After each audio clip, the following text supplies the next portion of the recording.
Pulsar Legionnaire available now. First outfit with special head animations and voice lines. The Pulsar Legionnaire set comes with its own super cute voice lines that can be toggled on or off.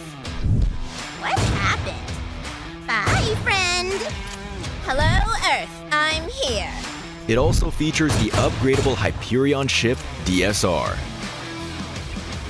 and Jet Reaver glider with special animations. Experience parachuting like never before. That's not all. Even more rewards await. Event period, July 25th, 2025 through August 26th, 2025. What are you waiting for? Get the new Guild set now.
Cybertron's future is near.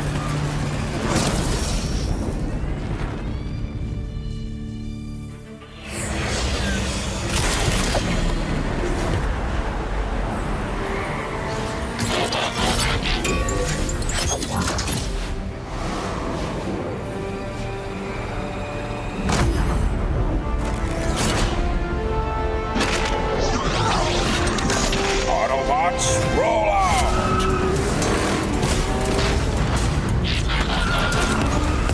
This planet reeks of weakness.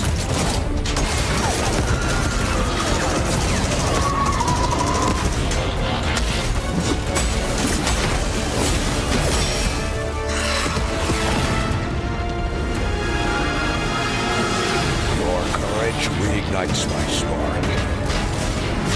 We'll crowd a new load of Cybertron.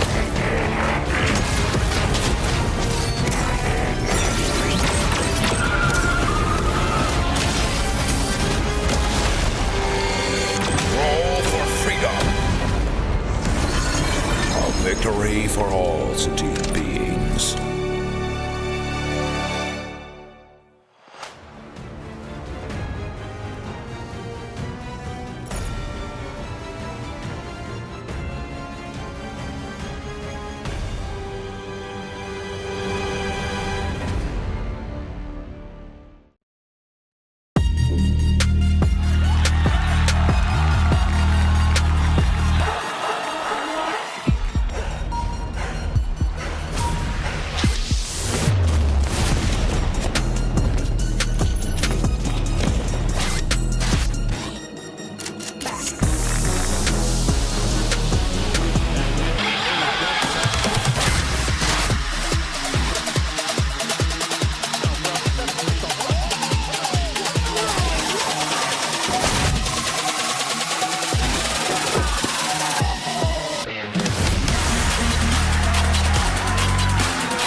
我是北京微博的 SUK， 我是北京微博的令。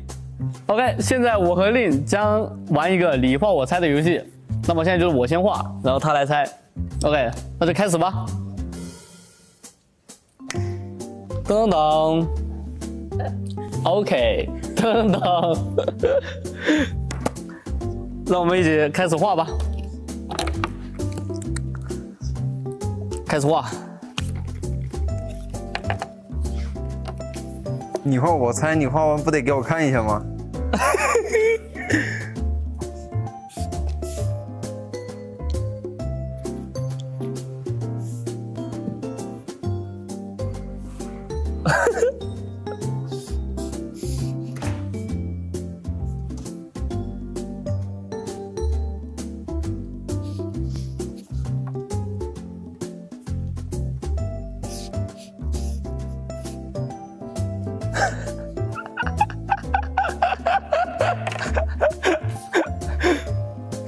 来猜吧。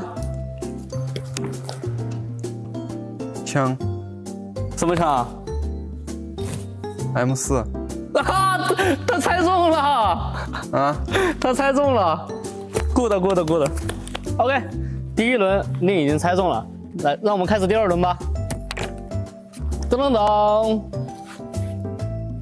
哈哈，噔噔。OK，easy。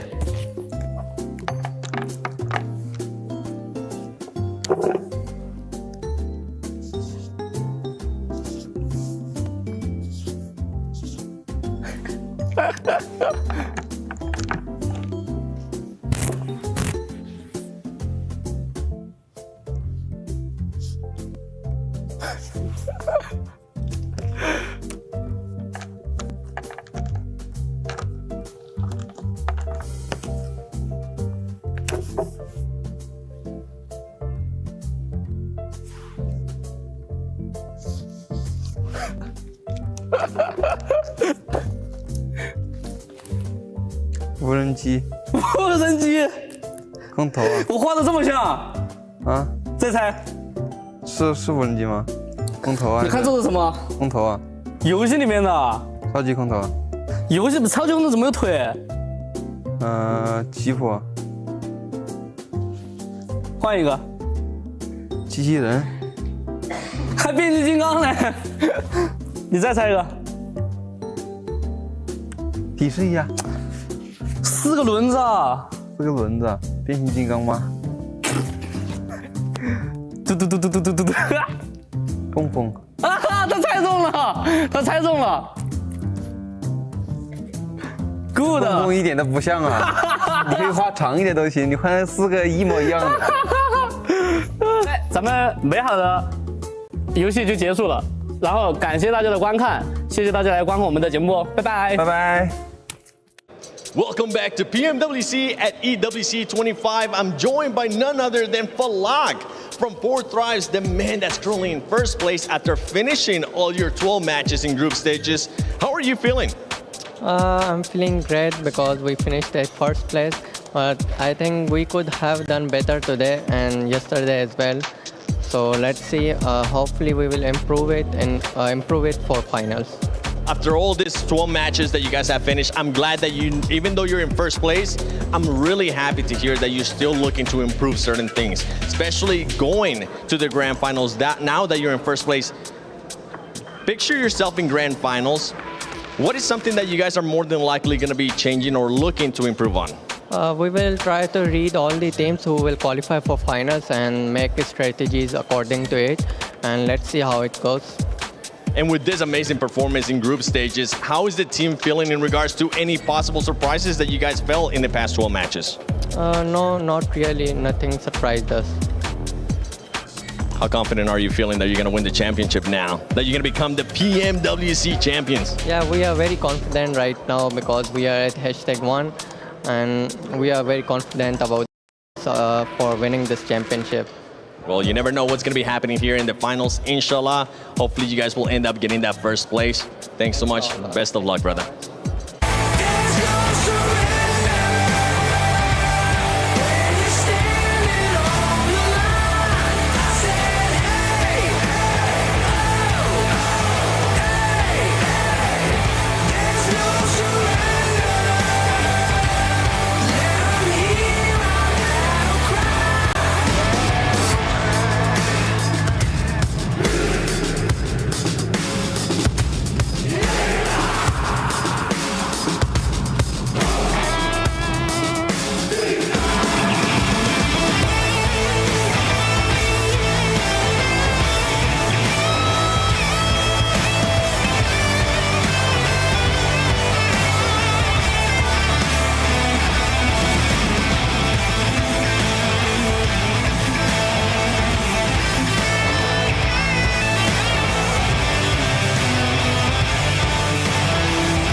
bakalan coba tanya-tanya sama di sebelah Windy sekarang ini. Ini adalah analis dari broadcastnya Inggris. Jadi kita bakalan tanya-tanya. And Seven, how are you, Seven? I'm doing great. How are you doing? I'm also feel great, and I also prepare some question to talk with you right now. So, Alter Ego, what do you think about their performance today? An amazing performance. I mean, the strategies that they were doing too, the rotations, they were leapfrogging people. On top of that, Rosemary put up one of the best performances we have seen, over 5,000 damage. That's just insane. Wow, and 78 points in just 6 games. That's insane, Seven. It is insane. I mean, they already overpassed what Alpha 7 was able to do in day 1. They also overpassed what Fourth Tribes was able to do in day 1. So going into day 3, the final day of group stages, I think if they continue on that performance, they could end up being in that first place. Wow. And who do you think is the key player of Alter Ego? Rosemary. It has to be Rosemary. When you put up those numbers, there's just no question about it. Okay, so which team that have impressed you the most in this PMWC? Besides Alter Ego? Alter Ego, because today definitely was a pop-off performance, it would have to be none other than Four Tribes. A lot of people expected them to do well. I had them as a dark horse. I was expecting them to do well. I was not expecting them to do that well. The way they've been able to perform, there is some things here and there that they need to work on, but so far they're looking like a championship team. Oh, great. And what do you think is the key strategies to win this PMWC? Consistency. Comes down to that consistency and being able to adjust to what the lobby is giving you. That's what it always comes down, especially at the global events, especially at PMWC at EWC 25. Yes, and tell me, what is your favorite moment in this PMWC? That one, it hasn't happened yet. We're waiting for it. For me, Alter Ego back-to-back chicken dinner. For you? I'm waiting. Oh, okay, so... It's gonna happen in the grand finals. Oke, jadi kita tunggu aja nanti di grand final seperti apa ya. So, thank you so much, Seven. Thank you. Bye, guys. Terima kasih. Terima kasih. Sampai jumpa. Ever wonder what it feels like for the players to step out onto the stage of the RA Esports Arena? Come along with us. That's right, Barney. As the pressure is mounting and heart rates are rising, we're entering the final stage of our group stages here.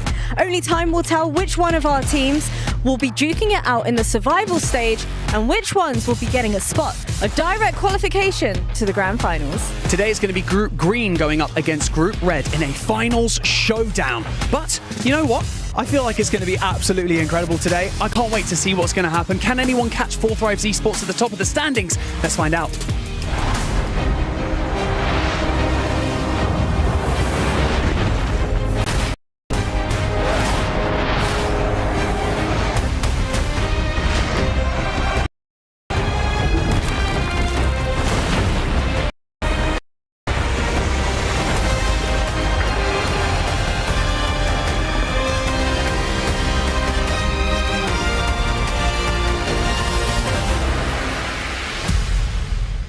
Jackie, day 3 of group stages is about to get started. The group of death is coming in. On top of that, Alter Ego, can they do it again of what they were able to do yesterday? 7. Yesterday, the smell of rosemary was in the air, filling the arena.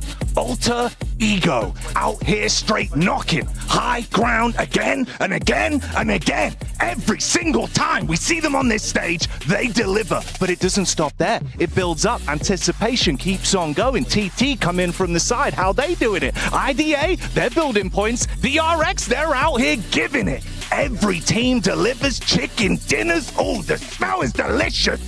I'm ready. So let's calm it down a bit. Let's reset. Yeah, you know what? Let's start the final day of group stages.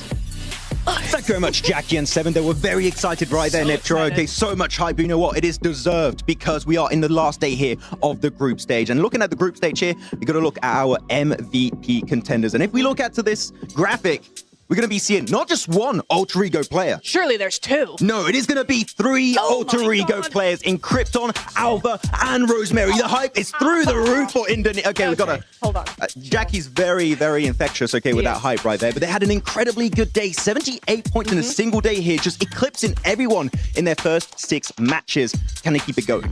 I think they can. The way they were looking at day number 1, coming into day number 2 for them, day number 3 overall, I'm super excited to see what they've got going. Yeah, but of course, because they pretty much secure their spot going into the grand finals, that means that they're going to have a big target on their back in those finals. So, of course, we'll see how that's going to be working out for them. One of those teams that will be putting a big target on their back, I think, is Alpha Gaming, actually. They didn't look all that good in day number 1, but we know they have it in them. As long as they stick together, I think they could do some really cool stuff today. Yeah, and I'm personally going to be hoping for the other Alpha team, Alpha 7, to maybe here get a great third day for themselves in the group stage. Because, of course, they currently the cutoff team, then 8th position. And let's keep in mind, in the format, the top 8 teams at this stage will be going directly into the grand finals and avoiding the very annoying survival stage. But with that said, how about we go take a quick look and update on the club championship? Welcome to your Club Championship update live from the Amazon Esports Arena. I'm Taylor Reflections Noble, joined by the wonderful Veracity. So, what's going on? Well, Taylor, we had an incredible grand finals that took place just yesterday. AGAL had a 1-3 deficit, made an incredible comeback over none other than TT Global, walking away victorious 4-3. Amazing stuff from them and marking their very first victory here at the Esports World Cup 2025, along with being the 10th unique club to walk away victorious with a championship to their name, you know? Which is huge, and so is second place, which is what TT Global was able to achieve during their last competition, earning a valuable 750 points towards their club championship trophy race. They're also competing this week in PUBG Mobile's competition, which happens to be their only game title that they're competing in as it currently stands. They need a top 8 finish during PMWC to capitalize on the points they've already earned. Points mean prizes here, Taylor, and the leaderboard for our club championship. Team Vitality are still reigning the charts with 2,400 points to their names. Closely behind, though, we've got AGAL, followed by Genji Esports and Falcons, the reigning champions, still sitting in at 4th place. Well, you know what? They are going to also be competing at PMWC, and the Falcons are looking very strong. Look, the championship weekend isn't over yet. In fact, today we crown yet another new champion over at the STC Arena. So stay tuned. Back to you at the studio. That's right, the final day of PMWC at EWC 25 group stages. Don't calm down a little bit. We've got some surprises yesterday. I'm wondering if we're going to be getting some surprises again today. My name is the 7WG. I couldn't be able to do this by myself, so let me just join along with Niptura and Maxman. And Maxman, I'm going to go with you first because you're looking fresh, my boy. Thank you. How are you feeling today? Thank you. I'm feeling ecstatic today, Seven. Of course, we're going to be finally sending a few of our teams in the survival stage. Not going to be super happy about that, but also we're going to be sending 8 teams right into the finals. We already have a few teams that are pretty much secure to make it to that stage, but at the bottom of the top 8, it is going to be quite risky, and we're going to see a lot of movement throughout these 6 matches. It is going to be very risky. Nep, how are you feeling? Yes. Okay, with that one, you know what? Let's take a look at the top plays from yesterday because we did have some insane plays. I wouldn't be surprised if we end up seeing a little bit of Rosemary there because Alter Ego over and over and over again, it felt like, Neptura. It sure did. I think we got completely blindsided by them, to be honest. I think we did not. Nobody expected that from them day out. We know they're a good team. Max keeps going on about Rosemary all the time. Well deserved. Like every minute of every day, honestly, there's a Rosemary reference. If you think I'm bad with Team Spirit, it's this guy with Rosemary. But at least they're actually here. Today, hey yo. Okay, new record. What's that, like a minute 30 seconds? Yeah. It's the first time I've originated. Anyway, moving on. No. I think nobody really expected this from them, as I said, and today they really showed why they're your favorite, why Rosemary's your favorite, and yeah, it was a really, really good play. I want to see what they got today. I mean, when you say nobody expected them, we talked to the Indonesian talent. They didn't even expect them, Max. But actually, I talked to them and I said, like, you guys were not supporting Alter Ego or your home region going into this, and now they get 2 wins. Like, what are you guys on about? They're like, we did it on purpose. Get out of here. We're playing 4D chess. We don't predict them. We don't want to curse them. And I was like, okay. And then I said, can I pick them? And they're like, yeah. I'm like, so you got conflicting points you're making if you allow me to predict your home team of Alter Ego. So Indo talent, you got to rethink your strat because I don't think it's going to be good for the long term. Okay, you know what? If that's the strategy after PMWC is done, when we end up going to fall stage and everything, North America, get ready because I'm not going to be picking you for anything. I'm just going to be super pessimistic. I'm not going to tell Reflections as well. Somehow we'll end up with a North American team, maybe at PMGC. But let's take a look here at the Crunchyroll reactions. Regnum Karya, one of the teams that is not going to be playing today, and one of the teams that I feel like maybe they did enough, Max, to be able to make it to the grand finals. Time will tell, though. Yeah, time will tell. I mean, so far they've had themselves some really good games, some nice circles going on top of them. I do want to see, I know this is a very basic thing to say, I want to see a little bit more. You want to see the vibes? You want to see a little bit more vibes coming out from this team. But there's definitely a lot of potential for them to make it go out, of course, going to this last day. But it sets very good expectations of what we could see from this team moving forward. But it's about that consistency overall that we keep hammering down is very important. If they can bring that home, then maybe a trophy could be going their way. Would be hyped to see. Good vibes. Ooh, another trophy? Going for the Grand Slam of global events? Hell yeah. I'm hoping that's going to be the case. But you know what? Let's take a look at the overall so we can see what is going to be looking like today before we even play any matches. For Thrives Esports, they're done with all their 12 matches, 111 points. Honestly, one of the biggest surprise so far out of group stage. Nobody was expecting them to be up there, Neptura. And then you can see the rest of the teams that are going to be playing today. Yeah, I'm just looking at this, and actually the top 4 are all teams with, I mean, technically the top 6, Alter Ego shouldn't be there. They just had an amazing day yesterday. Top 9, really? Top 9. Yep. Except for Alter Ego and Alpha 7. No, what I'm saying is they all have 12 matches already done. What my point being is that to come down, Alter Ego, 78 to 111, we're not going to really see anything from these teams, or rather the top 4 are not going to get dethroned really until kind of midway through today, if at all. So, I mean, I'm just talking about like before the show, I was like, are 4 Thrives going to get taken down a few places? I was like, obviously that's going to happen, right? There's a lot of teams closer to them. But looking at that, actually, it's going to be a lot harder than I thought it would. I don't know if it's going to be obviously Alter Ego overtaking 4 Thrives. Like, of course, they close. Was that like a 30-plus point lead they have to try and break, which is doable, technically. But the teams that below the bottom, the top 8 are going to be very hungry because we said it. Some teams said, oh, we want to make it through survival. I don't believe that. I think that's absolute copium. I think they want to dodge the survival stage. They want to get their spot into the finals. They want the lion's share of that $3 million prize pool here. So you want to try and be on this page at the end of today's 6 matches. And actually, I kind of want to talk about Alpha 7 here. In 8th position, they are playing today. A lot of the teams above them are not playing, so that means they're going to overtake a lot of these positions. But do keep in mind, as we go onto the second page very soon, all the teams trying to catch up. You got, of course, IDA, Thunder Talk, WBG, Alpha Gaming, Horror. All of these teams are trying to chase down Alpha 7 here. So Alpha 7, sure, might look nice and comfortable now, but I think as we go on into today, they might be slowly slipping away if they don't bring their S-tier plus gameplay. I mean, we already have some teams that are going to be going to our survival stage. Influence Rage, you can see there, they've already played their 12 matches, same as Fireflex Esports. And then it's going to come down to seeing what some of these Chinese teams are going to be doing. Thunder Talk Global, Weibo Gaming, a team that we were expecting a lot of, especially at the start of the tournament. We really haven't gotten a chance to see much out of them. One team that I'm currently looking at, though, Neptura, is going to be none other than RA Esports, the hometown heroes. Yeah, I think it's going to be really interesting to see what they do today because we have seen them before. This squad is a really good squad. They're a solid team, but they were very, very quiet. We did not see hardly anything from them in their first day. So I think everybody, and me in particular, are really looking for more from them. And we say that all the time, right? You were saying, oh, it's a blanket statement. It is a blanket statement, but it's a true blanket statement. We want to see them play how we expect to see them play, and we expect to see them play like RA, a team we've seen before. We just didn't see that in yesterday's matches or the day before. Unfortunately, we haven't seen them play similar to how they were playing back in PMS Almina. We were covering it right here, 7. And Skaton was stepping up, Ida was playing really well, and especially Marth, the player, the new addition to the team that actually is a very strong support for the entirety of the squad. And unfortunately, that strong synergy and team play that we witnessed in Mina is just not really coming to fruition here at PMWC. So I want to see a bit of that glimmer of hope we saw in PMSL Mina. And if they can do that, top 8 comeback is possible, but it's going to be very hard to execute. Well, one thing I'm happy about with RA, when we got a chance to see them play already at PMWC, I saw that Marth has some good performances here and there, and that was a player that was starting to step up. We'll see if he's going to continue to step up or if he's going to start crumbling, but we were talking about them earlier. Alter Ego, I feel like we just got to highlight a little bit more some of their performances that they had yesterday, and let's compare, why not, with 4 Thrive's performance from day 1 to now Alter Ego's performance from day 1. You can see the average eliminations for Alter Ego, Max, are through the roof. What? wait, it's 9?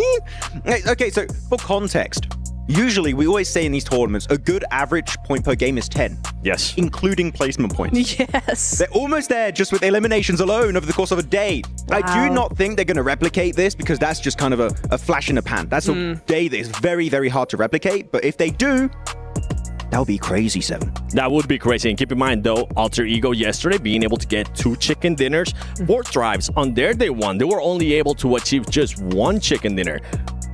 It is a bit of a hit mark there. I feel like if Alter Ego does continue to perform like this, they're going to be maybe heavy favorites to win it all when we go to Grand Finals. I would love to see that because I think we've seen them do very well in the past, fall down a little bit, and to have them come back so strongly in such a massive way, I think would actually be really, really fun to see from them. Yeah, I think the main reason, especially, I mean, it was the whole squad. It wasn't just one player. But one player that I do want to end up highlighting here is none other than Rosemary because of the stats you're seeing right there. Over 5,000 damage being able to be done in just one day. And honestly, Max, you and I were going back and forth talking about this. I feel like that is the most we have seen from a player at a global event in a very long time. If not, that might be a record. I'm pretty sure some of the meme pages might be able to look it up. Yeah, they'll have to check it out because 5,000 damage over the course of 6 matches, that is absolutely bonkers coming out from Rosemary. And sure, we're talking about Rosemary, hyping him up. The guy is the MVP, current MVP of SCA for PMSL. But we have to look also at his teammates. Krypton, yes. Incredible performance. I think he got an 8 elimination game at one point throughout the day on one of their chicken dinners. And Alva, the quintessential setup player for his team, looking for the off angles, trying to set up transition points for his team, trying to claim control of these circles every single time. Those 2 chicken dinners without Alva, chances are, is going to be slipping right through their fingers. So if they can maintain that today, I will be very excited to see if Alva can do similar things to yesterday.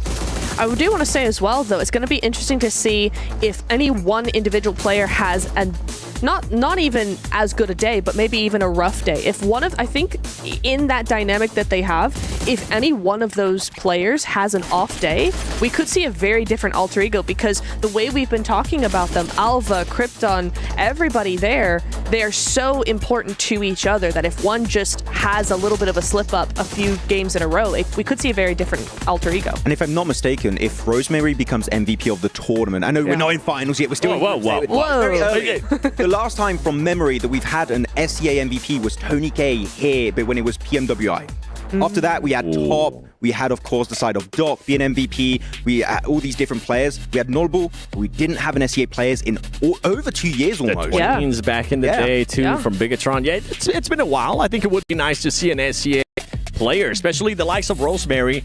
And I mean, I got a chance to talk to him for a little bit, just to kind of put my input there. And he was saying, I know that I have performed really bad in previous global events. I'm looking to change it. And currently, he's doing just that. He is. I mean, he's been definitely popping off. It's not just a solo performance, right? He is set up by his team. A strong team is needed if you want one solo player to do well, unless your name is Doc. Maybe it'll work out on your own.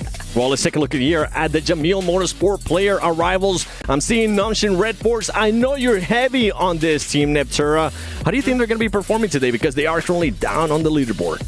Better, I hope, because I think we've seen a lot from this team before. That we saw them in PMGC 2022, plus or minus a couple of players, right? But we've seen them at Global for quite a while, and to have them come into yet another Global and do nothing is quite surprising to me, quite surprising to a lot of people. So I would like to see just a lot more from them. I want to see them be a bit louder. I think their big thing is how silent they've been. I'm not used to seeing them be so quiet, so invisible. So for me, I want to see a lot more coming in, just taking up more space, being a bit louder with how they play. Yeah, and it could be a little bit harder, too, considering that some of the other teams are starting to be a little bit louder than usual, too. We'll have to wait and see if that team has what it takes to be able to do that, right? Now, you're not going to have any of the surprise teams in regards to Yangon Galacticos. They were able to perform really, really well. We'll see what they're going to be doing. But let's take a look at the Aramco Power Rankings. The teams that we ended up selecting, I selected Alter Ego, Team Falcons, because, I mean, we need to see what this team is going to be doing, and the special invite team as well, because they did surprise us a little bit. I know they're not in the top 8, and they're currently not the contenders maybe to even be in the top 8, but I was surprised with the aggressiveness that they showed at one point, Max. Definitely a lot of potential, though. Do you, because you have them in your power rankings, do you think they're making it in top 8? I don't think they're going to be making it in the top 8. The reason why I actually put them in my power rankings, not to get super analytical here with you guys, I just want to see if they're going to be adjusting certain things that they did in day 1, which was, yeah, they were aggressive, but at times that aggressiveness, it didn't really make sense. They were just willing to take fights outside of the circle. Yeah, that's going to be super important to consider going into day 3 when teams are going to take this a lot more seriously. This is the only chance now for both groups that they have to actually make that top 8. So those little sort of mistakes, or not even mistakes, just kind of not being very cautious with how they play, not thinking through some of the fights that they're taking, that is definitely going to be a detriment to them in today especially. Yeah, it feels like sometimes they go with emotions of just like, this is the natural progression of the game. I would like to see a little bit more thought. I think just the snappier rotates would make me a little bit happier because they're kind of comparable to 4th Thrives when you think about it. Sometimes it's just a bit hesitant. What do we do? What do we execute? And it just doesn't quite work out. But if they do qualify to the finals, I do think it would be through the survival stage when a lot of the heavy hitters would be just taken out of the picture entirely. So there is a lot of hope. I would say we had like years ago, unfortunately underperformed severely. I do think this is the most hopeful I've been watching from this region in a hot minute now. Now, I know you also wanted to talk a little bit more about Alpha 7 Max. You're taking pretty much my role, okay? I can't talk about him right now. So with this team, you mentioned they are currently at that cutoff point. They're more than likely going to be passing some of these teams unless we see something crazy from Alpha 7. I don't think it's going to happen. We have seen a 19 elimination chicken dinner out of this team in Miramar.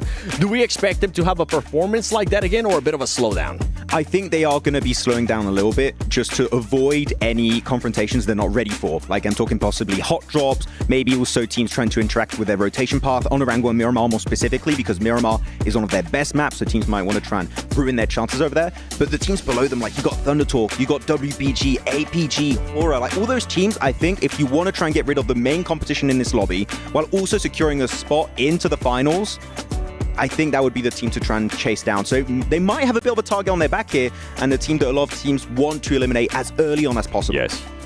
Yeah, I think as well, something to consider is A7 do play edge and spread out, and we saw the same from AXTMG, we saw the same from Hora, we saw the same from Intense Game, I think, as well. So there's a lot of teams now playing the same way as them. They got to be careful with that.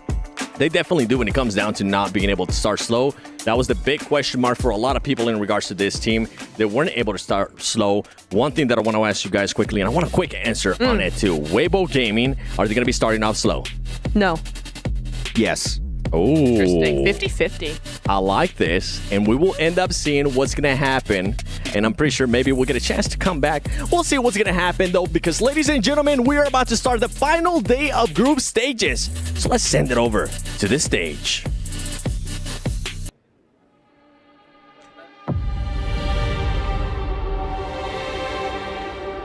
Eight teams have given it their all, but now all they can do is sit, watch, and wait on the sidelines. But today, 16 teams will step into the Gadia Esports arena and battle it out for a grand finals spot, while the remainder will duke it out in the survival stage. My name is Barney Banks, and I am your host for the PMWC at the 2025 Esports World Cup. And let me tell you, for the final time, let's invite our teams for the last day of the group stage, starting with EDA Esports.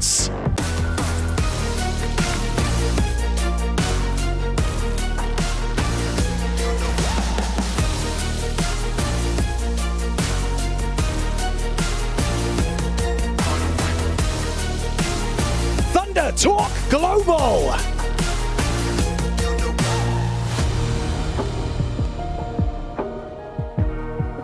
Weibo Gaming.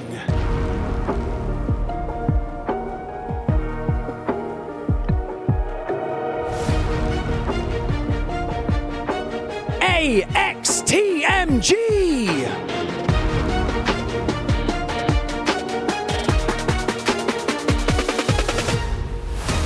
Gamax Esports!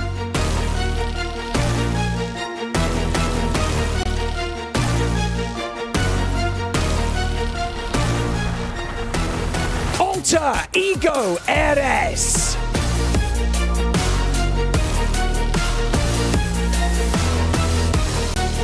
RA Esports.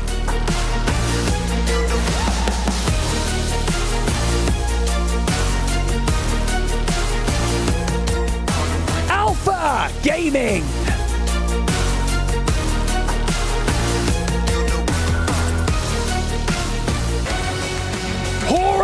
Esports.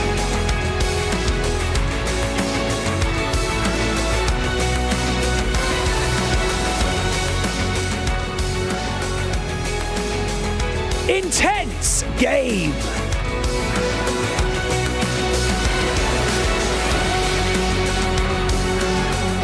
Kinetro Gaming.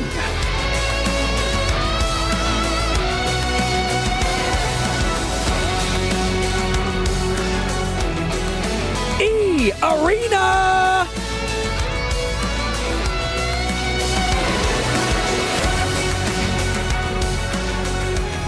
Nongshim Red Force.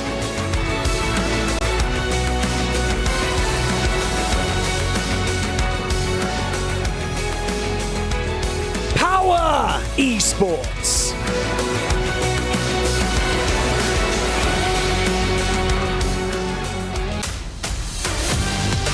Team Falcons!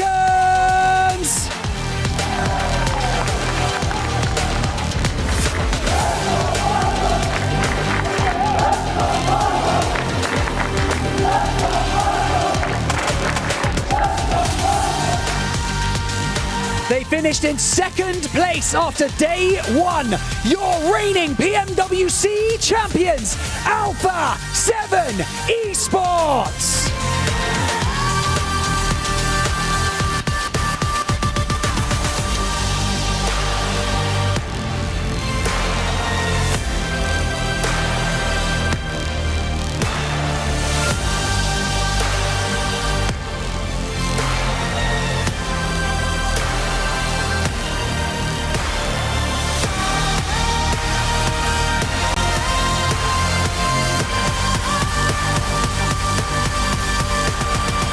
Here in the group stage, success is not final and failure is not fatal. But I tell you what, if you put up big numbers, your journey to the grand final, the $3 million prize pool and the PMWC trophy is that much easier. So get comfortable because today history could be made. So let's do this.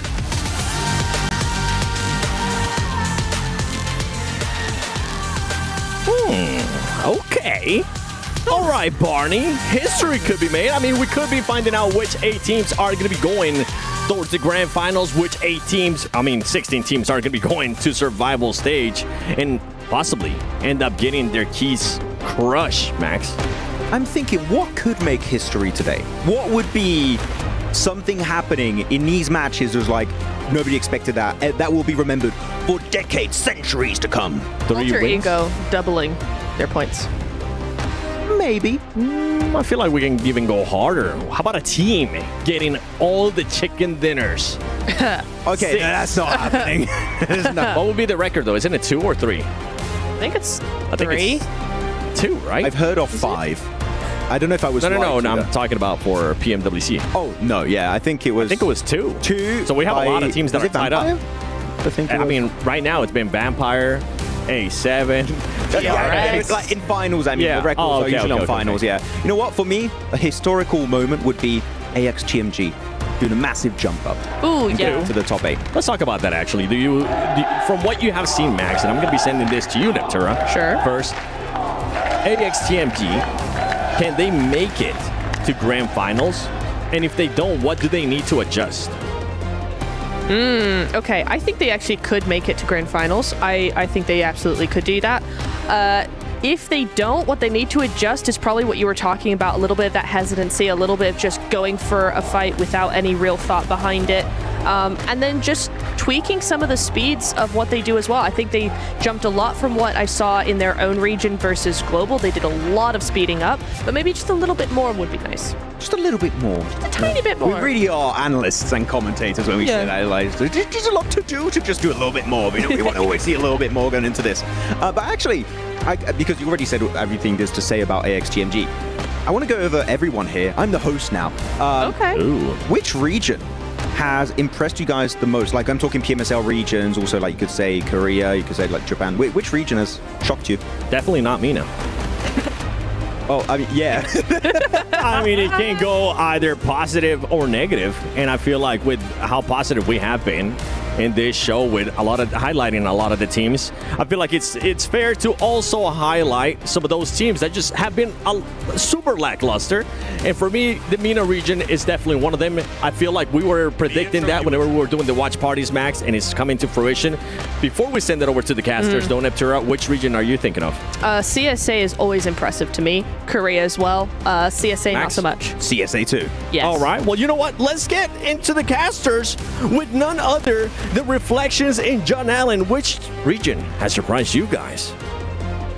Hey, what's going on? PMWC hopping into day number 3, the final chance, the final dance for teams to move directly into the finals, right? And for the others, well, they've got to go to the survival stage. Green and red go against each other as yellow group finished yesterday, so you know they're waiting on bated breath, hoping and praying they do not get passed up if they're in top 8.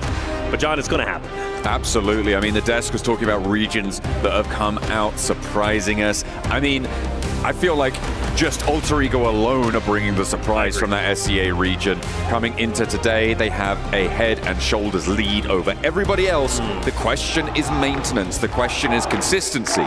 Can they carry on that path? Will they be able to maintain their course? Coming on into our first match of the day, of course, it's Sanhok as the stage rises to meet us. We're heading over to the jungle. That's it. We're going to the jungle for the first time, mind you, at least during PMWC for ourselves. It's going to be a wonderful thing. I love Sanhok personally. It's an aggressive map. It's small. It's chaotic. Third parties galore. So I'm so ecstatic that we're hopping into it. As far as regions go, Americas, honestly, for me, has surprised me more so for Alpha 7. Again, during the American season, they just weren't performing as well as I needed them to perform. I really thought they were a bit lackadaisical. They were going to come into this tournament and kind of fall a bit flat, not necessarily be like just drop the ball completely. But I thought they weren't going to be as dominant as they were, at least on day 1. So now that they return to the stage, super excited to see what they're going to be made of, especially because the fact that Revo, you know, Revo was incredible on day 1, but he wasn't outdoing others such as like Mafioso, right, who is typically not the stat leader on this roster. But Revo, if he could become the stat leader again with Mafioso, Carrillo, and Squash already performing as well as they are, Alpha 7 could be unstoppable, and they're going to have to be to catch up to Alter Ego. It is going to be a long path that they would want to tread to be able to get up and keep pace. We're looking out for hot drops as well. I think it's this Northwest Island that's going to pop up first, though. On the top of the mountain, Thunder Talk and Alter Ego. Rosemary, though, has been cut down in a 1-for-1 trade. They still have more to do. Rosemary still, maybe? No, he's not going to get rest, but will they find the trade around the corner? Krypton hits the deck, and now they have to rely on the rest of the roster to pull this one back under control. Everyone wielding weaponry here on the top of the mountain. The spray down, though, the reload necessary, but he doesn't clock it in time. Doesn't manage to slide that mag on through, and it is Alter Ego going down clean in a first engagement. Can they keep up the pace? A resounding no. Man, game 1 starting like that after a heroic day 1, or day 2, excuse me, and day 1 ultimately for Alter Egos is tough. It really is. Luckily, they're doing just fine in the points category. They can let one map go and then come back even stronger in the 5 remaining that they have. I still fully expect them to qualify in top 8, but yeah, early on, getting the ego out of the way, Thunder Talk says, we'll take the fight to you in the early engagement. This is our area to the right of Camp Alpha, and they dominate the fight. I believe not even losing one, excuse me. I think there was one down, but they get them back onto the feet. That is a dominating win. And Thunder Talk, for example, by the way, super surprising performance. The fact that they're up there now in top 3, at least in our current standings, but not overall, you gotta give them respect. They came into the tournament. We had a lot of questions about them. We knew they were a great team, but we didn't know they were going to be doing as well as they currently are. So for Thunder Talk, beautifully done. Brilliant stuff. I mean, those early hot drop scenarios, right? They are a little bit more chaotic. There is a little bit more of a window of opportunity to play the variance, right? To have the outside chance, low armor, that sort of thing can really come into play quite impactfully in those early engagements, especially when you're all dropping on that high ground mountain on the Northwest Island. And yeah, it's just not going to go Alter Ego's way this time around. They will try and push further. We spoke a lot yesterday about the bubble. We're still seeing it probably going to fall around that 80-point boundary. And of course, Alter Ego at 78, very, very close to that already. And we're still expecting that to be the case. The question is, where can everybody else go? Out of this set of 16 teams, we're expecting between 4 and 5 of them to be able to make it in through towards the top 8 of the bracket.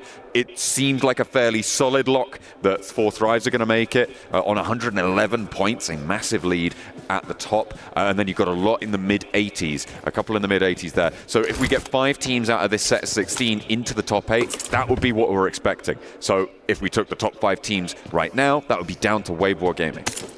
Weibo Gaming, waiting for them to obviously make their way up the standings. A talented roster up in the north side of the map currently, have to work their way down towards the south, maybe opposite of R8, IG. Maybe they get into a bit of a scrappy fight. Curious if IG will rotate down to the south towards boot camp to kind of establish that, be the edge keeper team. Most likely going to have to continue to go a bit further south, but in the meantime, keeping R8 in check off of the distance, just on the outside of Paradise. For AXTMG, another roster that I feel like has had a lot of great moments, and they have shined bright at times, but they have fallen a bit short. That's another roster that needs to step it up tremendously. After all, only 6 more games remain for them, and let's not be forgetting Falcons either, right? Falcons, a team, the crowd favorite, who came in second place in game number 2, Erangel, day number 1. I saw great promise for them, but for them only to slow down. So for Falcons on the southern portion of the map, a bit split. Hopefully they get back together because they've got APG,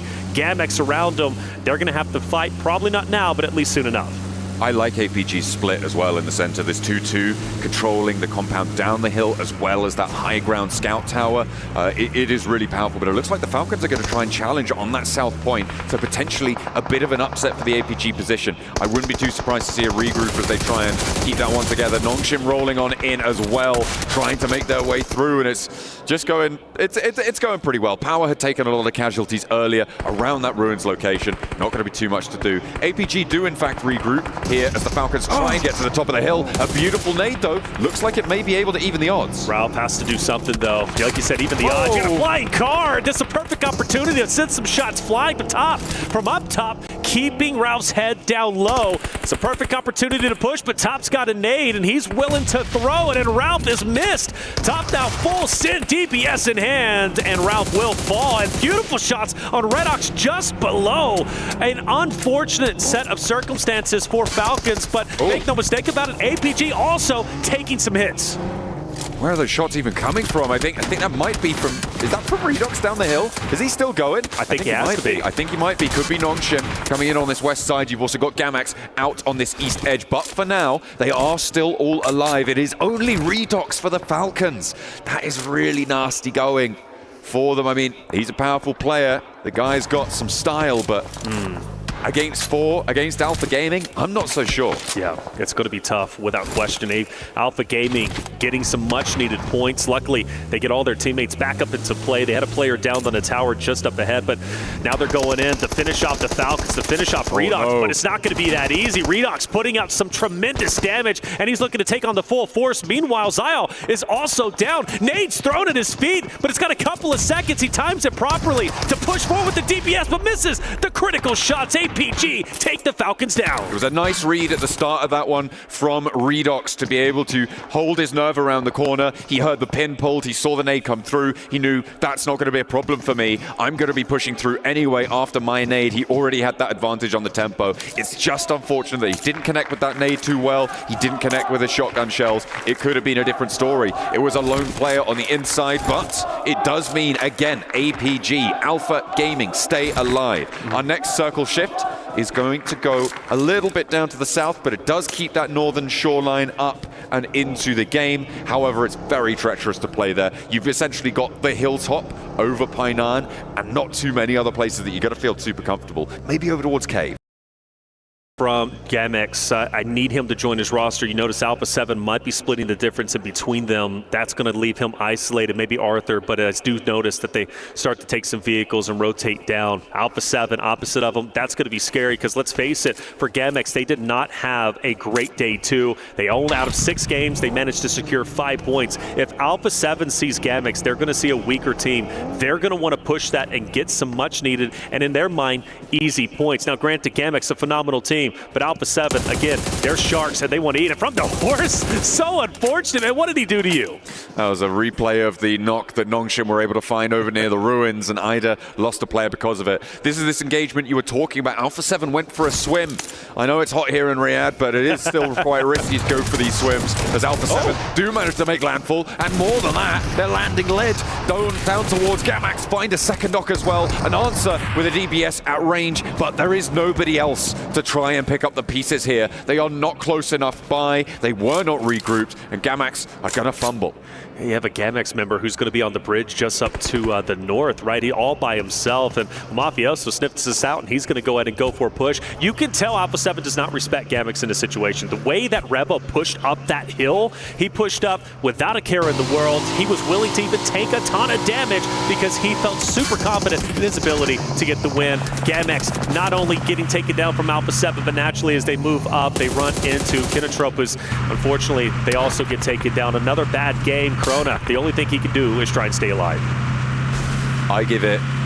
Okay, he's in a pretty solid spot in terms of having not too many players nearby him, but I still only give it maybe 45 seconds. Dang, 45. I'm giving him 45 seconds. Okay. I think he's getting spotted. APG could be there. Okay, no, he's found some buildings. Okay. He's drastically extended his life expectancy. He's got 2 minutes. Yeah, okay. No, he's got to. Either way, you just got to stay alive. I mean, come on, get a point. You know, Gamex struggling so much, survival stage most likely in the future, but it's still early goings. 5 more games to go, and maybe they can pull off a miracle run. After all, we kind of witnessed it just yesterday with Alter Ego's Eris performing as well as they were. Weibo getting into a bit of a scuffle. IG pushing up confidently. He is down. And intense game. Another roster coming out from the Americas region. Actually, the champions from the Americas region looking to take this entire thing. I feel like they underperformed in their performance yesterday, but today they're looking to be the top dogs. Well, hopefully they can find more on this game. They have managed to find that first pickup. This is over on the north side, so have not crossed the river. Of course, it isn't fully guaranteed that the circle will end up on the South Island, although the majority of our teams think it may well do. Otter, one of those teams, but they're right up into the river, holding that crossing, and RA, they're knocking at the door. Unfortunately, they're not being let in. It's certainly not a friendly atmosphere in the neighborhood. No, not at all. You wouldn't expect it to be anyways during PMWC. So for RA, where do you think they go? I mean, rotate down to the bridge. Let's see where zone shifts. So RA's actually okay for the moment. I'm surprised it didn't shift more towards the side of, obviously, the south where the majority of the teams are. But you do have to start making a decision. And if I'm RA, if I'm Weibo, if I'm IG, I do want to start getting over towards the mainland, towards the main portion of the map where the current teams are. But it's quite congested.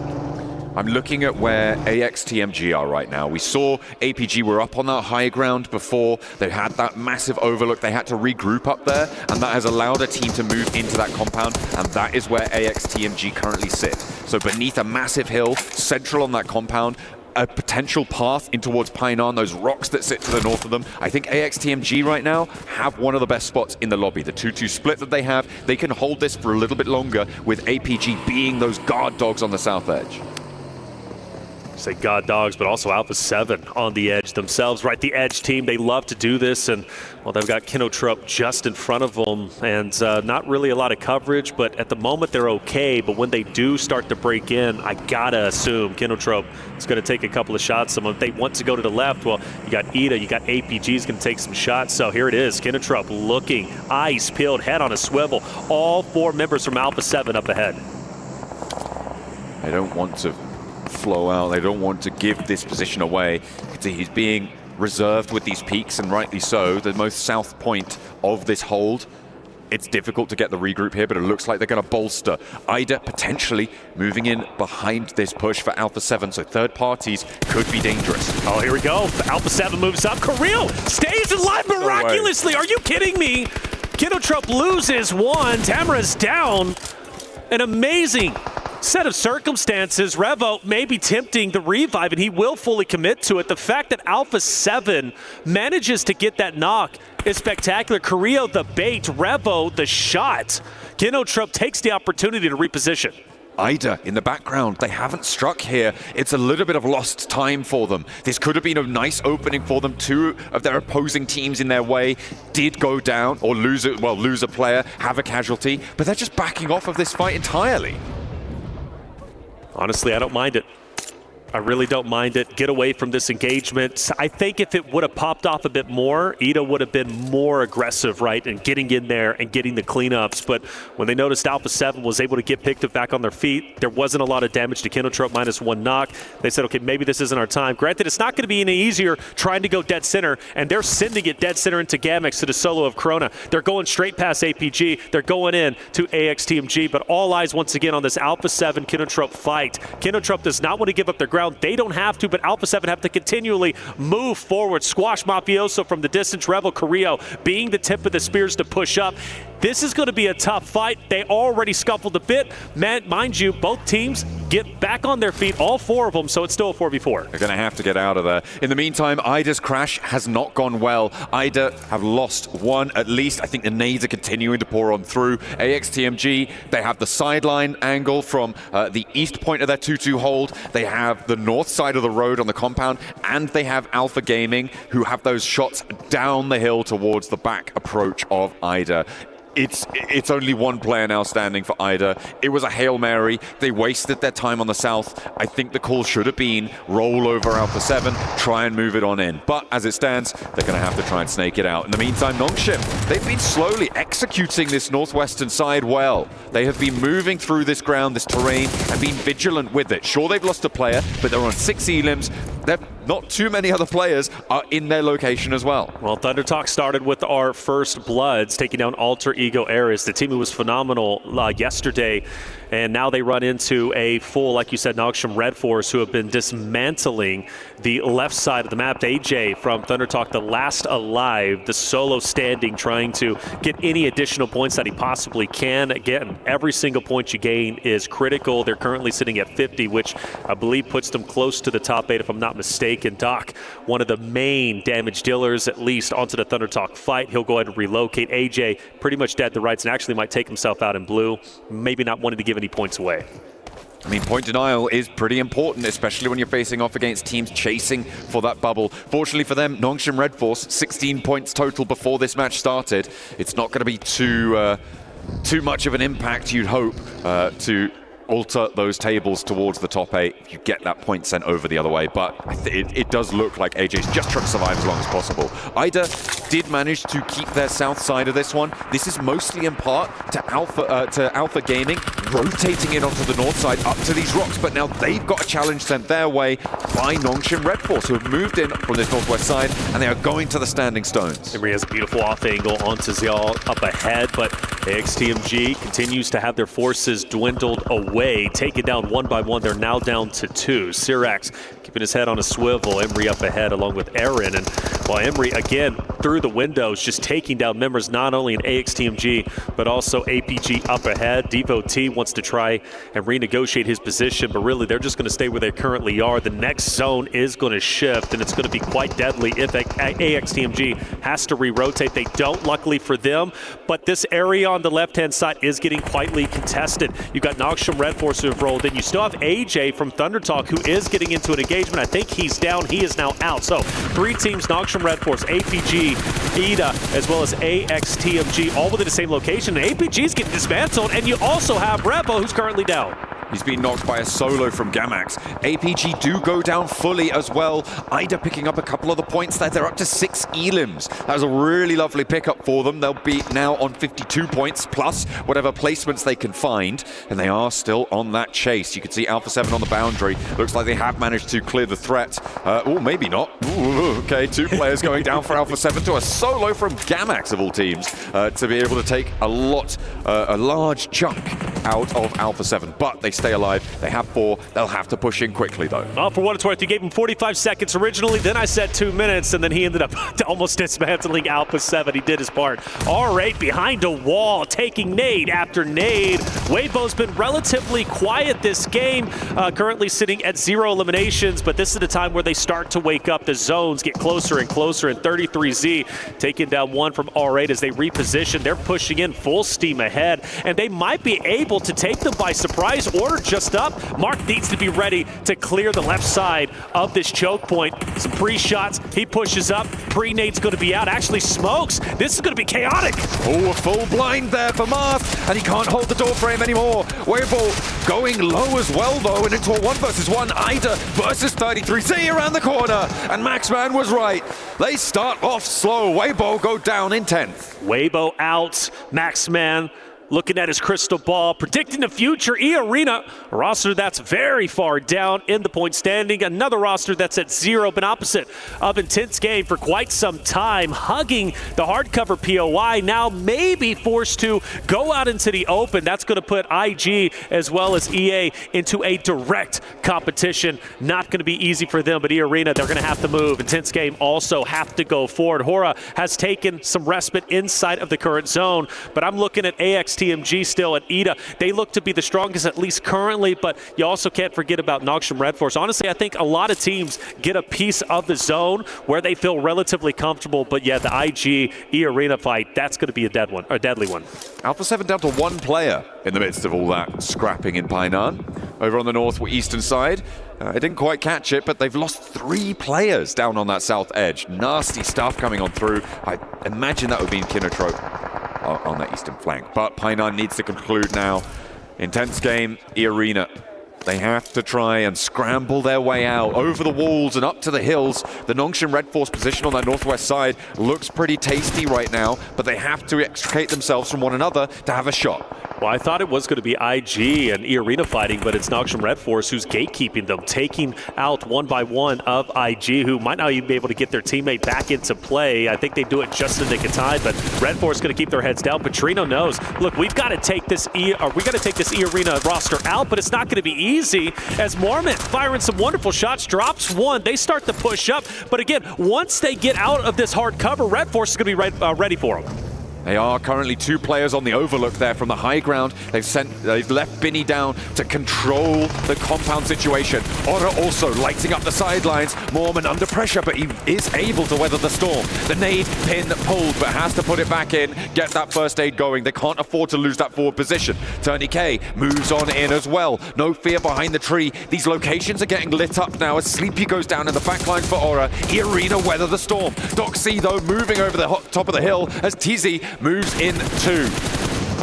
Sky, great shots, but forced to hit the ground. E-Arena keeping the pressure up. The car is on fire. Back away. You don't want to take any additional damage or, man, even go down. Joker also on the move. You can't even go too far up this hill. If you do, you're going to be isolated by Kinotrope, but watch out. Kinotrope is going to be coming up behind Hora. Hora needs to be ready for this. They can't be focused too hard on the third party. They move in, and Sleepy's down, and Kinotrope might be able to get a team wipe.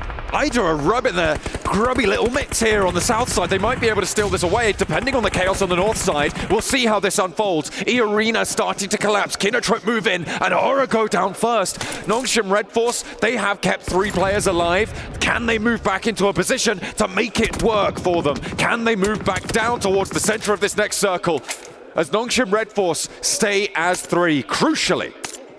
E-Arena, they're in tough goings. You've got Kinotrope right behind them. You've got Noxium Red Force in front of them. The zone shifts even further, and I believe Red Force needs to take advantage of this. They need to rotate as quickly as they can, because I believe with the elevation of the mountain, they can rotate around, and they can take some respite where Benny is currently at. Kinotrope, they're most likely down and out, and in fact, they're going to be fully eliminated, but you still got eyes on AXTMG. Ida, who's going to be in the hardcover location just down below, and Ida only has 2. Of course, AXTMG only has one, but they can output quite a bit of damage. But back on board with Red Force, Arena, can they get the full finishes? Yes, they can. And now the attention is turned. For Nongshim Red Force, they have to push back down towards this next circle, but they don't have cover. Ida have it for a little bit longer. They're lighting up these sidelines. There's a vehicle up there as well. Doxy goes forwards. He needs to make something happen here, or they will go down. On the inside, they will be pushed out, but they can survive for just that little bit longer. Nongshim Red Force, they're on the lip of that hill at the top there.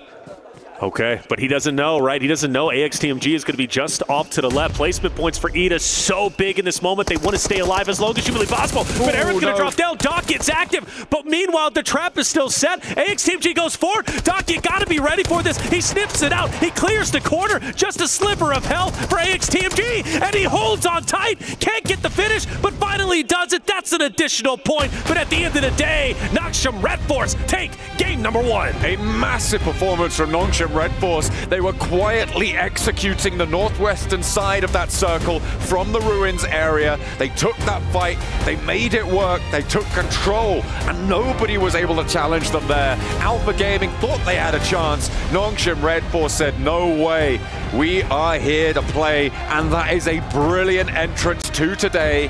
I know that Neptura was saying they needed something on this day, and they have delivered here. They started on 16 points. That's going to put them up with a 13-11 game up to 29. It's a way to start the day. Nongshim Red Force looking powerful. Other teams, though, looking a bit weak off of game 1.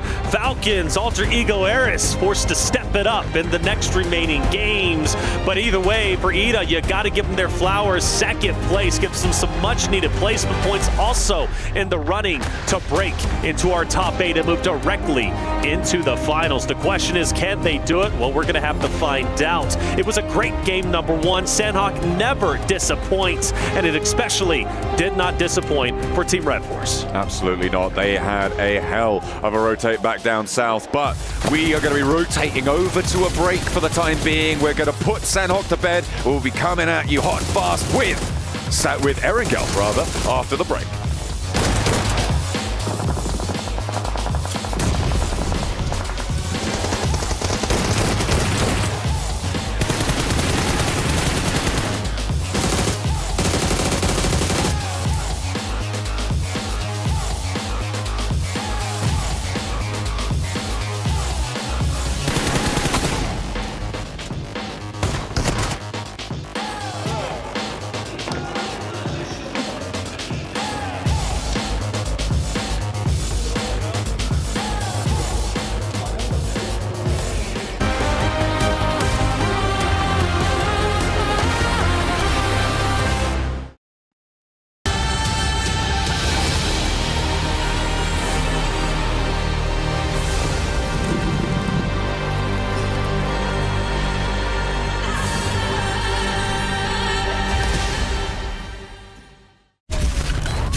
Cybertron's future is near.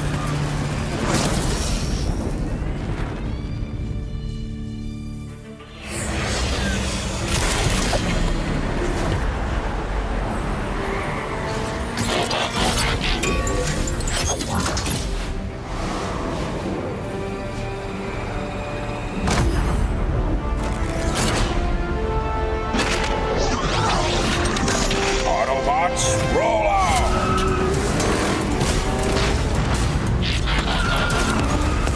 This planet reeks of weakness.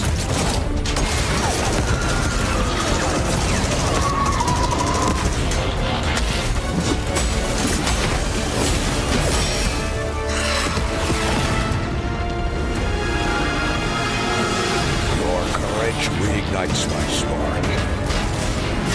We'll crown a new lord of Cybertron.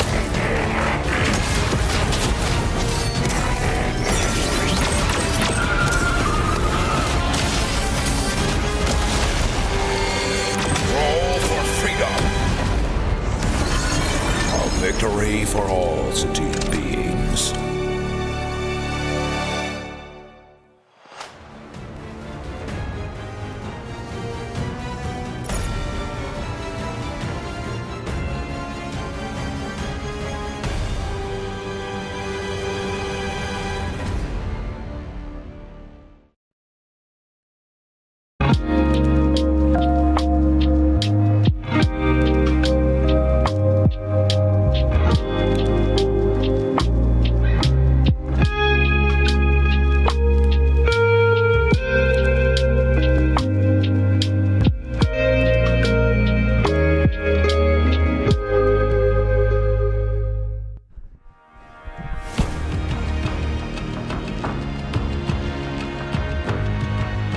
Yes, that's the relaxation we're talking about. Especially after leaving the madness of Sanhok, because Neptura Nongshim Red Force came out hot too, and a team that needed to come out hot. There's so much to like about this game. Nongshim finally. I said in the intro, I said in the pre-show, I wanted them to play a little bit louder. I did. A little bit. I wanted them to play a little bit louder. They're too quiet. It's not what we want from them. And they came out exactly how I wanted them to play. They played it so nicely. They were split over that east side, west side, always get that wrong, over the west side, but didn't overextend, didn't do too much. They just held a little bit of their own space. Then you also see that split coming in over onto the western side, and then as the zone gets smaller, the zone actually, or the players actually end up splitting up a little bit, trying to control both sides of those zones a little bit. Really, really nice to see. 23 points going to be what they see from that, what they get from that. 13 eliminations. It's all down to that timing of the third party. It's down to the regroup timing as well. So much from them. You want it loud? I mean, you got loud. 13 eliminations out of that team. Another team actually surprising us here, Max. Not only just Esports, Kinotrope Gaming being able to put up a good performance here as well with 11 points, and then AXTMG following up the good performances there too when it comes down to Sanhok. And remember, that is one team that kind of has an advantage, I feel like, over everybody else when it does come to Sanhok, because they played a lot more in the region. Yeah, that's true. They do play a lot more going into BMPS, so they had a lot more experience going into it, into PMWC. Can I go deep on AXTMG, because I got a complaint. You know what? Oh, let's go. Yes. AXTMG, you had such an amazing compound. Why do you send two players solo into Ida? I don't understand. If you go north and you just hold on together, because you can have two teams in that compound. You can have one south of the road, which is Ida, and one north of the road, which is going to be then AXTMG. And they decide to keep two players north of the road and send two players, okay, you guys, 2v4 Ida, which is not going to work out. So I think if they just regroup north as a four-man in that position, maybe they still don't get the win because Nongshim Red Force were just so oppressive at the end, but at least they have a high opportunity to get eliminations and maybe the win at the very end. Okay, all right. I like that take. I see you kind of... The gears are going there, Neptura. Do you agree with that? It's cool thinking. Not really. I'm so sorry, Max. Okay. Let's go. Oh, really? Okay. Yeah, I don't really agree. I didn't mind the 2-2 split either side of the road. If they knew that Ida was actually there, then yes. But at the same time, what other choice did they have? I think the only response they had was to do that 2-2 split and try and do it. Because if you force stack onto the other side of the road, you're hemmed in between APG and Ida, right? As well as all the other teams around to the east side. If you go all in and try and get rid of Ida so you can do that 2-2 split, APG are going to be looking at you, the teams on the south side are going to be looking at you. I feel like they kind of were hedging their bets and going, if it doesn't work, at least we have a duo on that north side of the road. I think that was kind of their only play if they wanted that compound. Now, we could get into a discussion of should they have gone for that compound in the first place, which that could be a discussion, but if that was the decision they were going to make, I actually don't mind it. Wrapping my head around this. So they had to take a two-man five versus the entirety of Ida instead of just fully... It wasn't the entirety. There was a duo there. Yeah, but like it was the remnants of... Yeah. I mean, Because I think if you do go for the full stack, if you do try and go 4v2, you're going to get picked apart. Because at that point, the compound, the reason why I'm saying this in the first place is because the compound is on the edge of the circle. Yeah. Next circle, unless you get a really bad circle shift, it is going to be tending to move away from that compound. So naturally, that's going to be forcing EDA towards the compound of AXGMG, and meaning they're going to have a great opportunity to kind of third party that push and just stop them from entering the circle this time around. So I get your point. Yeah. But we can just agree to disagree on this one. Okay. I think those are both great points, to be honest. Thanks. I think I like where you're going. And I think I like where you're going, too.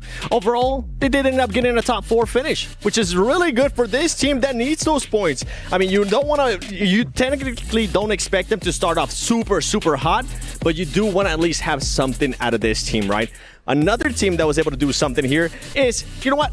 We are going to be going to Erangel. Let's look at the top teams, and there's just absolutely no surprise that Alter Ego is going to be up there. Luckily for some of these teams, though, 4 Thrives Max. That team is not going to be here. They're currently just watching everything because they're going to be going to the grand finals. Bro, they are. I can tell you they're at the spa right now. You know, they're in the pool. They chilling. They got their Honor device. You know, they're just watching the broadcast. Be like, puh. Easy.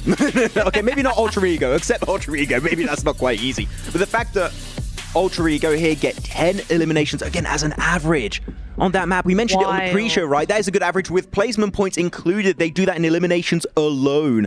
Ultra Ego, if they, again, can replicate that first place, definitely on the cards for them. I will say, though, APG not far behind with over 7 elimination average, what, 7.3, something like that. And if you talk about 4 Thrives having a really, really good elimination average with the 6 point something they had there, APG still not doing too bad. And I think it's even more impressive considering that we've seen far less from APG than we have from Alter Ego or 4 Thrives. How about we talk about APG on this game? There was one thing from APG there that we were kind of hesitant about for a split second. We saw Doc starting to scout, but it was a little bit different. It was a regroup. It was like it's actual scouting to facilitate a transition. It's not like actively scouting and then 1v4ing. That's completely different, okay? No, he actually goes for the rock where eventually Nongshim Red Force take control of it with Binny, and they do get himself a really good angle and then just pick up everyone else. I think even Doc went to pick up Toppy was his personal Uber to bring him back in that position. I do think they should have gone high north on the rock position to try and win it off, but I think overall, Doc is trying to play with the team a little bit more, which you can always appreciate. I mean, it comes down to that team just being able to make sure they end up regrouping. And for everybody currently watching at home, don't forget that from July 25th to the 27th and August 1st from the 3rd, log into Summon Airdrops and collect 2025 airdrop vouchers to enter prize draws for official merchandise, smartphones, BD partner rewards, permanent in-game items, and more. Every participant is guaranteed to win. Additionally, from July 25th to the 31st, vote for your favorite airdrop partner for a chance to receive special gifts from them. Don't miss this year's airdrop carnival and unbox your surprise. And what I want to unbox now is going to be this next match because I'm excited to see who's going to be the top dog here in the first Erangel of the final day of group stages. So let's send it over to none other than John Allen, the man with the great voice and Reflections. Soldier Reflections. Wait, what did he call me? I don't know. Soldier Reflections? Soldier Reflections? Yeah, so you get the good voice, I get Soldier Reflections. So that's okay. We take those dubs. Hey, man, look, you can keep that all to yourself. I'm busy casting PUBG Mobile. There you go. Yeah, going into this game, we are going to indeed be looking at the top dogs, right? Because it was Alter Ego who had a little bit of a misstart to today, a misfire to kick things off. Alpha 7 as well. These are the two teams with all eyes on. But Falcons as well have not been able to put too much on the board. They rolled up to Alpha Gaming and they were rebuffed. We'll see if they can put more points on the board, but the opportunity to direct qualify into the finals is starting to dwindle. We had questions about this team coming into this tournament, and the answers I don't think their fans are going to like right now. It has not been an illustrious start for the Falcons. Not at all. Not at all. And I'm actually very worried now at this point because when they played in their Group 1 on day 1, they started off with a big second place, plenty of eliminations, a tremendous game to say, okay, Falcons are here to play. They weren't the greatest on Erangels. They just weren't. And now they move into Erangel. They're already really far down. We're talking 22 points. Falcons have to pull off a hat trick over the next 5 games. They cannot afford to have another bad game. They just can't. They now have to pop off each and every game that starts here, game number 2 on Erangel. So for Falcons, the home team, they've got to get to work. They need those points. They need them fast. getting 60 points on 5 matches, I don't think it's going to be doable to push up towards that 80-point boundary that we're expecting. It may just be a matter of pride for them at this stage. See if they can go again. Well, and money, to be fair, as they ladder up in those rankings. Of course, do get a little bit more moolah to be able to take home with you guaranteed, but they very likely going to be seen in the survival stages.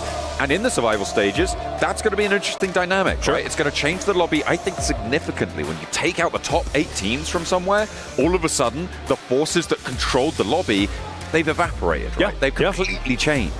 It's a great conversation. It truly is. Some teams might... Oh, look at that zone. We'll talk about that in just a quick second. But, man, you know, some teams get very nervous when they see the likes of Alpha 7. Maybe they see Alter Ego Ares doing as well as they are, right? Thunder Talk. And they start to deviate and change their play style. When they're gone, like you mentioned, things start to change a bit. And, well, survival stage is going to be a lot of fun, but very stressful for those teams who are still struggling even at this stage. We look at the zone on the way to the right-hand side. APG, Thunder Talk, we know where they like to go. They like to go towards military.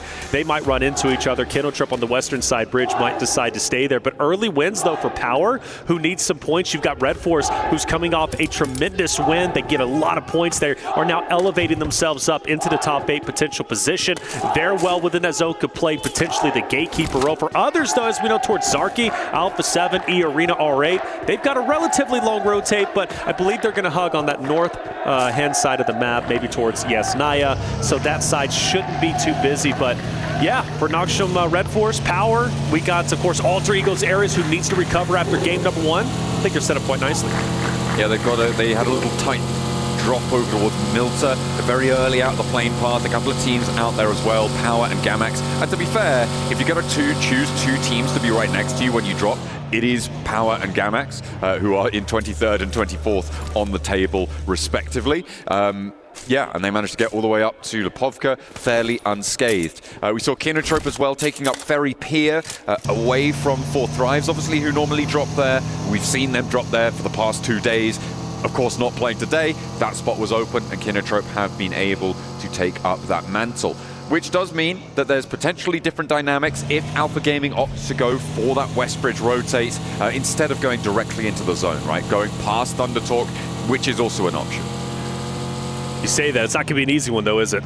Thunder Talk's been putting up a wonderful fight, and I think for them, they want to prioritize this rotate onto mainland as quickly as possible. There's just no way military is going to be obviously within that next zone, so they want to try and get a move on and potentially get some distance between them and APG. For the other rosters towards Zarky, nobody's moving just yet. Relatively slow goings. R8 did disengage. They're now moving up towards the north-hand side, which could give them a pretty big advantage, in my opinion, if they can set it up properly and have the wherewithal to know, okay, we might have a couple teams rotate in towards Yasnaya. We could play gatekeeper. That could be some much-needed points going their way. I mean, after all, same kind of conversation with Noksham Red Force, R8, AXTMG. They're a little bit on that bubble, right? They've got a lot of ground to cover, and they're running out of time. Thunder Talk being cautious on this bridge crossing, rightly so. There's nobody currently challenging them, but because of the number of parachutes that they saw heading to that northern side, they would have seen at least 3 or 4 teams heading out over towards the mainland from that Novo drop. They are being nice and cautious to get across this one. They're serpentining across the bridge, they're leaving backstops. It's nice and disciplined from Thunder Talk, and they are going to be able to carry their journey on in towards the south side of this circle, moving now to the south edge of Milta. Weibo, pretty easy rotate for them. They're going to be just fine. Team that is at 42, still very much possible. Revo, a bit of a misjump, but that's okay. He's styling on us anyways. Again, up there towards intense game. The arena. Thunder Talk goes over to the right-hand side, maybe closer and closer towards Gamix. But one thing about this zone, right? I mean, it's so much water, right? There's only going to be so much land that's going to be usable. It's obviously playability-wise. So, yeah, I think it's going to be quite a bit tight. I do worry maybe potentially about Falcons. I think they're just fine at the moment. But if they do decide to hang around school area, you've got Ida, who's already going to be there, most likely very early on. They're probably going to stay there for the time being. You still got IG coming onto your backside. You have, of course, E-Arena, so Falcons going to be just fine. For Kinotrip, though, I am quite excited based off of where they're currently positioned, but Power is getting dangerously close. Yeah, a lot of contest for that central location. Alter Ego moving up, potentially out of Lipovka towards Prison Hills. It looks like Rosemary may be wanting to stretch out a little bit further. Currently power hold to the south of it. Kinatrope, they're up onto the tower right now and just trying to keep an eye out towards Nongshim, who are taking some shots over towards power as well. He's still relatively quiet. Tense game. They're on the move. Going through Pochinki, straight into the area off to the left of Falcons. APG still on military. They will decide to finally get a move on. They're not going to go on that western bridge. They're going to take the eastern side, which honestly is good for them. They have to assume if we do take the western bridge, teams are most likely going to be rotating late through blue. That would then include Weibo, who's going to be on to just behind them. Obviously, you do not want to get sandwiched, especially when you don't know how many teams are going to be on mainland once you do decide to get back into the zone. Luckily for them, kind of same conversation that we had against Undertalk. Nobody is going to be gatekeeping them on the bridge, which honestly, I think is quite surprising. I think there would have been an opportunity to camp that bridge, but I know it's not necessarily the smartest thing to do at times, especially at this level, because you typically end up cannibalizing each other. But for APG, they should have a free rotate. Yeah, it looks like they're going to be unscathed on their approach. We'll see where they can go from there. Alpha 7, they did in fact go over that north side, over the north of Yasnaya, and they're looking to slide on in past Mansion, past that open area to the north of Prison, because there isn't too much contest there right now. Those fields fairly uncontested. A couple of those dips being taken up by AXTMG right now, who again find themselves fairly central in a fairly solid spot. Let's hope that they don't mismanage it this time. I think Alpha 7's going to be heading straight for Lipovka. That's their area, and during Americas, that's where they tended to land. They gave it up this time around because it was contested, so they go up towards Zarki, where they've got free reign to get all the loot they want. But Lipovka, an area, at least on that edge, they are very comfortable, super familiar with it, and it's going to be tough for any teams to battle them on their home turf. Alter Egos, they're going to have Alpha, who's going to be the, upwards, so he's still going to be a bit separated from Alpha 7, but he should be calling this out and saying, okay, A7, they're going to be up top. Let's continue to maintain where we're currently at. And Milta is currently free, absolutely free. Thundertalk doesn't even decide to take it either. I mean, you don't want to be holding up in the buildings just yet, right? We talk about the idea of overcommitting to an urban environment, unless it comes with another advantage like high ground over a location or a potential rotational path that comes on through. Milta sits in a bit of a dip from the positions to the north that you know people are going to be taking. Down to the west. Oh my goodness. Maybe you're going to go in there now though. Yes. Because it is only when it commits on the side of an urban environment that you want to send in. Look at everybody. That is one hell of a shift. Let's go. Mad Max on the road. Look at everybody just shifting down. So many names, so many teams. Everybody's like, oh, wait a minute. We were not prepared for this. And, well, Alter Egos will take over the right-hand side. And now the gunshots start to fly. Power, by the way, does have a hovercraft. And, well, Rico says, I want to try and take it out if I can. Gamex struggling so much. They're only at 6 points. They've already lost a player. But where they are currently at, maybe, just maybe, they can get a couple of shots and take down some stragglers from other rosters rotating in. I'm looking at Weibo Gaming right now. They've taken an interesting approach to this one. They've sent all the way out on that western bridge to Sosnovka Military Island. They're currently rotating on the north side of the military base. They're going to be coming through on that bridge, so potentially a little bit of a wild card in play here. They could go for an aquatic approach to the mainland too. Looking at Alpha 7 rotating down.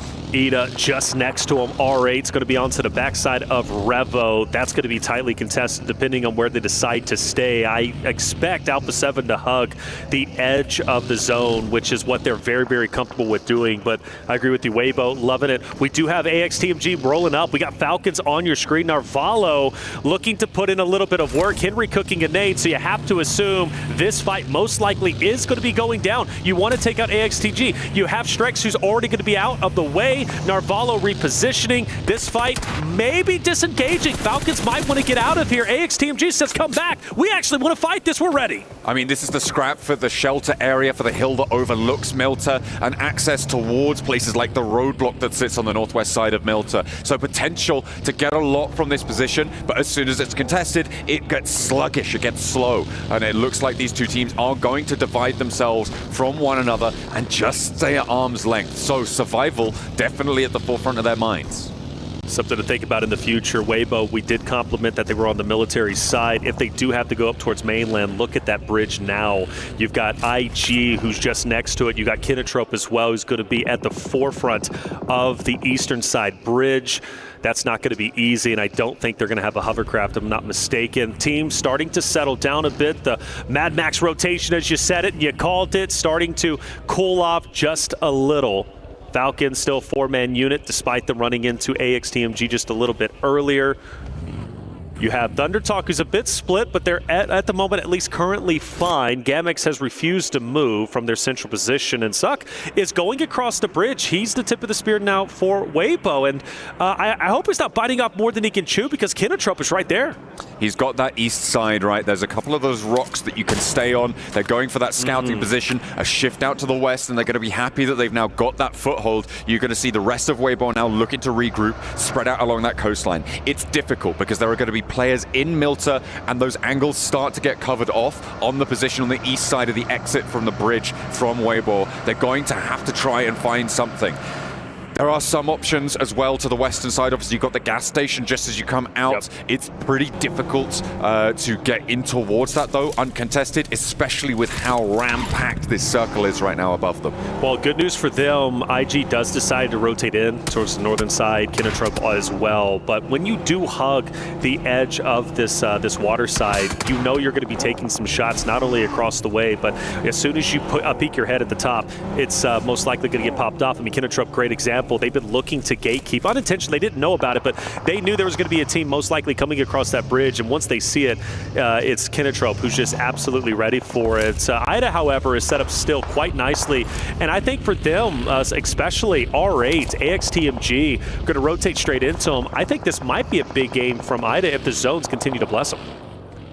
I'm feeling for Alpha 7 right now as well. Over on that northern side, they're having to push out into the blue. We'll see where they try and wrap around. It could be a long sweep out to the west and push in behind Intense Game. We'll have to see, because they've just actually disappeared north from our map feed. And of course, you guys can check out the map feed over on the YouTube channel. Make sure you're checking that one out to make sure you're up to date, seeing where everyone's going at all times. Alpha Gaming losing Doc, though. That's in a fairly pivotal position. That's over in Milta, as ThunderTalk are going to look to push across. Yeah, ThunderTalk getting active. Good to see that from them. They've obviously been a very talented roster towards the top echelon when it comes to this group. Anyways, at 50 points, a very realistic option and chance for them to break into top 8. Squashes down to the zone. Mafioso takes down Ralph from Falcons as they do get active. We talked about them having to rotate far up north. Taking down Falcons here would be big for them. Obviously, Alpha 7 still wants to be the champions once again. Taking down the home team this early on, stopping them and stopping their chances essentially after game 2 for top 8 would be massive. This is so nasty for Falcons. They managed to get that first knock. They do a lot of damage, but now Redox is isolated. Novalo's isolated. Koa's out in the middle of nowhere comparatively. He's over the road, back where we saw them before, up towards that hillside. And they're taking these slow 1v1s. Alpha 7 committing to a single engagement is what has turned the tides here. Sure, they've lost Squash, but they are now descending, and they've got 2 players in. Novalo, surely there's no chance as Mafioso descends. It's Carrillo who draws first blood, Revo who puts him down, and Redox turns his tail and runs. Yeah, he's gone, he's out. He's going to go ahead and join his teammate just off to the left-hand side and try and lock down this house. If Falcons now pushes into where Redox as well as his teammate is currently at, it's not going to be an easy rotate for them, I am sure of it. We have another zone shift. Weibo once again has to relocate and go to the north, but this time it's going to be the most difficult rotation they have had yet, because Kinotrope already had them on their radar. APG was also looking directly at them, and now I'm glad to see R8 on the screen, because they were just like Alpha 7 earlier, rotated way north through shelter, came back down, and now they look to challenge Alpha 7, but it's not a real challenge. You can't break into that hardcover POI unless you crash in, and that's almost a death sentence. So I think for them, yeah, they're going to go ahead and rotate and find a better option. The good thing for RA is they don't necessarily need to crash. Alpha 7 need to leave. Not necessarily immediately, but they can send on in. Oh, but they want to crash anyway. They're sending on through. Looks like Prestige. Oh, he's got himself an AWM there. We'll be able to hunt some heads, I hope, in the coming moments. But they're coming up against Nongshim Red Force, who of course won that Sanhok. They're coming off fresh from a chicken dinner.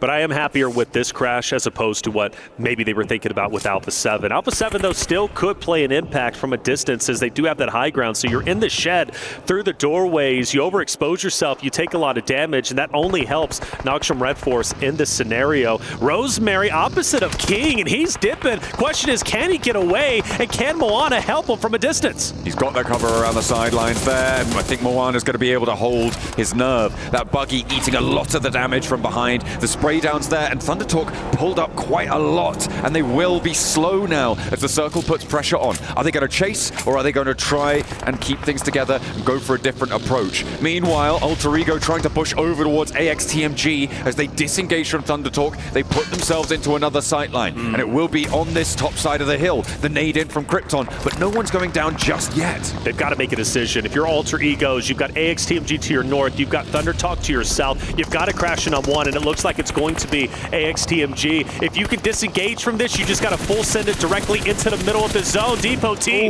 cannot take down Rosemary. Mind you, update, we do lose Intense Game. Our first team, by the way. With how chaotic these zones have been, I am surprised we are just now losing only one team. Back on board with Henry, up close, he goes down. Alter Egos need this win. They need to recover from the rough game number one that they had, and they're doing exactly that in sensational style. They slipped the pin, and Alter Ego managed to get around to the other side of AXTMG. With Rosemary down, another as well, down on bended knee. They'll need to try and pick it up, and of course they can. It's Alter Ego, but can they get Rosemary back in time? Because Thundertalk are following in their footsteps.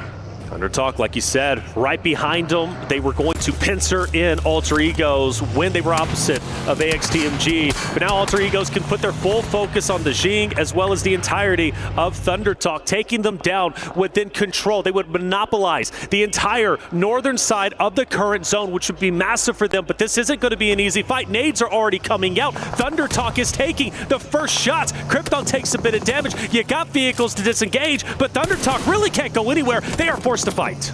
4 players still alive though, which means that they do have a shot here into this engagement. Alter Ego looking to keep this pressure up. Are Ida going to try and chime in? I don't think they're going to want to leave their position right now. No. A little bit closer down towards Milta. Next circle is going to come on through, and it goes a lot more central, so Ida definitely not wanting to flex out at this stage. Gamax very happy. I'm looking at E-Arena as well in the middle of this one, having a good time. I think Power, they'll be able to survive. I'm not expecting them to be able to get up towards these hills, but then again, and this is going to sound mean, it's Gamax in their way, so it might be a little bit easier. Might be a little bit easier, you're right. And Gamax hasn't moved, by the way. That's been one of their things that's hurt them so much, is their inability to make a conscious decision of, this is what we need to do. Let's make an effort. Let's push up. But granted, I will say they've been center zone. Where they're currently at and how they're playing is not bad according to how the zone currently looks, because theoretically everybody's going to have to rotate into them into center. So maybe they could pick up more eliminations in the future. But right now at 6 points, you got to think teams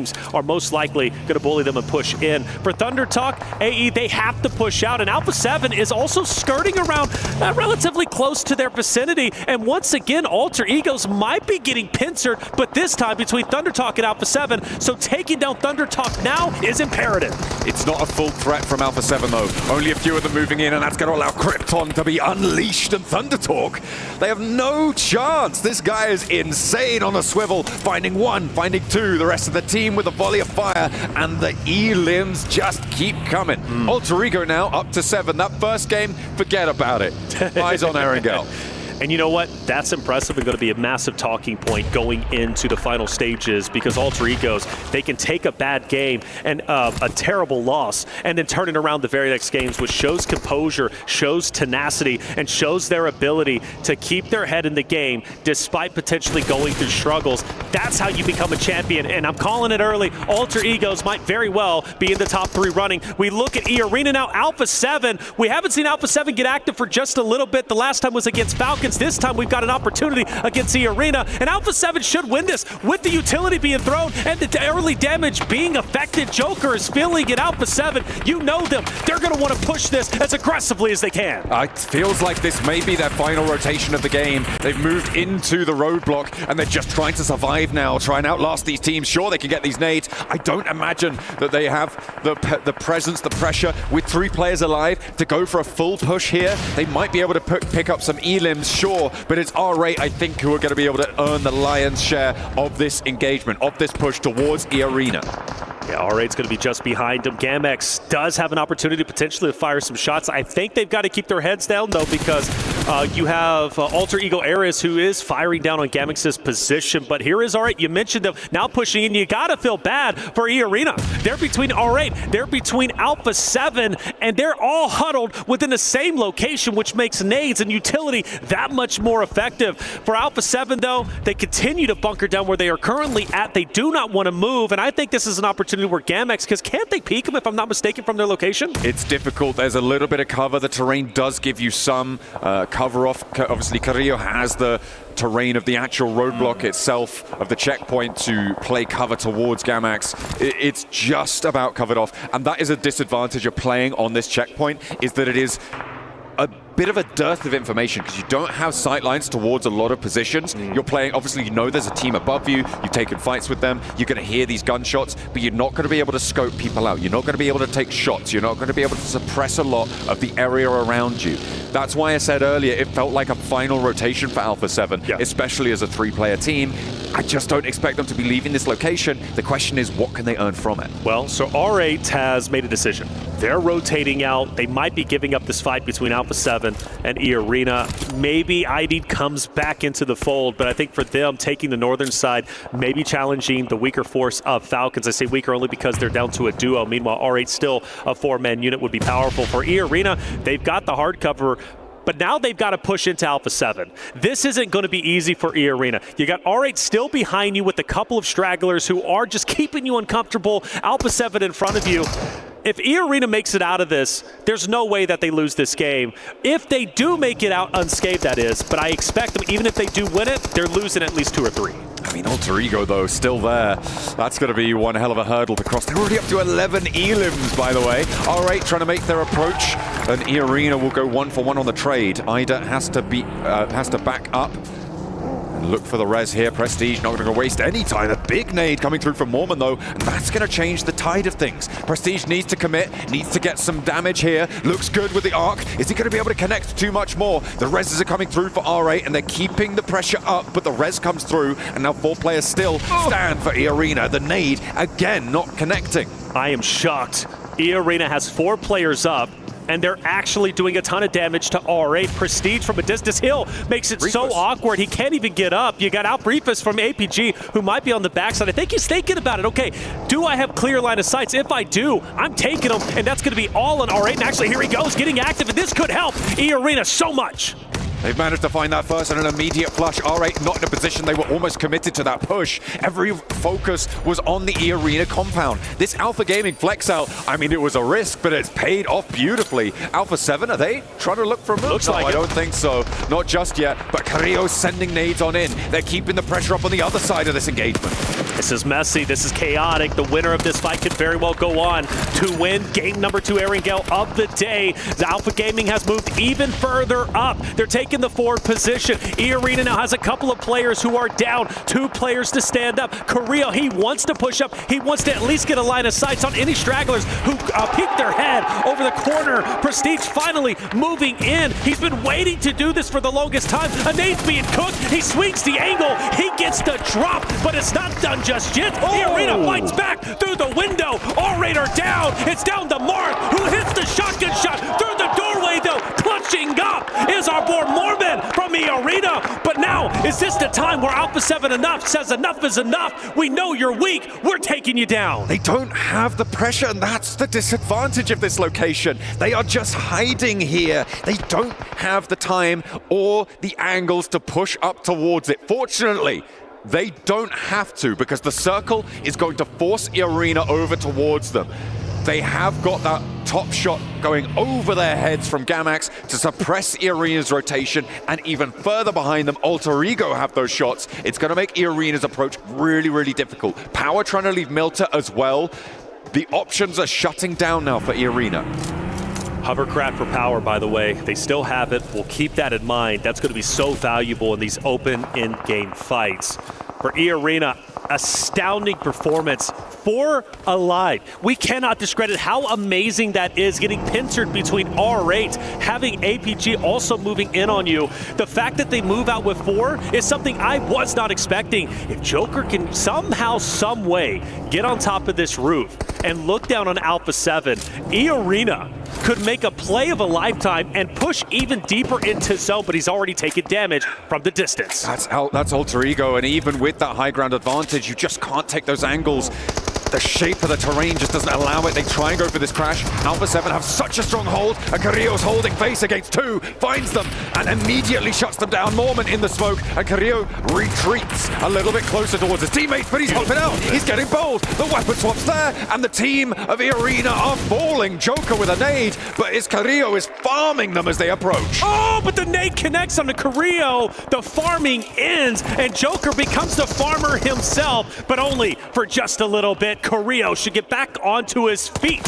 And now we are down to our top 4 teams. And finally, Gamax starts to get active. They're getting pushed, and it's Alter Ego. From the northeast side, Power have managed to move up behind Alter Ego, so it could be dangerous. The ground floor now taken. Moana, Krypton, followed by Rosemary into the ground floor now, pushing Gamax up on high. Molotovs to burn it, to slow things down before they can get this res, though. These nades are going to start to come on through. Healing now being done, and Alter Ego have pressure from the high ground that they have just deserted. Rosemary bottom left. He's been the highest damage dealer so far. Krypton as well, to be a great courtesy to Rosemary's performance. Gamax getting pieced apart, but Arthur wants to stop the bleeding. He wants to put Alter Egos into the grave, but will it be possible? I don't know. You got Rosemary, the top dog, and Krypton down below, and he's hugging a corner. He's hugging it tight, but the question is, does Gamax give up their high ground? They're on the second floor. I don't think they do, but Arthur is burning, but only for a little bit. He has that first aid. Nades being poured over towards Alpha 7, huddled behind the checkpoint. Where? How are they finding these hiding places? I don't know. Carrillo fully flushed out. The nades keep going, and Power are putting more and more pressure on as time goes on. Gamax, they're not out of it just yet. They've managed to extract some value out of Alter Ego, but they will finally fall. Alpha 7 are next to go down, and Power now have it all to do. They've got 4 players alive if they get this res, and Alter Ego on 3. And they have the hovercraft as well. We cannot discredit how powerful that might be in this end zone, but it's hovercraft versus hardcover POI. Alter Ego's areas, 15 eliminations. 15, absolute insanity. We've been singing their praises. We've been talking about how amazing Rosemary is and how great this roster might be in the finals. Could they be consistent from yesterday to today? Well, game 1 gave us a bit of a fright. Maybe they're starting to slow down, but game 2, they shut us right up with 15 elims, now top 2 going for gold. And Krypton is ahead of them, the tip of the spear.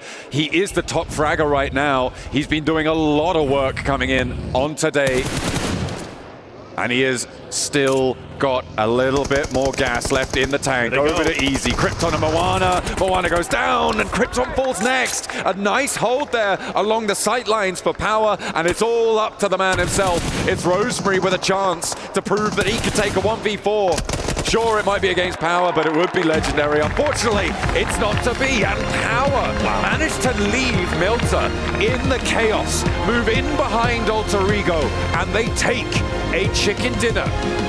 9 eliminations, mind you. A big difference from the Power that we've been seeing in the previous days. Power takes the first win of the day for themselves. Of course, game number 2, but you cannot discredit how amazing Alter Ego's areas are to snap back from game number 1 into game 2. But Power, a roster that I expect a lot from. They've been on the minds of the desk. They've been on the minds of the talent. Finally, they performed the way we were expecting. There he is, the man himself. Haji, looking hell happy. We love it. We love it. And we are, of course, going to see how that's going to affect the standings. But I think another big story on this is, of course, Alter Ego. 15 elims, second place. That's going to give them 21 points. They kicked off the game on 78, which is going to put them up at 100. Is that? No, not quite. Not quite. Just about on the cusp of breaking into the triple digits. Yeah, well, the thing is, pretty much top 8 already guaranteed, right? Coming out from the team of Alter Egos. They want to catch 4th Thrives. They want to be in first place, and the opportunity is there because we're still talking. You said it, right? Going into Sanhok, there's a lot of money on the line that we haven't talked about as much. What, $80,000? So you want to definitely secure that, give you a little bit of a confidence boost heading in to the finals. Game number 2 has concluded. We've still got plenty more to go. We're going to take a quick break. When we come back, game 3 coming your way.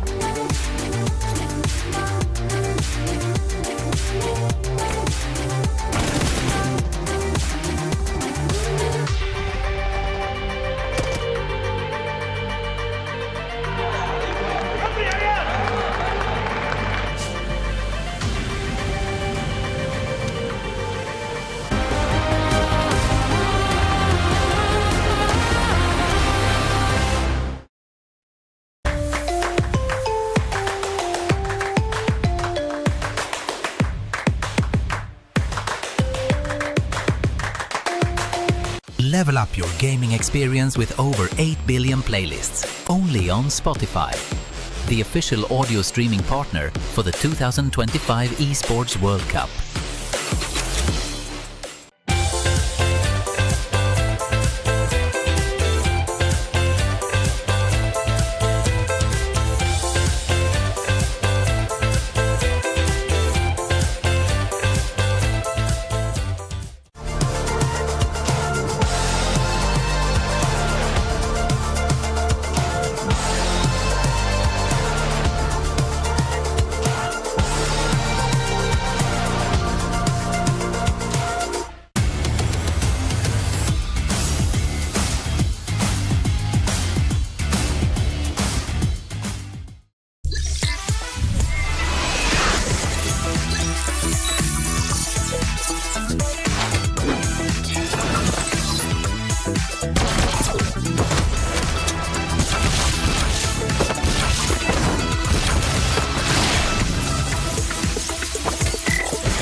Howard not just getting the win in-game, but also taking all the loot IRL.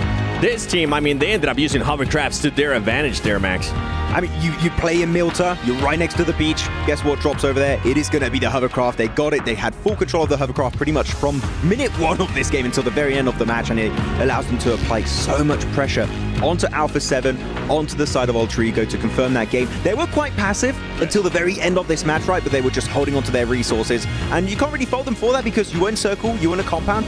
You just chill. You're chilling out. Yeah. Which is fine, right? And I'm glad that the MENA region starting to react here for me. As I was calling them out earlier, I wanted to see a little bit more. We were scared that this might have been the play. This might be a turnaround? I don't know yet, though, because there was another team, R8. Yes. A lot of third party in from the squad. So much, and I really enjoy how they used that as momentum, right? They had a big old third party over in Farm. That was a really good thing. They were able to eliminate, I think, both of those teams and just use that as momentum to just wrap around onto the western side. I mean, we saw Damar go way up to the north in a scouting position. That was really nice to see from them as well.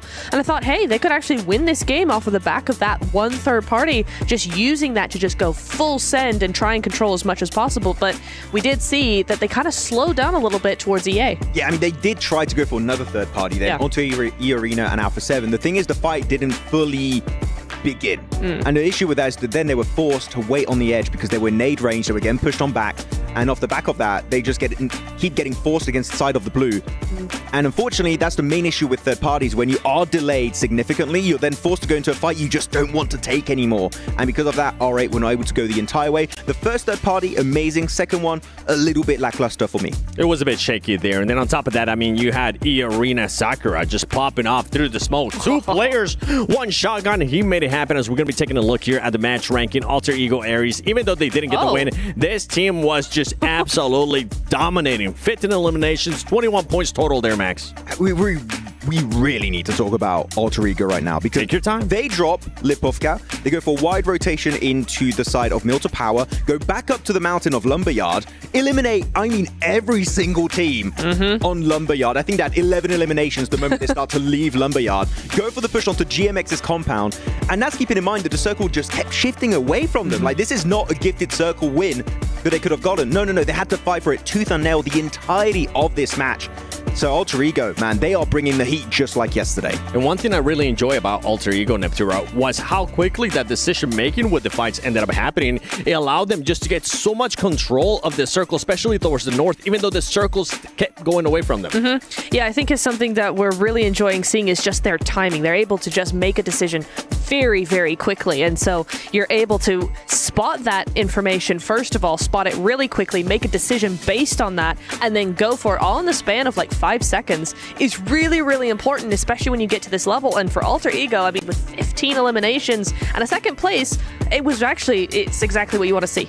We're talking about all these teams there that finished towards the top. Let's talk about another team, because going into this, Aaron, going with the groups that are currently playing, we had APG not really having to worry about 4 thrives. He kind of seemed promising there for a little bit until some interesting splits ended up happening, Max, and Doc got eliminated first. I was very confused as to why they did that 2-2 split. I think it was Top and Doc over into Milton, the 2 other players of Reefus going over to the western side. I was very confused because if you want to have a 2-2 split, it's better to have a 2-2 split where you can actually see your teammates and you can directly assist them. But no, Top and Doc were deep into Milta. Thunder Talk come rushing right into the city, get a 4v2, the easiest fight in the century for them at that point. It was just so easy to execute. And then they're just down to a duo at the very end. So again, I like 2-2 splits, but the way they did it there just makes very little sense to me. I want to see them just maybe a little bit more tightly knitted together in positions like a city finish like Milta. No, I have to agree. It is interesting that you see that you've got Top and Doc there. That's the duo that seems to be coming up again and again, right? That's the new fragging duo. So you could see how they might put a little bit too much confidence into the fragging power of that duo to send them into a weird angle, a weird split. But yeah, you're right. Once you get run over by, 4 players, it's not going to happen, especially with the momentum of moving in, crashing a building. There is momentum in that. And so that's where you're going to see them fall down. Well, we're talking about all these teams now. I want to see what the overalls currently be looking like, because Alter Ego, did you do enough now to be in second place? And they did. What a performance by this team. And I mean, they still have 4 more games to go. Look, it's looking scary there for 4 thrives. They might end up catching up now with Alter Ego at 99 points and 69 eliminations. Nice. How many points are they going to have at the end of today if they maintain this kind of momentum? 130. 130? Yeah. I was thinking that would, the fact that they would do a massive gap like that, and 4th Rise have still had an amazing group stage, is a very big statement at the very start here at PMWC. So let's take a look at what Alter Ego's doing, right? Currently, they're in 2nd place, and then the next team that's following them that still has matches to go is going to be Alpha 7, and they're all the way down in 7th place. There is a 30-point gap right there. If you're Alter Ego, and this is going to be a question for both of you, and I'm going to go with you first, Max. Once you end up passing 4th Drives, do you maybe want to hinder the performances of some of the other teams that might be struggling, or that you might make it a little bit harder for them to get to Grand Finals and force them to go to Survival Stage? I don't think you even have to overtake 4th Rives. I think you start doing it now. Reason why 4th Rives not here, right? They're not playing. What's available? Western Bridge. Where do Alpha Gaming like to rotate? Western Bridge. Would they expect it? Hell no. I would love to see them take Fairy Pier for themselves and just gatekeep the hell out of Alpha Gaming just to say, no, you're not making it to finals. Go to the disgusting survival stage over there. You don't belong there just yet. Alter Ego, making it harder for APG. I like that. Nep?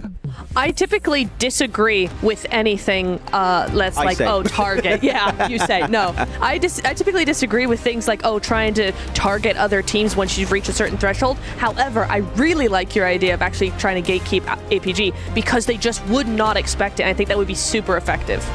Okay. All right.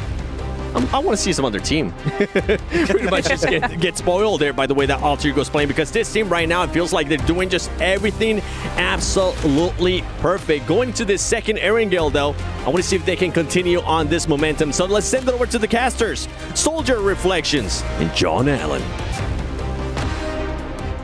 Doing the test for putting in the heavy work as much as you guys have there. Map number 3, halfway point for today. Time, again, is running out. We were kind of calculating how many points the teams need to be at. I think 63 was the number that you were calculating. I don't do math, you do, but hey, 63, I think, right, is where the teams need to be by the end of Game 3. That would put you at a 7-point average over the games that you've played so far. That would be more than 80 points over the course of the 12 matches that you get to play, which is where we're expecting that bubble to be. Obviously, Alter Ego Ares blasting that metric out of water. They're on 99er on 8. An incredible performance coming through. That's over a 12-point average, which is insane. Generally, we talk about these first place teams hovering around a 10-point average. So to be up and over 12, over 8 matches is pretty crazy. So RA Esports at 46, they're just below that threshold. I think this is their game. I'm feeling it. You go back to day 1, and Hora started off game number 3 with a 2nd place finish, 16 total points with 10 eliminations. So for me, I think this is their opportunity to shine and blast past through that point threshold at 63. So Hora, all eyes on them. For me, who you looking out for? I think that Max might have been on the money. Weibo with a slow start. They're going to be pushing in, getting a little bit more momentum now. It's time to engage the thrusters. It's not too late. Let's see if the PEL can do it. And Alpha Gaming, they're rubbish. Everybody hates it. Yo, hold on, chill out. He said that, not me. Alpha Gaming still in the running alongside that of Hora Weibo. You know who hates them the most? Who's Maxman? Is that right? Yeah, he really hates Alpha Gaming. You know, I'm glad Maxman is a strong individual because he gets a lot of flack on the desk by you.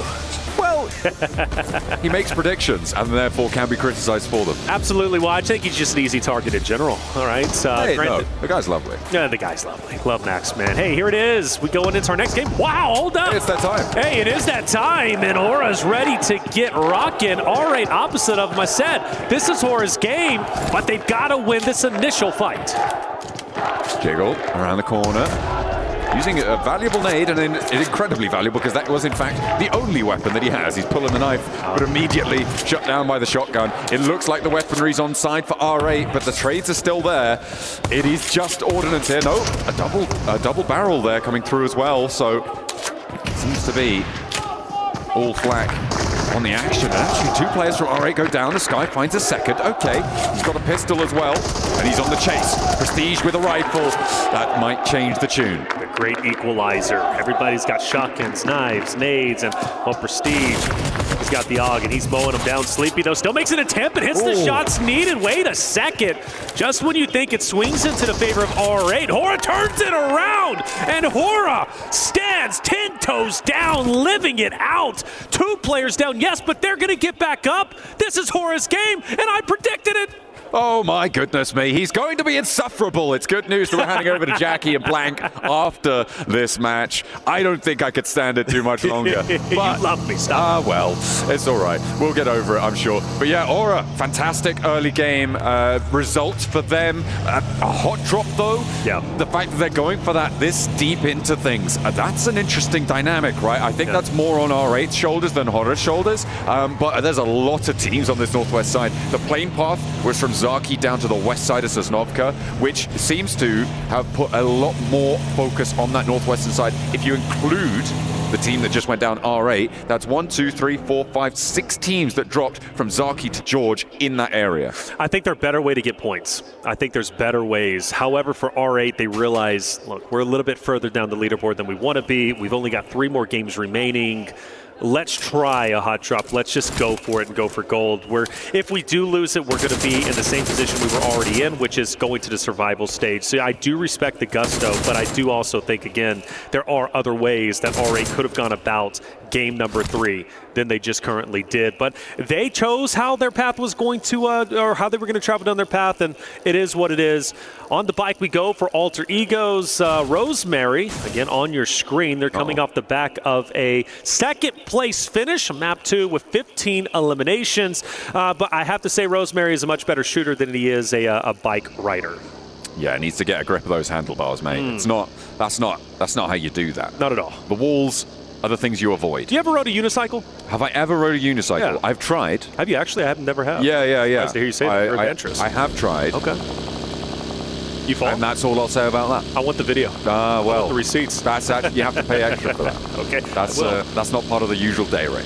Fair enough. Well, hey, let me know what the price is. Alpha 7, Gamex have already started rotating on the northern end of the zone, and I wonder if that's intentional, at least for Alpha 7, to kind of gatekeep Gamex again. Gamex, hate to continue to say it, but they want to try and take them down maybe potentially as quickly as possible. See them, and they did actually take them down in game number 2 very early on, so maybe seeing a repeat on that. As far as the center goes, we look at Nogshim Red Force, who's going to be dead center, right? Still trying to fill out the zones. They've got Falcons around them, power, it's starting to get contested, but that's kind of what we expect. This zone isn't as diabolical as the last zone was, but it's relatively similar, so we're probably going to see a lot of the same rotations. Teams starting to move in around those Yaz fields now. Taking up residence there, looks like, again, AXTMG in a fairly strong compound on the west side of those Yaz fields. But there's a history of mismanagement in that roster, and I'm starting to lose faith that they are able to pull that off. So I wonder who's going to take that from them. That would be the question on my mind. Alter Ego starting to stretch their legs to head a little bit further north right now, and mixed in with Nongshim Red Force and Power. They're trying to move in over that mansion area, over towards the Yaz fields as well. They'll try and find their slice. Lana hanging out on the outside still.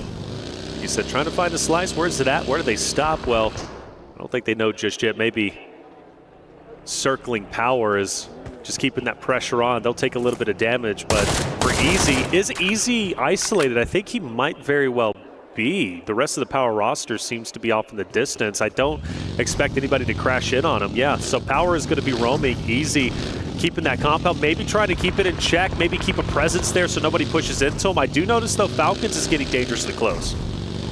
Yeah, they will try, I'm sure. I'll try their luck. Power on the God compound overlooking that mansion area. And over on the east, they're going to be difficult to displace there. May have a team rock up and play neighbor on that north side of the ridge, but we'll have to wait and see. Ida as well now, a late entry towards the circle. They dropped down towards Military Island earlier on in this match.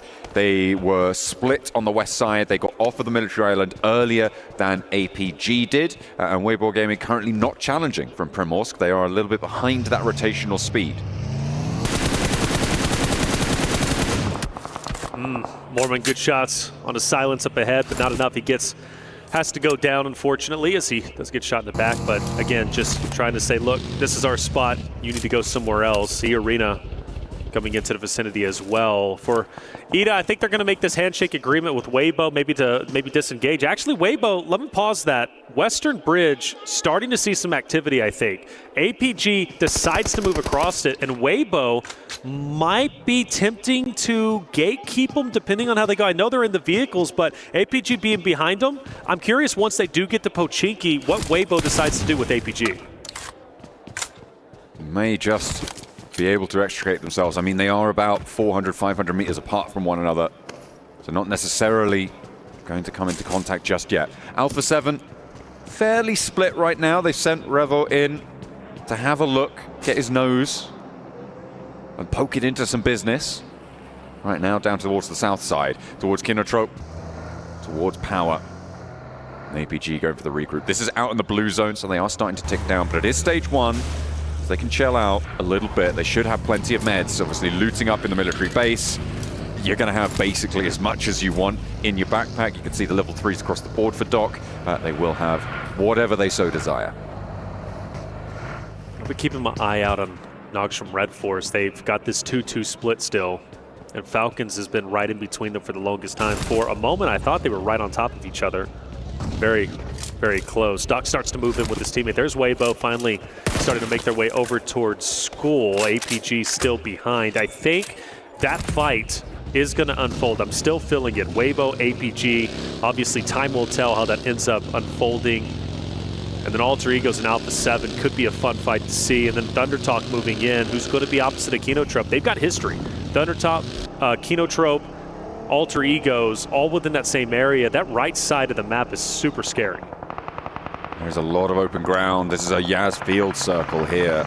It's just so open out there. The Falcons have managed to make their way up to the compound to the south of AXTMG. They should be fairly safe. Teams are going to have to divert around them. It's going to be very difficult to crash into these areas now as teams have found their footing in the zone. Down towards that southwest side, Weibo have managed to pull up just behind Ida on that southwest edge. They can chill out, but as you say, it is Alpha Gaming who are still yet to push in from that southwest side. The east edge is where I'm now looking. Thundertalk and Alter Ego, both are still yet to come in on this next circle. That's right. Still hanging out on the edge. A little bit of time to do so. The longer they wait, the more established teams get and hold up in their hardcover POIs. It will develop over time. For now, everything is okay.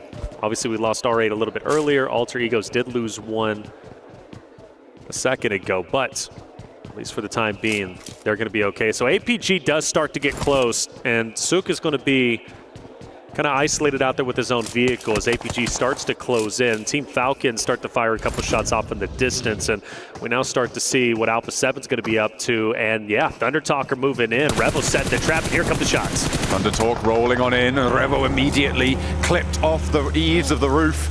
And it is going to be a 1-for-1 trade. King looks a little bit more resable, though, as Revo's going to have to try and drop down towards Carrillo if he wants this res. But the rest of Thundertalk not going to sidle in. Okay, Mafioso goes down as well. Ooh, that is nasty. As AJ cooking the nade, he's up onto the second floor. Carrillo turns the corner. There's an off angle that can suppress his corner as well. So it is a dangerous choice. Squash up onto the top floor, but Carrillo falls as well. AJ perfect with the nade, and now just one of Alpha 7 remains. It's Squash. He's pushing on the upstairs, but sees the fire, licking at his ankles, and they've given them the old topsy-turvy turnaround. AJ's back with his team. Now Squash is a slayer, and he's been known to clutch up, but in this moment, is it too tall of a task? Well, it's up to him to decide. Jumps out, takes a bit of damage. If he can pop this meta, he should be at least a little bit better off than he was before. Thundertalk can get overly aggressive, and if they do, Squash can capitalize off it. Let's not forget King is still relatively weak. Squash down low. Thundertalk hasn't pushed up just yet, and honestly, I'm a fan of that. I'm glad they didn't get over aggressive. I think most teams would have. Thundertalk realized, look, we've got the rest of the Alpha 7 roster down. Why do we want to expose ourselves to 4 individual 1v1v1v1s?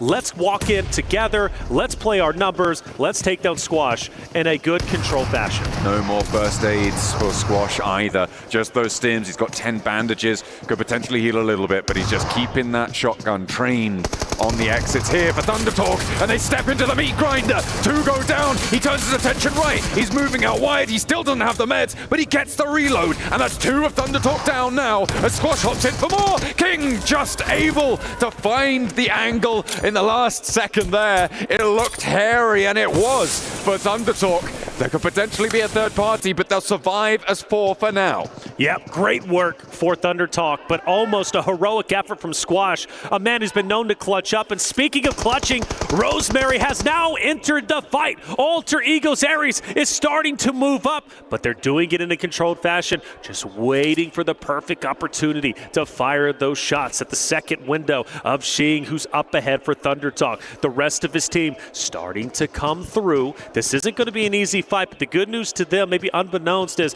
well, ThunderTalk is still recovering in a way. Yes, they've got their health, but now they don't have their wealth. They only have 3 men to work with, and it's all because of Arthur as well as Rosemary up ahead.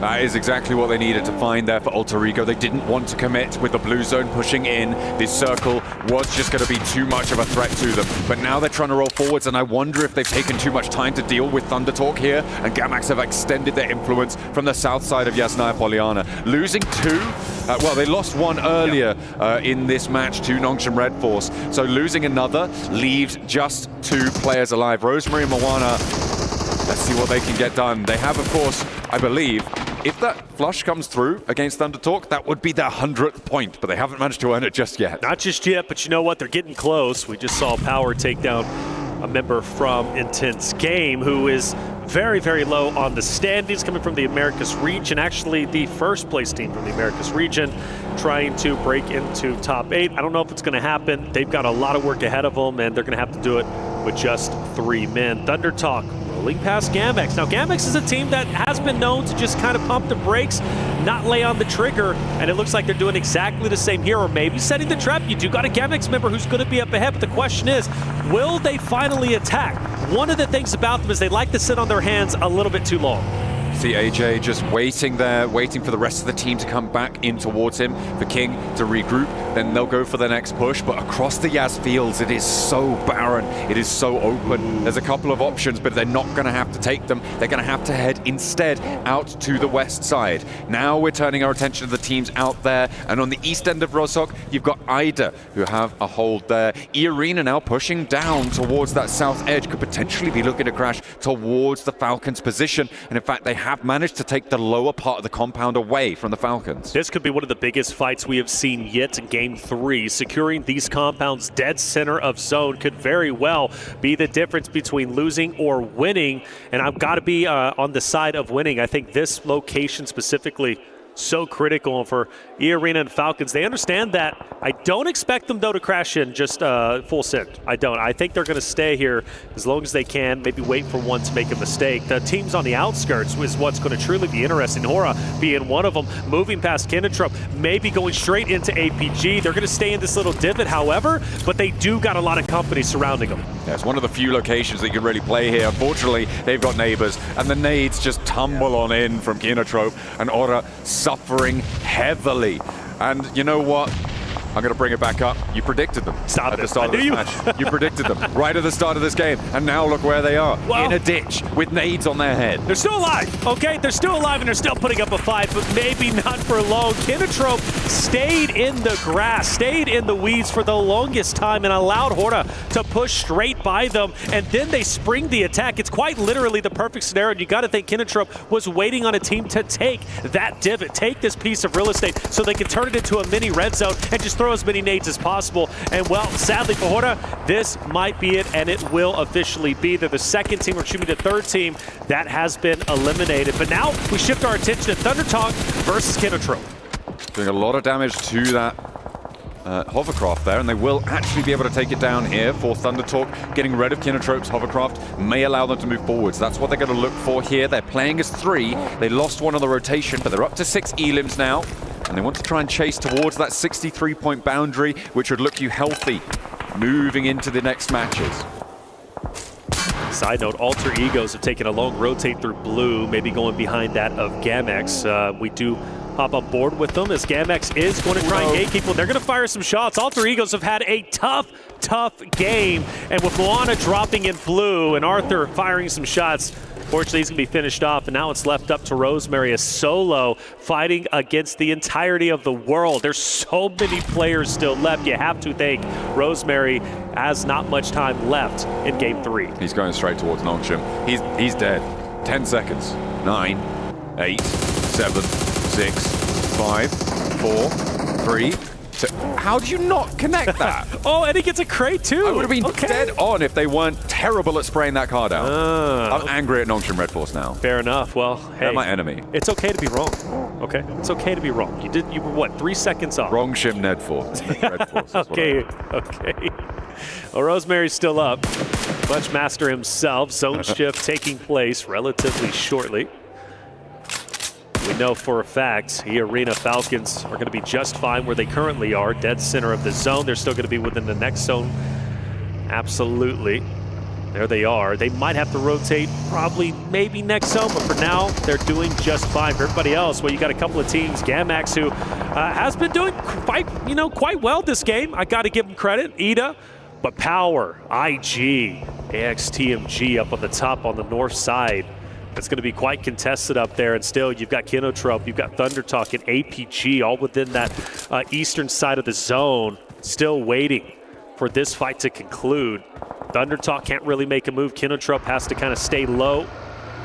And Ida, surely not. Are they rotating into Gamex and maybe even behind Nongshim Red Force? I think that may be the approach. I mean, it's difficult to go past Weibo, potentially looking to push in on across the road. Okay, they may be going to that ditch that Rosemary was trying to play around, I believe. Or was it the other crate? I'm not entirely sure. Either way, yeah, they're just going to try and insert north of Gamax, so they're not wrapping behind them. They are just looking to try and get across the road here. This standoff on the south side of the Yas Fields continues between Thundertalk and Kinotrope. There's 3 players alive for Thundertalk, all 4 players alive for Kinotrope. It looks like they might be dry on nades, otherwise I imagine we'd be seeing some lime green art. Mint green? Not sure. Mint green. I like mint green. I would say that's relatively close. Kinotrope, keep your head on a swivel, man, because I'm seeing some cars revving up.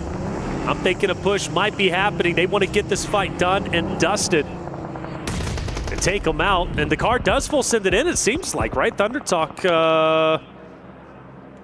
actually, hang on back. I thought I saw a car going straight in, but we don't. So for Thundertalk, still okay. I only see 2. There's the third king off in the background. He wanted a vehicle. Okay. He's just grabbing that back into control, making sure they have a multi-pronged attack if they want to go for this one, because it is a 3v4 crash. Not too much assistance going to be delivered from off angles here. Maybe a chime in from AXTMG if Kinotrope don't keep their heads down, or if Thundertalk get a little bit too bold. The nade's opening up. Imagine the players are going to try and follow this one in. They'll know now that they're playing towards the back. Another bouncer, that's a stun over towards the back lines there. And that's why you can't stand up too much. That comes from across the way. That is AXTMG. Push is finally in. AJ surpasses the hill, gets taken down immediately. Kinotrope knows the push was coming through the smoke. They were ready for it. They capitalize. AJ could still get back up, surprisingly, but Sitting wants to push in. He really does, and he's been hinting at the pokey push. It would be epic if he rolls in and runs over several members of the team that they've been fighting against for the longest time. Of course, that being Thundertalk up ahead.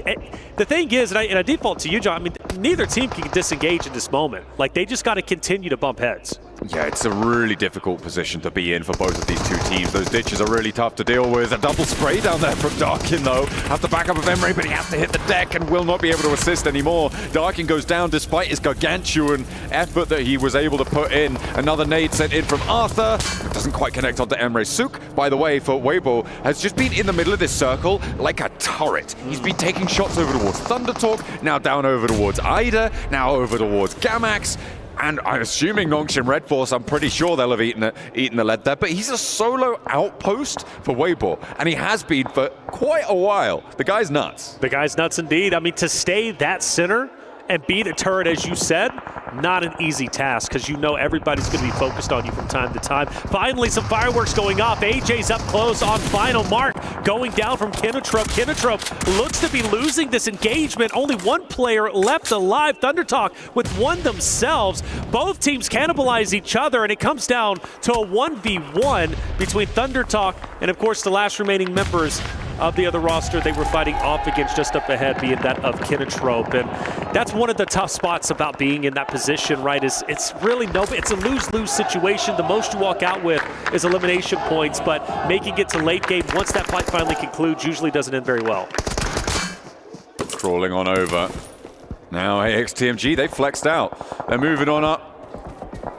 Trying to take the fight, but immediately that's Falcons actually taking shots out towards the north. They've been inside their compound for a while. The Falcons maintaining control. We saw, of course, Arena earlier pushing up towards them on that western side of the compound, but the Falcons do have some dominant sight lines out towards the north, out towards the east. A crazy hop over the ridgeline here coming through from Kinotrope, but it is not going to pay off, unfortunately.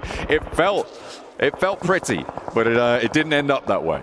Well, for Thundertalk, they walk away with only one player alive, but give them credit where credit is due, 8 eliminations. They've done fairly well this game in the elimination category, and now for the remaining solo, his job is to stay alive. We focus our attention on Arena, who takes down IG with quick fashion. In this game, only one player up, Padrino, who's going to be on the outskirts, and Falcons still going to be opposite of Arena, who might be in a better position once the zone shifts, depending on how it ends up unfolding. You talked about Zook, who was that of course, turret, center of zone. Weibo starting to move up just a little bit, but it's getting a bit dicey between themselves and the solo of Ida, but also Noxian Red Force.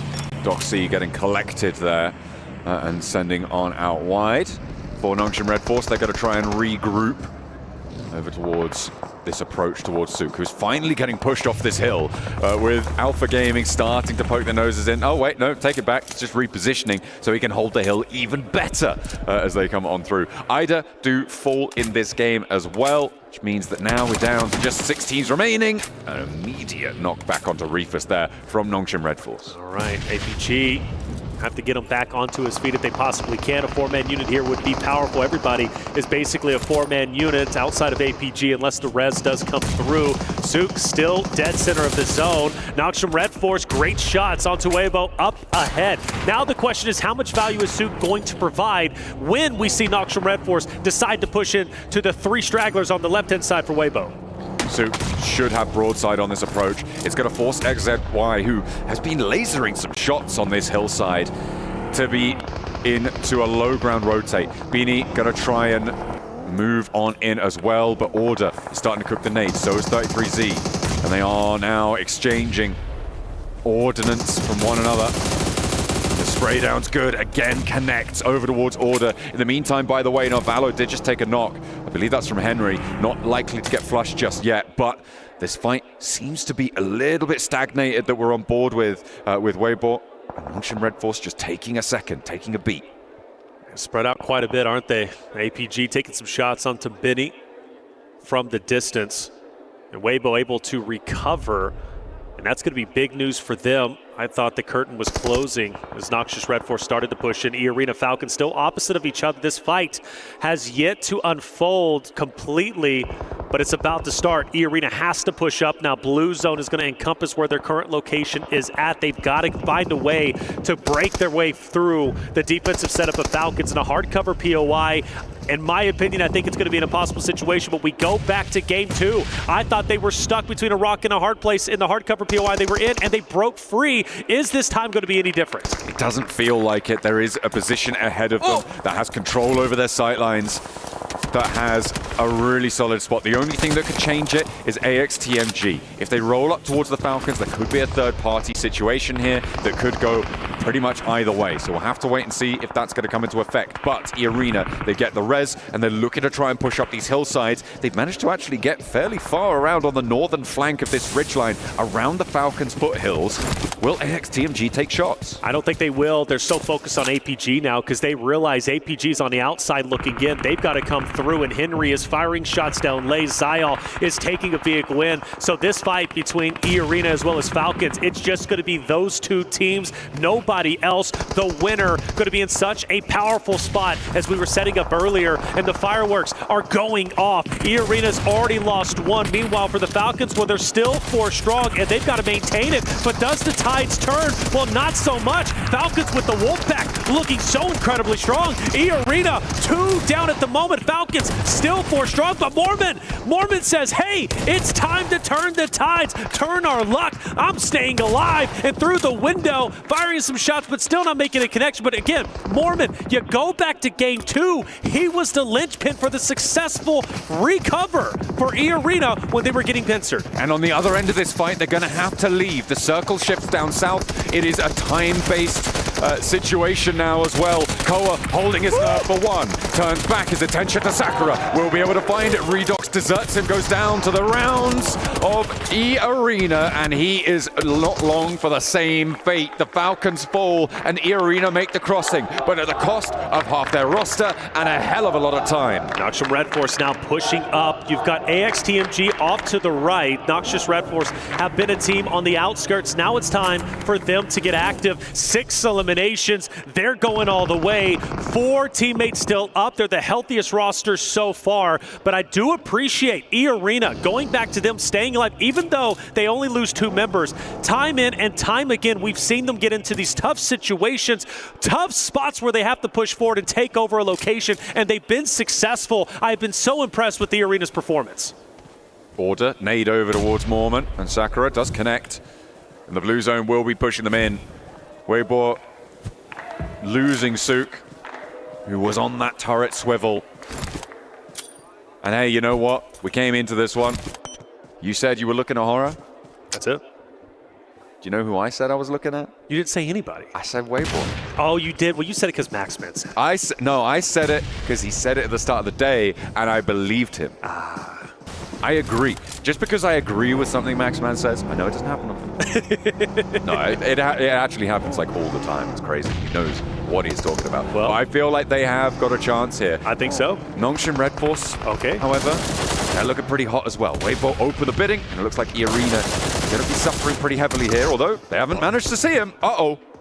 One still alive. One still alive, one looking to thrive, and finally E-Arena are gone down top 3. AXTMG, Weibo, Noxious Red Force. AXTMG taking heavy losses, and they are going to be out now down to the top 2. It's going to be a 2v4. Noxious Red Force looking to potentially have a tremendous day so far. They won game number 1 on Sanhok. They're looking to take game number 3. They are rocketing towards the top 8. They are rocketing their way up the standings. They're already at 9 eliminations.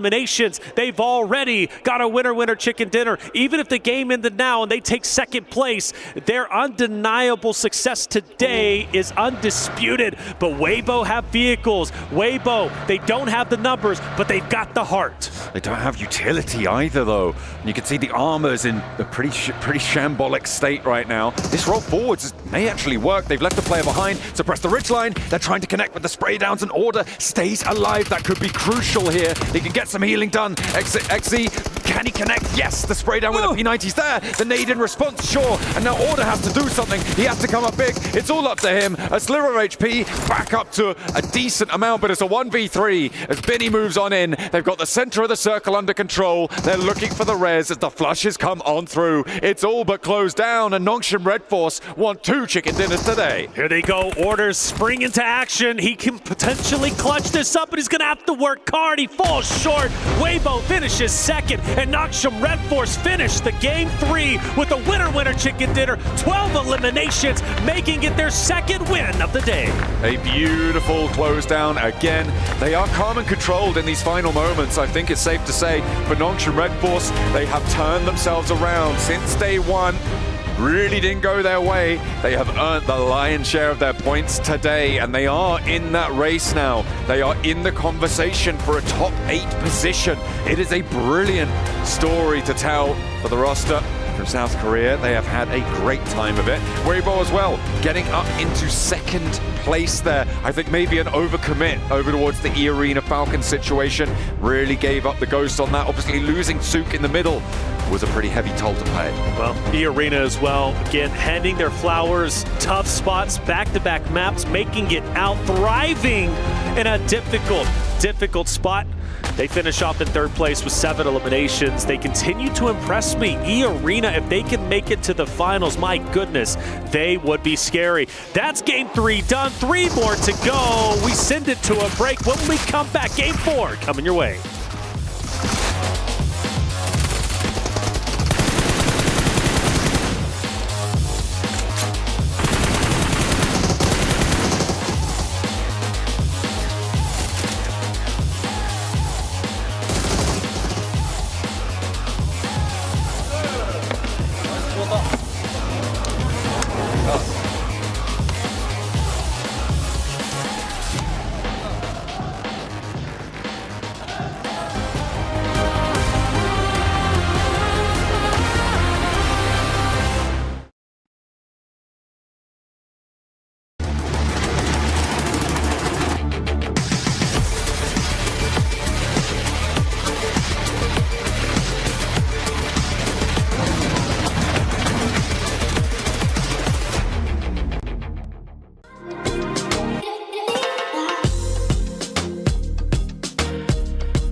This land is calling.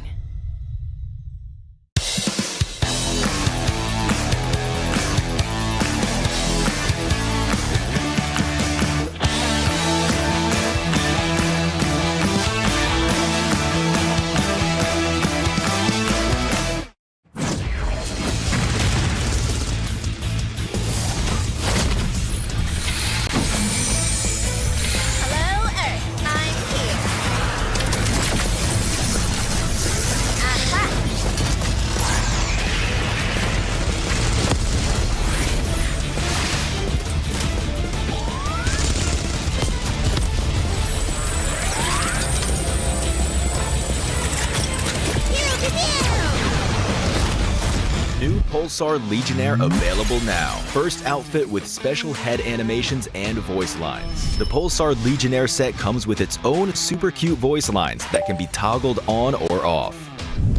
What happened? Bye, friend. Hello, Earth. I'm here. It also features the upgradable Hyperion ship DSR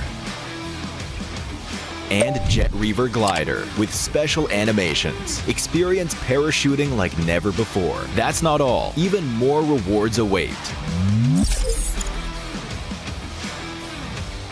Event period, July 25th, 2025 through August 26th, 2025. What are you waiting for? Get the new Guild set now.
Neptura, you might be the lucky charm for this team. Namshin Red Force, you talk about them at the beginning of the day. Their second win today. I'm very happy with how Nongshim have been playing so far. I really like how they're doing it. Again, they're playing just with a little bit extra voice today. Just a little bit more, a little bit extra. It's exactly what I wanted to see. It's not too much. It's not overextending. It's just spreading out, taking their time, keeping that pace going, and then when they see an opportunity, actually committing to that. I mean, it worked out well for them. 22 points for that team. Weibo Gaming, though, not falling far behind, being able to clutch up a second place, followed up by 6 eliminations as well. 12 points for that squad. Wait. I was clicking the button. Nongshim were in 22nd place at the start of the day, if I'm not mistaken. I wonder how high they're going to be after their 2 chicken dinners already on the first half of today. We'll find out in a bit. That's true. You know, because that's how we do it. Usually leaderboards come in later. Wow. That's crazy how that works, Max. It's crazy how that works because also another team that's there towards the top, AXTMG, being able to collect some points as well. Actually outplaying Alpha Gaming, in my opinion. Using the circle to their advantage and knowing that the circle is going to be hindering Alpha Gaming. And Alpha Gaming sending Doc in the docketing position, being a little bit off to the side compared to the rest of his team. And they're just like, you want to play that building? It's going to be in the blue in like 30 seconds. We'll wait. And they did wait, and then Alpha Gaming went out. I never thought I would see this day, okay? Do me a favor, production. Do a solo shot on Max, man. And Max, I want you to repeat what you just said. They did what? AXTMG did what? AXTMG outplayed Alpha Gaming. Ladies and gentlemen, that right there, 1,000 new followers. That's what you like to see. Hey, but let's go back to the fight between Weibo Gaming and Nongshim because I felt like that was a fight that had to happen for the longest time. They delayed it, and I'm talking about Weibo Gaming. It got delayed so long that ultimately ended up hindering the potential of a win. Yeah, I think they had been keeping an eye on that high ground for a long time, but what ended up happening was there were a lot of teams all around the edge of that, and for WBG, there was not the angle to actually get on there because AXTMG were on the other side. Nongshim, coming into the high ground instead, had a better angle up against AXTMG, so they were actually able to kind of take that away from them, take that high ground, whereas WBG just was not going to stand a chance against that. I think we'll have to want to see what happens, okay, with this team. They were doing some weird splits. We'll come back to it, but what I want to see is I want to hear what happened with RA Esports because that last game, it seemed like they were doing the right rotations, they were doing the right moves, but ultimately they just met their demise. So let's go to an interview with them. Barney, take it away. Having just passed the halfway point here on our final day of the group stage, I've got No Fear with me from RA Esports. No Fear, you and your team are kind of tiptoeing around that cut-off point from 8th place. So maybe you'll have to fight through the survival stage. Maybe if you have a late push, you'll be able to get into the grand final spots from today. Tell me what issues you're facing, what problems you're running into, and what's going well for your team so far. We are facing some issues in game. Like information-based game, we are lacking that.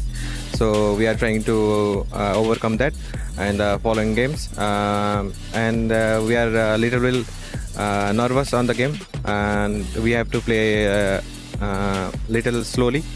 And we are going to play like we did in PMSL CSA. We are a little bit off than that. We are not playing our own game, so we are lacking that, and hopefully we can overcome that. Yeah, exactly. You've got 3 maps left until it kind of gets decided at the end of the group stage. So what's the plan now? Are you going to be able to fix any issues that you have right now? Are you going to get aggressive? Yeah, we are trying to play. As I said, we are trying to play an information game, and we usually don't push like blindly. So we are trying to play much slower and more aggressive. So hopefully in 3 matches we can get top 8. Okay, top 8 is the goal, of course. Thank you so much, No Fear, for joining me from RA Esports, and best of luck in the rest of the final day of the group stage. Back to you guys. Well, we got to wait and see if they're going to be able to make it there towards the top 8 because, as I mentioned, they were trying to do some rotations. I mean, Blank even ended up choosing them. As soon as he chose them, it ended up going south for them. But there you go, No Fear, only being able to get just 1 elimination, 275 damage. But let's move on from RA Esports because I actually want to get a chance to talk a little bit more about Weibo. Weibo, we always talk about the docketing. We saw Sook being very far away from their squad. Max? He was like, I like what Doc is doing. How about we do a bit of that? Okay, now, it was quite interesting because this entire game, Sook was split from the rest of his team. So Sook was in a building over to the western side, not quite in the mountain. And the mountain where the circle ended up going had the 3 other players of WBG. They just stay there the entire time. Then they pull a little Uno reverse card, send Sook over to the high ground position, leave the 3 other players in the compound to the west. And we're like, okay, that's a good scouting position. They're going to hold it until maybe phase 4, 5. Okay, we're chilling. I think they took until phase 6 to start even just thinking about regrouping onto Sook. And the fact that Sook is not eliminated during that time is just mind-boggling to me. I think they were scared of possible off angles, taking away that possible win from them. So I do get that they were scared about it, but the delay took so long that I would love to know what was happening internally, because so many things must have been taken into account for this team to not be willing to regroup.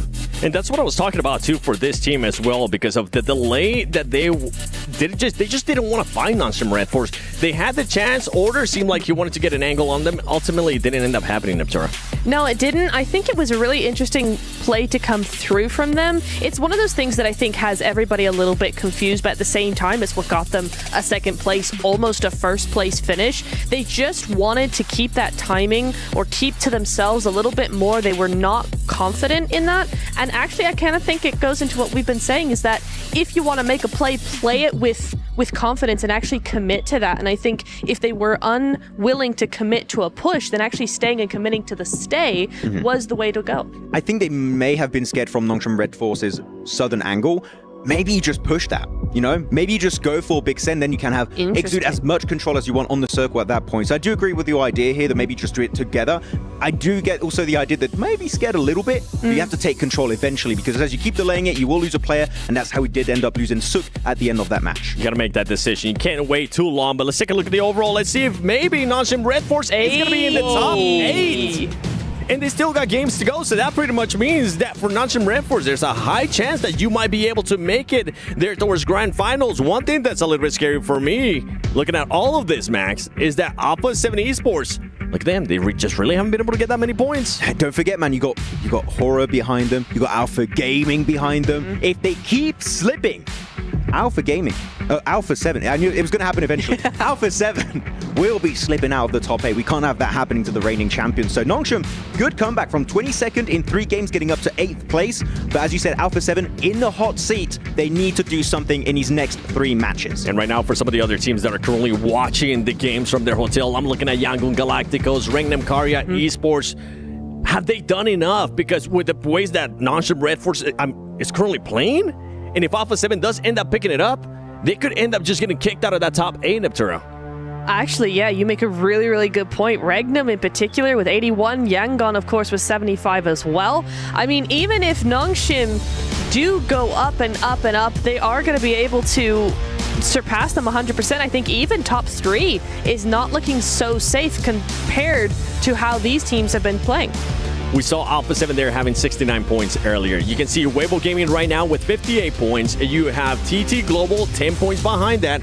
So, I mean, you were saying it, Max, they're not safe. They're not safe at all, and we need to start seeing a little bit more out of Alpha 7. They have had, to be fair with them, they have had some good rotations. They've had very good rotations right throughout this tournament, so they could jump up there. Alpha 7, they need to be careful because, again, they're in the hot seat. They could fall off. That would be one of the biggest upset here in the group stage. Okay, well, I'm ready to see what's going to be happening here in this final area. But before that, let's send it over to Barney on the stage. Welcome, everybody, to the Qiddiya Esports Arena, right here, live from Riyadh for the PUBG Mobile World Cup at EWC.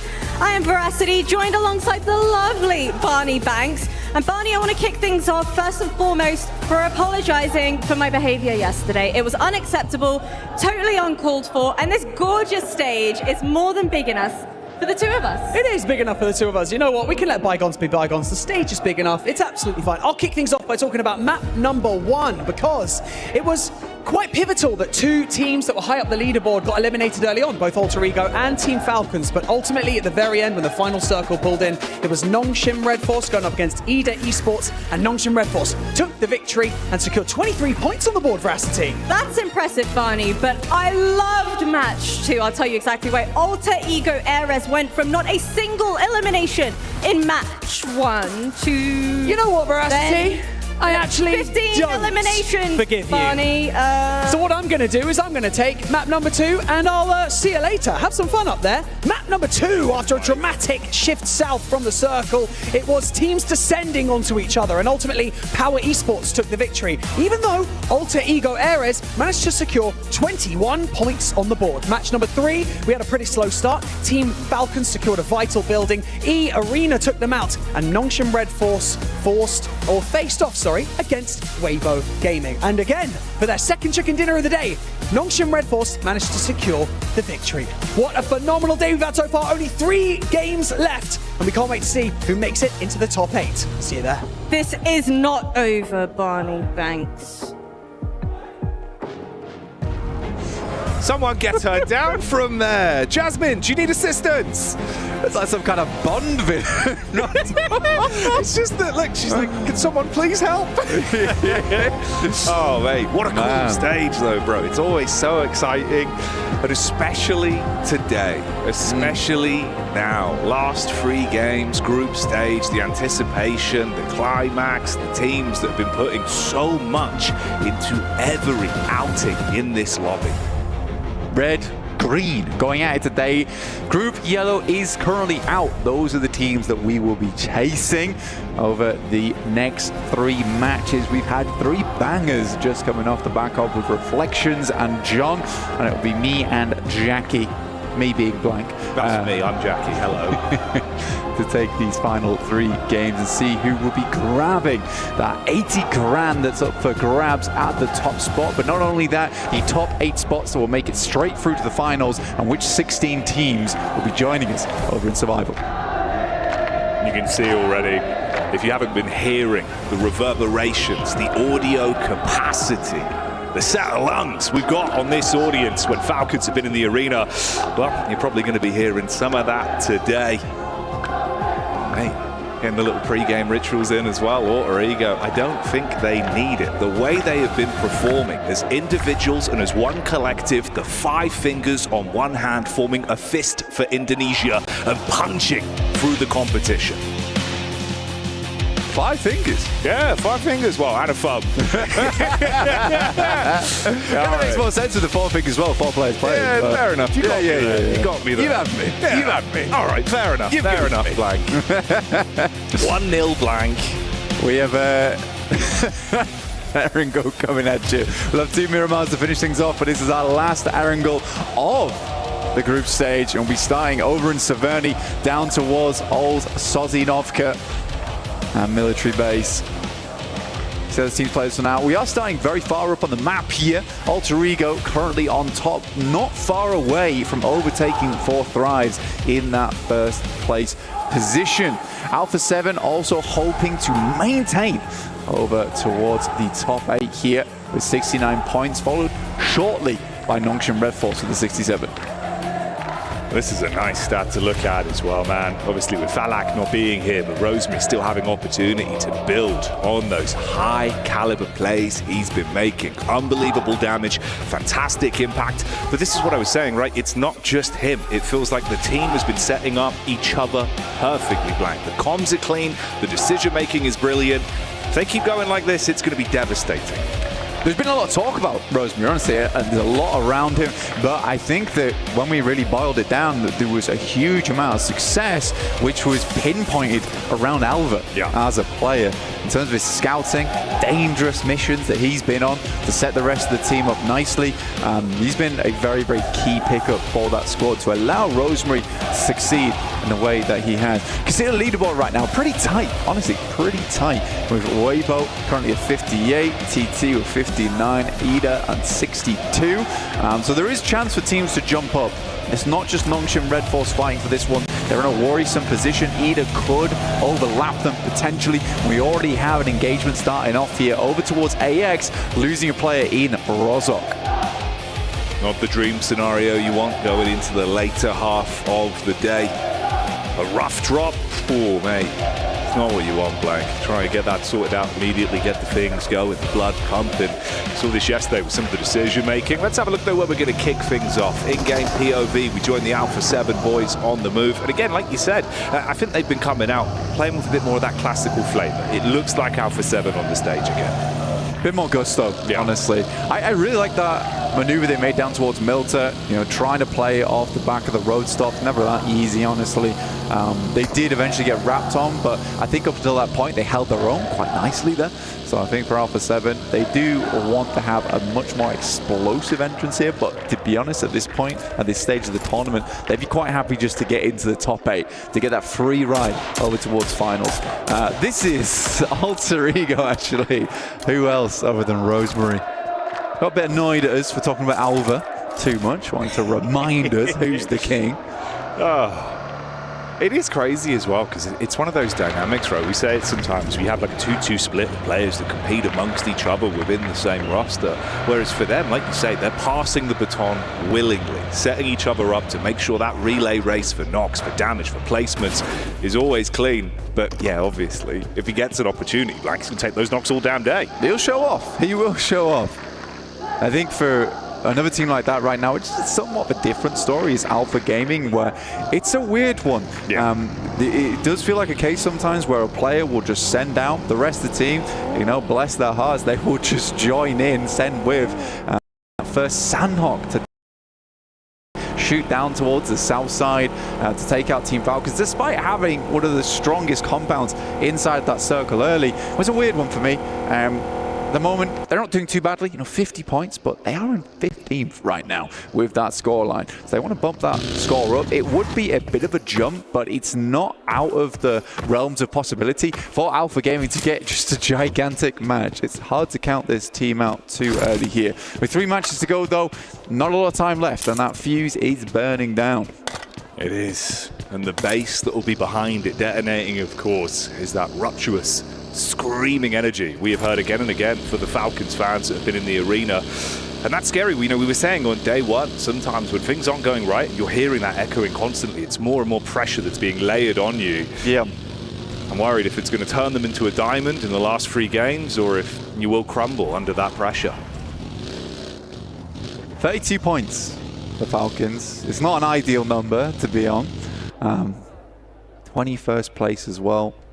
It would have to be a mega jumper. I think, if I'm being quite honest, a bit brutal, really. Yeah. I think Cole is the only player on that team at the moment I really see standing up. I mean, I've had a lot of admiration for Ralph, Nalvalo, Redox in the past years, but it's funny to me that their newest addition is the one who is showing the most gusto in these games. We'll wait and see for Falcons. There could be a miracle run, but for me at this point, very unlikely.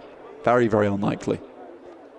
At this point, you kind of want the crowd to just be chill. Let them build. Yeah. Let them build, then follow. Yeah. No, I know what you mean, man. I know what you mean. It can be that double-edged sword, you know. It's kind of brutal. That's the way it's gone. But 2 sides to every coin, I guess. Longshan Red Force calling the right side of the coin each time it's flipped today, it seems. Some very good plays from them. Get themselves into 8th here, which would secure them if we ended things right now. I think Longshan Red Force has had a nice run. Capitalizing off some teams' maybe inadequacies, we could say. But at the same time, it has just been some good maneuvers. I would put it down to just a case of strong understanding of the map. Macro looked pretty decent. They didn't overegg the pudding a lot either, which is something you see from Alpha Gaming quite a few times. Maybe need some more classes when it comes to bakery, or at least getting some chicken dinners.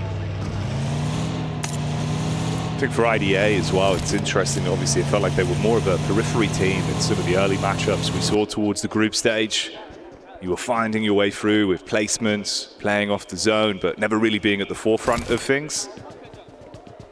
With the grouping the way it is in terms of the spacing in points, though, there's still a chance, mate. And it's looking better today. I will say that. I think there is definitely a good air in there for them. You know, they've got that second wind.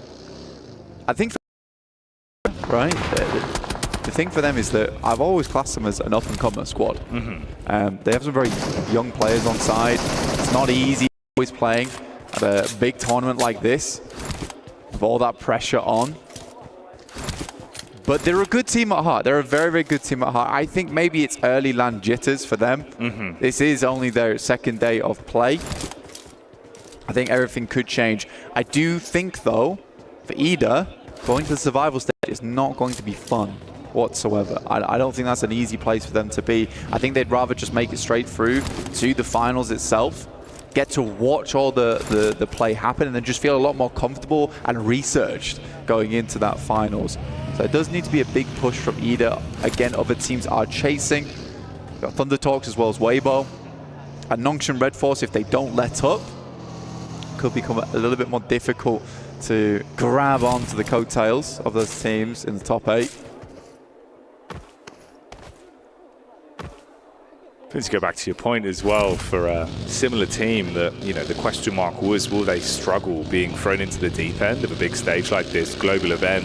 For AX, I think, you know, day 1, day 2, honestly, they kind of just played their game. They showed up to really just give it their best. Over the course of the event, though, I'm curious to see if that's cooled off a little bit. This feels like an unlucky one for him. Obviously, 2 individual solo knocks there. Rosemary was able to claim 1. We just saw the second go down, so already losing a lot of that stock early. I think it's tough as well when you have this group format where, you know, they're going to play day 1 and then they'll play day 3. Yeah. The issue for them is that I don't really think they found their stride in day 1, and then you're not playing. So you lose all momentum on that day 2. And I do think that there is something to be said where, you know, you come into day 1, you just own it, and you take your day off, and then you go into day 3, and you can just feel pretty happy in yourself. But there's a lot of maybe self-doubt, you know, rumination in the mind if you are AX on day 2. It's like, what can we do better? What can we do differently? I think 41 points is not a bad scoreline for a special invite team. I don't think they've completely lost the plot. So I think it's nice to see. I think it is nice to see. I think AX can be proud of themselves, but survival stage will be a different beast. I am expecting to see AX in that survival stage on this current point scoring. Yeah, I wouldn't be surprised. Again, though, maybe that'll work out better for them as well, because it's just far more experience, especially for that team in particular. It could be good for them. Looks like a knock over onto the Falcons, though. First wing has been clipped. It's coming through on the western side, actually on the southwest, where Kinotrope were playing. You know, I think for Kinotrope as well, they do play around this area fairly frequently, and for Falcons, they have very similar rotations, because Kinotrope does enjoy playing at the Chinky, as do the Falcons. And historically, Falcons don't do all that hot when you start having teams playing around your initial rotational points. And we saw that early on Sanhok with Sami and Alpha Gaming, which we mentioned a little bit earlier. Current circle over towards Shelter, though, Jackie. Bit of open ground, not really definitive on any of the compounds just yet. Teams will find places to hunker down. We're over towards the gondolas right now for Alpha 7. This is all the way up towards Stalba.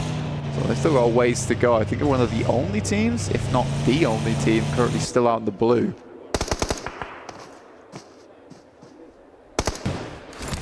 Intense game here. They were coming down the backside of the hill, had a read at least onto Alter Ego. Obviously a bit of a split there. You've got Rosemary further out to the 2-2. It's Krypton that makes a bit of a move here. Rejoin with the rest of the squad, hop back in the vehicle, keep himself covered.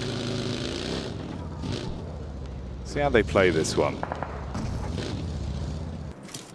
Alter Ego on that western side, yeah. The split between them is pretty big, pretty substantial. See when they want to regroup things up, and you're right, Intense Game are chilling around the peripheries of that area on the western side. You got Rosemary and one other player, can't quite see the name there, having a look down towards that southern side. RA taking a knock, that's over towards Mansion actually. You can see it on your screens, we bring up the map feed, which is available to you all at home, by the way. I'll head over towards PUBG Mobile Esports over at YouTube, pick that one up. Keep tabs of your favorite teams and their rotates. Follow all the action in one nice little neat package. Get the information that we use here live on the cast as well. Teams on the move now. Squash from the wraparound. Everyone else heading down. It's Gamax that's just ahead. And of course what remains of AX as well, taking a wide berth to join up, but we'll hold that for back over. E-Arena on screens for now. You've got a crash down from the hillside with Kino Trope coming in.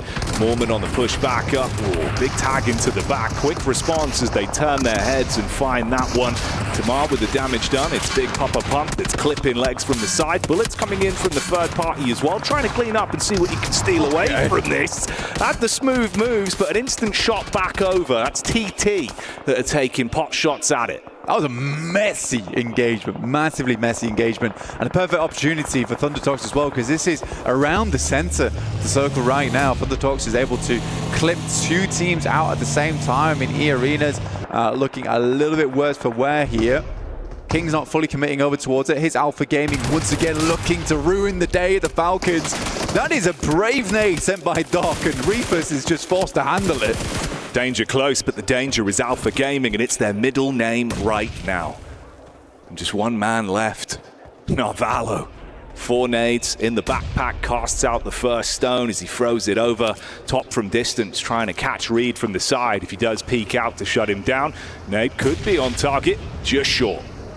Close though, Hovercraft comes in, delivering players up close. Come on, this nade's gonna go off right next to you. Doesn't do all too much damage to the Hovercraft just yet, starts to smoke. Molotov sent through into the building. They don't have a read on his position just yet. More paranoid about the compound. I think he's down to his last 2 nades now as well. Yeah, that's all the stock he's got left. Cooking this right down towards the end. Last one's going to be prime. Sideline chip damage over.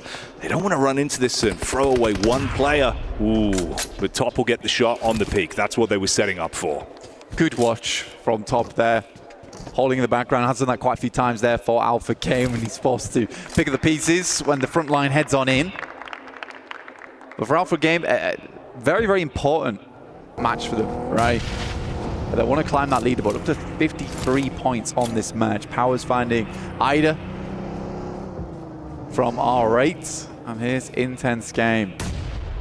Pretty long range on this one. Long, broad, open spaces. Rosemary down as well. Alter Ego probably want to chill this one out. Yeah, I think that was the team name from the backline. So the splash damage knocked him back down into his last legs. They have the smoke to at least reset, block vision, see if they can try and cauterize this one a little bit. Obviously, Intense Game, we're looking to really backdoor into this quite some time ago. Gamax as well, they get thrown into the fight versus Alpha 7. We were setting up previously. Silence fires shots back over. Ooh, this is starting to look messy in the lobby blank.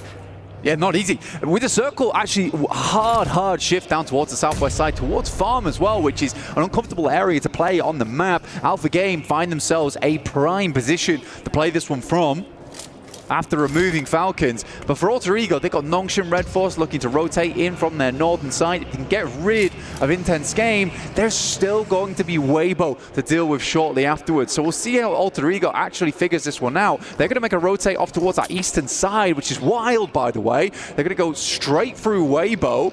We'll see how this pans out. Intense Game takes that moment to regroup back down with Adrian on the south side of the map, and Alter Ego gets past. Meanwhile, you've got Squash's POV here as well inside of the compound. The only one that remains from Alpha 7. He was on a slight deviation from the rest of the squad as a solo. Casting nades back over right now onto the trio of R8. Alter Ego are still getting punished here. More players popping up in the Elim feed as the knocks are coming back through, and they are absolutely sandwiched with squads. A lot of teams are struggling to make their way into this one. Fair few of our squads on the eastern side, and we're on board with one of them in R8. They try and rotate down the remainders of AX. Move to the fields, just on the north side, pick up a compound to play inside of. This area of the map can hold quite a few teams, but I would say that Alpha Game currently have one of the stronger positions inside this compound. Plenty of sightlines to work with, they're not cut off on the windows. Gamax, obviously. They were the ones to kick off the fight between Alpha 7 and themselves.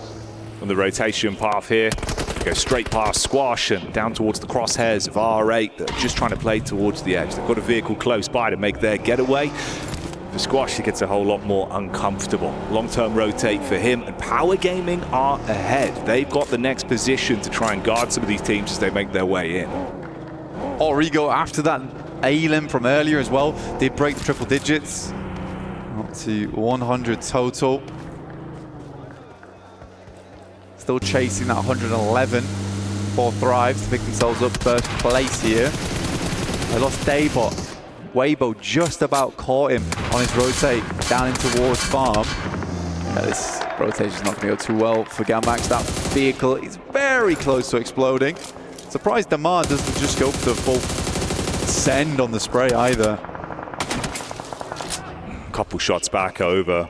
Optics of it doesn't look too great for him, so he'll try and tuck down. It's actually easy. That's what we're saying. It's Power Gaming that we're in a good position to try and guard all these teams as they make their move. Meanwhile, as that one goes a little bit quiet, we can show you back, of course, on the fight that kicked things off between Gamax and Alpha 7. This is what resulted in only Squash being the last remaining player. On his solo mission, he's at least found himself some safety inside of the zone for now. He's gone. All right. Yeah, for Chudo, some good nades over the top, honestly. I quite like that. Corona with some more over towards E-Arena. Somehow Gamax is able to get a little bit more done. Horror versus Ida now. Aaron steps up to the plate, nade over the top. We'll find Jiggle. This elimination feed is just popping up time and time again. Weibo taking shots over towards Nongshim. Yeah, the Red Force taking damage. More on the push-up. Close the gap between these two teams and make it uncomfortable for Ida. A lot of pins pulled on the nades, trying to get one right between the both of them. Spacing looks good on that. It's a clean tag. Sky gets blown over because of it. Nongshim, Red Force taking so much damage from the side as well. Trying to turn it around. You can see Tizzy there with the DBS. Back over onto Weibo.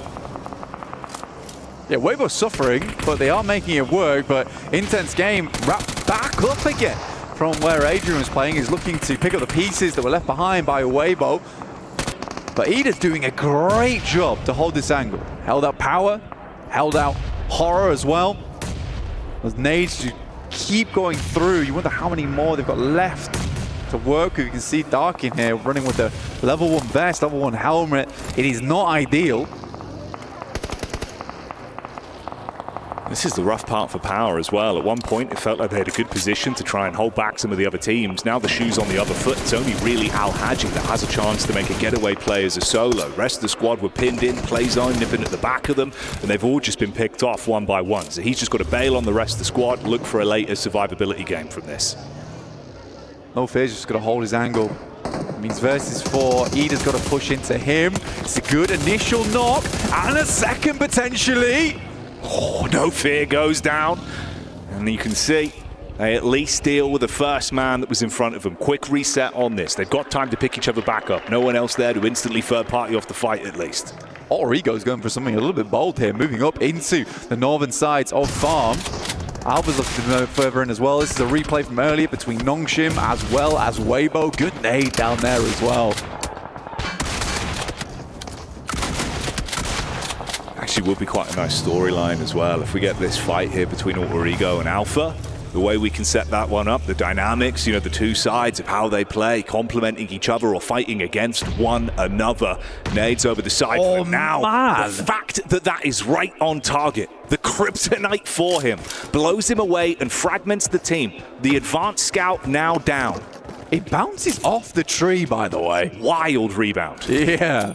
Straight back in. It might have gone a little bit further. Rosemary, 3 nades. These 3 nades need to be real effective here. With Daybot down, it's just 2 that they're running with for Alter Ego. Krypton does get flushed out. Alva versus Alpha. Here in Farm. Alter Ego would love to get a little bit further, but Reefus finds Rosemary. He crawls his way through the grass, leaving just Alva behind now for Alter Ego. Looking for placements. We'll see how long Alva can sit in this position. Al Haji was found as well, of course, after bailing out as a solo quite some time ago. He was spotted in center circle and has been dispatched to Power Gaming. Exit stage left here at the 4th game of the day. For Alpha Gaming, though, this is a big one. This is where they can make their chase for top 8. Most eliminations right now for Damar, you can see. Quite a big total there for RA. Marth and Damar still alive, direct center.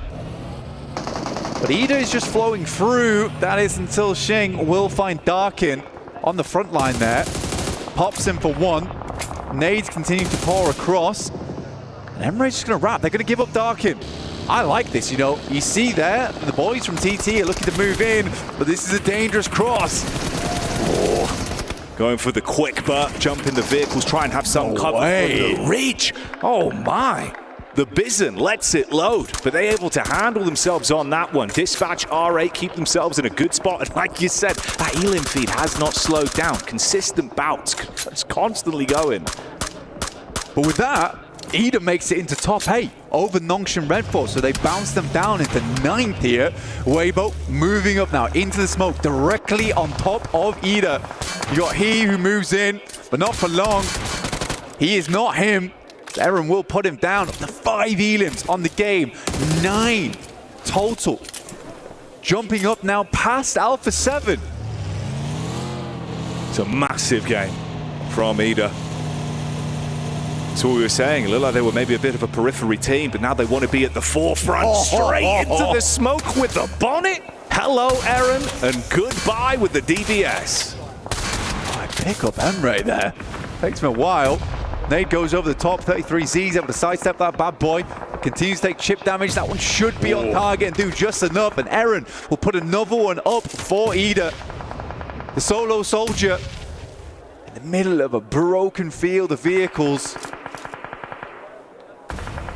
Thunder Talks versus Alpha Gaming here, Jackie, likely to be the concluder.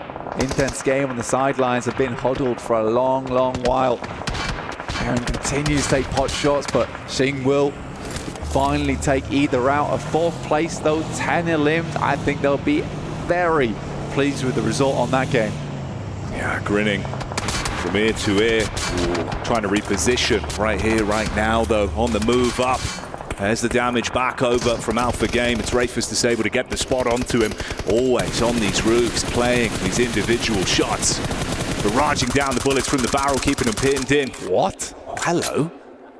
What is Doc doing? I mean, AJ constantly plays anchor for the team. We saw him on top of Observatory. Now he's playing over towards this loot crate, using this impromptu bit of hard cover to his best ability. And he's making it so it's very hard for the boys from Alpha Gaming to start moving up.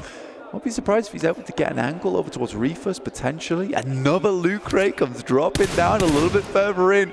Creates even more cover towards the center of the map. And with that shift on the circle, sending over towards Thunder Talks, they took the opportunity, but a nasty spray down in the midst of it. Oh, that is absolute filth. He's been playing this roof to a T. Every peak on target. Luckily enough, it wasn't the double spray. Could have cut them in half instantly. They can tuck back behind the rock, reset from the fight, but it is uncomfortable. Vehicle on fire. They got to bail back, hop in the car. Man, if he got that explosion in the vehicle a little bit sooner, could have been nasty work. But AJ, once again, at distance. Xing goes down, Doc stepping up, and Alpha Gaming refused to lie down from farm. At least got that back line, the protection.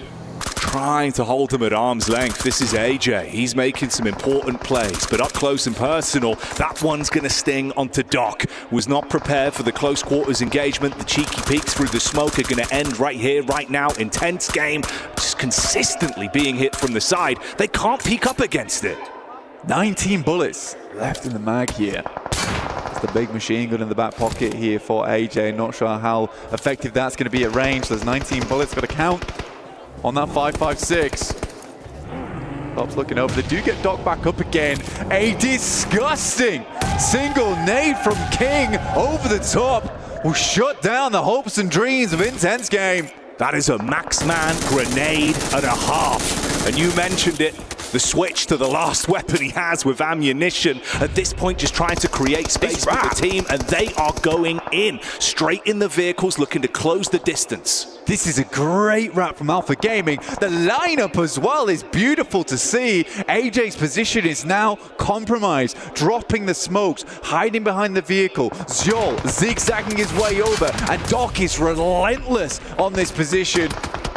Oh, Jing was so low. Mid-fight trying to top himself back up. Big damage as well. Further impact found from Doc. And from the side, they've got to try and pick this one back up. Only a duo effectively left at this point with the double knock there. AJ at least gets the shot back over. That was the flank from Zol. For Thunder Talks as well, it's an important game for them to ladder up over the top of Alpha 7, which they should do on the placements alone, but they'd like to go further. Alpha Gaming are absolutely ruining the chances. Top starts to move up, a nade over the top, bounces off the top of the vehicle on the explosion, will finish the job. And now just AJ, he's done so much, but can he do any more? Just the machine gun in hand at long range, and Alpha Gaming, they hold all the space. An unfathomable nade on target and blows them to bits. The last man left alive can do nothing to defend himself. Alpha Gaming take the chicken dinner. The first real good game I think I've seen from Alpha Gaming so far as well. There's been matches where they've been putting up elims, putting up points, but that felt pretty calculated. Once they found that good spot over towards Team Falcons, they used that confidence, that capability to take the compound away from them, and then they play slow off that position. They're not too hungry for elims. And you know what? I would say even Doc calmed things down. Tiny bit. He actually did though, like he kind of reset mid-fight. Yeah, there was some risk taking, but it wouldn't be him if he didn't, right? So the fact they were set up off it and were on point in the final there, it's nice to see, Blank. It's good momentum and it's a great point to steal a chicken dinner right now. Top here. The babysitter of the team, I would say, honestly. Tugging up the reins, tugging up the reins. But if you want more exciting action, you know all you got to do is stay tuned in. So we'll see you in a couple minutes' time for more from us.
Dear PUBG Mobile fans, we are delighted to invite you to the 2025 PUBG Mobile World Cup at the ESPORTS World Cup in Riyadh, KSA.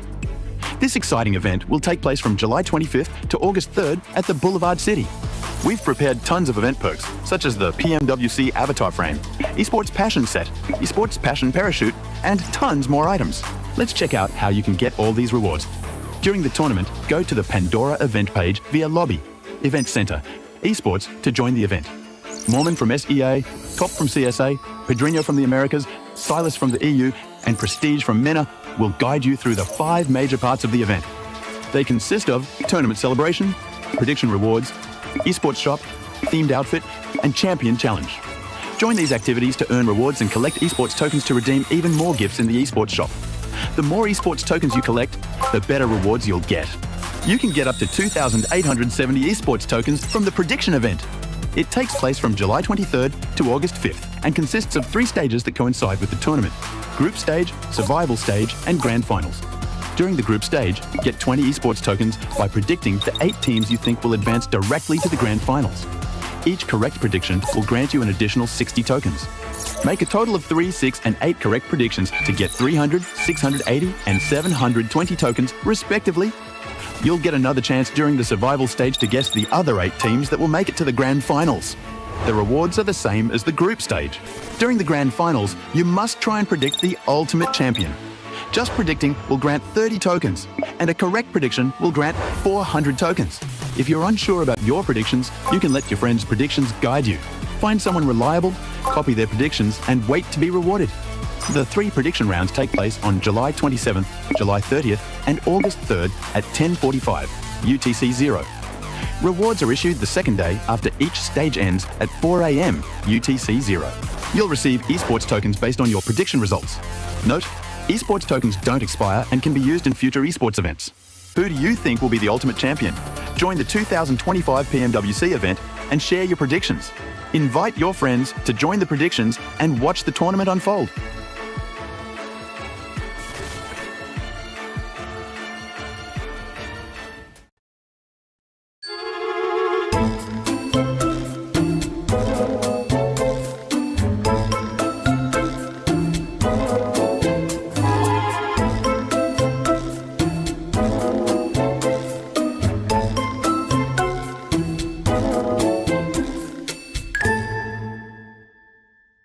뛰어야 돼요.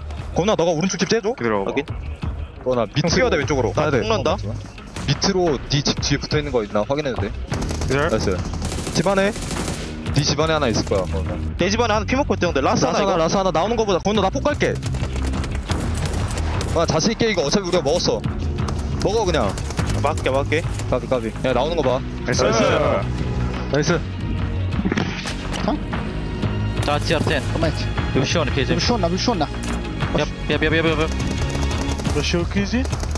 Nice! Baglas, بيجي تروح. دور ثاني حجي دور ثاني. بس خلنا ناخذ السلاح. ايزي. نايس حجي نايس. يلا يا ايوه نكمل. 야 다시 하기 전. 라스 하나. 천천히 해봐. 피. 그래 우리 3명이야. 라스 하나. 어딨어? 야 이거 좀 오른쪽 무리야. 오른쪽 단차.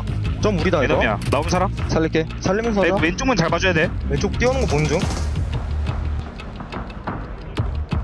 얘들아 이거 잡으러 갈 때 양쪽으로 앵글 걸리면서 가자. 아 뛸게. 공방한다. 맞춰. 잡아. 나이스 좋았다. 조용.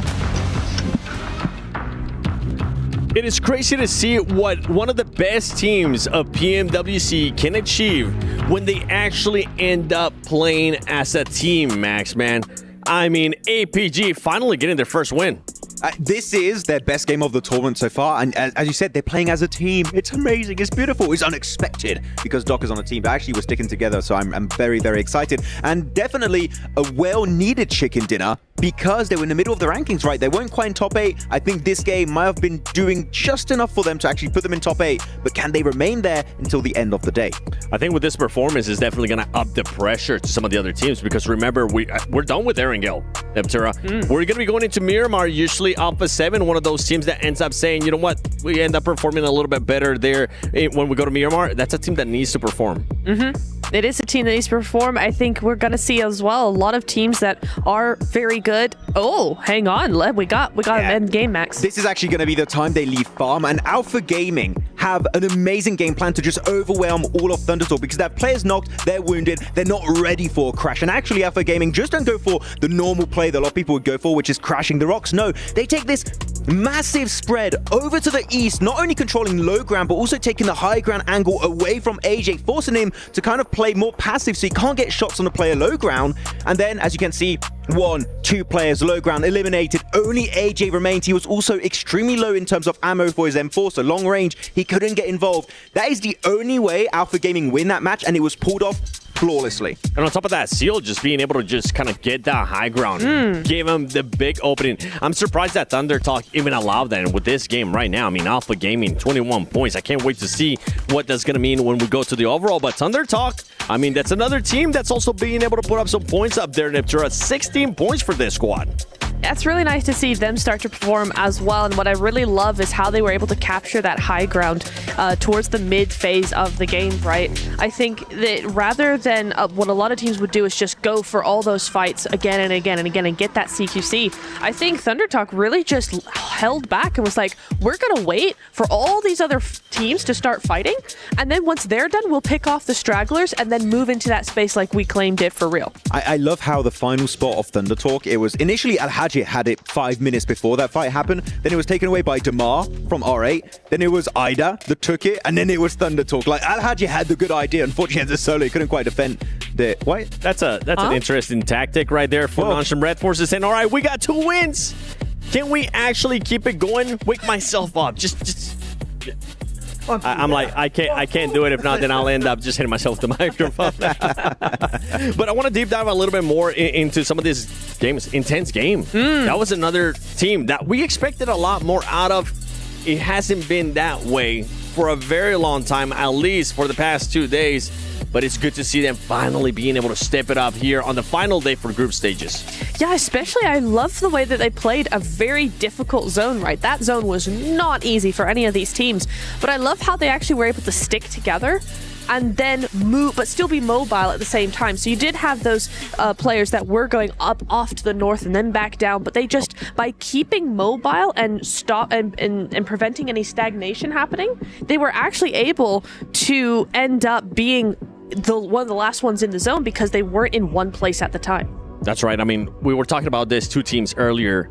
I want to take a look at a bit of a SMB head-to-head between Alpha 7 and APG because now APG is in the hunt, and this is going to be the stats for today. See who is currently outperforming who, as well. I'm pretty sure we'll get a chance to see them there in a bit. But for Alpha 7, this has to be a massive, massive wake-up call, Max. This is the time for them to actually start reacting, and it has to happen in Miramar. If not, this could be the defending champions going to survival stage.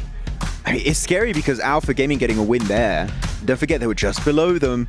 They're going to look to overtake. And actually, one team we didn't talk about too much, EDA.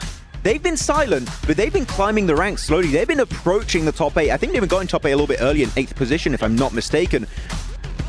They have 2 teams overtake them out of the squads that are playing today. They're not in top 8. So they need to be careful. That's going to be their main threat, both IDA and Alpha Gaming. And for IDA, I'm actually happy with what I'm seeing out of this squad because they're being a little bit more aggressive. And not just a little bit more aggressive, they're being very aggressive, taking on fights with RA, taking on fights with RA Esports as well. Yeah, I think the adjustment from yesterday to today has been huge for them. It's been really, really nice to see them be more aggressive, but not just aggressive with the CQC, just aggressive in general with the positions they're taking, with the rotations they're making. It's really nice. I do want to say just tiny nitpick criticism. They took too long on that fight with Hora, but at the end of the day, yeah, I really like what we're seeing from them. Well, we'll have to wait and see what these 2 teams are going to be doing here, especially going into the final 2 matches of group stages. There's so much at stake. You can either get a chance to go directly to the grand finals or have to battle out against 16 teams at survival stage. Let's take it over with the first Miramar out of 2 with Blank and Jackie. Thank you, Seven. Can't wait for this one. The kickoff, Alpha Gaming, fresh off the back of an absolute banquet of a chicken dinner, Black. It was an APG win, which is always good to see. I think for the desk, they're highlighting that, yeah, this is the first time they're really, linked up as a team properly. And I would say allowed Top to do his job. A lot of times they get away with themselves, but we're heading away over to the desert here on Miramar for our final 2 matches of the group stage. It's where that tagline reigns true. Who's going to beat the heat? Who will show up here? Seen some great showings from a good few collectives of our squads today, but things will change now in the last 2 games. All the players here. We saw some of them hyping themselves up. Everyone wasn't actually sat down with Ida for a second. I was worried where he'd gone. He just took a quick lap around the arena. Trying to keep himself in it. Yeah. because they're doing well. 6th place right now. They would need a few teams to jump ahead of them. Alpha Gaming, Alpha 7, Nongshim Red Force, Weibo. For Horror, I think that 51 points are a little far out at this point in time if we're Eda's having the same kind of performance each time. Then again, you know, a 20-point game would shoot them up the rankings, but with the way Horror's performance has been today, it's not been a horror to watch, but it's not been great either. No, it feels like there was signs of them being able to really blossom. Some of the plays we've seen from the compound crashes, the way they've been playing with the tempo, it's been nice to see, but I think you're right. I'm a little bit worried. Don't know if they have that same level of caliber, of course. You never count them out though, Blank. It feels like that team can just turn it on sometimes. So you'd love to see it, especially here, right? Last 2 games make it happen. We get a Western shift on the circle over towards Team Falcons, who I think right now, 2 matches to go, they're not making it. Especially going down so early versus Alpha Gaming just on that crash. They look pretty weak at the moment. Weakened. No, it's a lackluster performance from the Falcons. Not really got off the ground just yet. Nongshim Red Force losing Benny early here. An engagement versus RA, and I think he is alone. No real room for anyone to assist on that one with the split, so RA able to easily grab onto it with both hands. I think it was another knockback over into Kino Trope as well that was finished off there, as we saw Power Gaming and them landing quite close to one another. They took a clean elimination off the back of that. So already a couple of scraps breaking out. Zizzy tucked in, belly down on the ground, listening for the footsteps at least. I think your issue is for Nongshim Red Force losing a player early into Miramar, where it's a map that massively favors 4-man teams towards that end game. You're struggling now. You're 11th place. Those good games from earlier in the day, you'd set yourselves up nicely to get in towards that top 8, get that free ride through to the final, stamp your ticket, but it's all gone a little bit wrong. Is that replay, Al Hadji? He nearly did it. Stabbed in the eye. God, he was quick with it. Smooth moves on the blade. The Wicked Skengman was here, but Al Hadji deals with it. Not a fan, not a fan. So I'm backing up though, he's terrified. Yeah. I mean, you would be. Yeah. He was quick, he was chicaning with the blade. So that's going to go on for a while though. The big difference maker right now is that RA's working with 4 players, 4 angles, compared to the 3 coming through from Nongshim Red Force. And I'd like to see them make it out of it alive, but it will be a tough task. RA trying to get further up the rankings here and a little bit more money perhaps. Good pick. Yeah, I mean, nade through the window. They take the peek out. Good timing on the fight. You're able to reset as well. Med pack, so it's not going to be too bad for you. Complete health back in. Dives away as well, so he's quick on the reposition, so DeMar can't get the shot back over to capitalize off of it. Still got the nade in the back pocket. Looks like he's going to set himself up for that on the response. Cast it out with a little bounce. That's kind of cheeky. And he's jumping out of it. This is a big play from Doc C. Let's see if it actually works out, though. He's getting peppered. Somehow makes it back into the building. It wasn't for long, though. That was a bold maneuver, a brave play. You've got to give him props for the way he approached it, but unfortunately in the melee, it's not going too great. Response back from Zizzy with the big boy, letting the bullets rain through. And RA trying to compose themselves off the back of this. Now the angle from the stairwell is going to be problematic. Trying to focus up on it. Good spray back over. And Tizzy can't get the clutch Elim in to keep them in it. So Red Force go down. That's a big blow to Nongshim Red Force. Only 1 more game. Capitalize on those points now. Onto our final Miramar. Not looking good for them. And again, I have to stress, it was a great start from Nongshim Red Force earlier in the day. Korea, that was a fantastic opportunity for them. But not meant to be. Alpha Gaming with the 9th place now after that last match. A real big improvement. Boys from Power hunting down Kino Trope. Another one bites the dust there. Even Weibo as well, finding an opportunity to take some fights over. Doesn't really go the way they were hoping it would, though. So Kinotrope, as much as it has been a rough affair of being thrown into fight after fight that's uncomfortable for them, they can at least reset from that. So it isn't the full wipe that could have been. Quickly grabbed the vehicle as well for the impromptu cover. At least had some supplies to top themselves back up. That they are. But I don't think they're going to be in the finals, unfortunately. Alpha 7 on your screens, 10th place at the moment, 70 points. It's roughly around this barrier as well. It's real tight. It's real close at the moment. You know, 70 points up to 76. Very interchangeable right now between these four teams. Thundertalks overtake Ida. The chicken dinner advantage as well. They will go up one placement despite tying on that scoreline. Horror spots the rotate coming through from Alpha 7. This is dead center, right? They're trying to get up towards some high ground to work with. Horror currently has a big old split across Crater Fields and the ridgeline that sits over in that position. Those mountains are very, very nice to work with.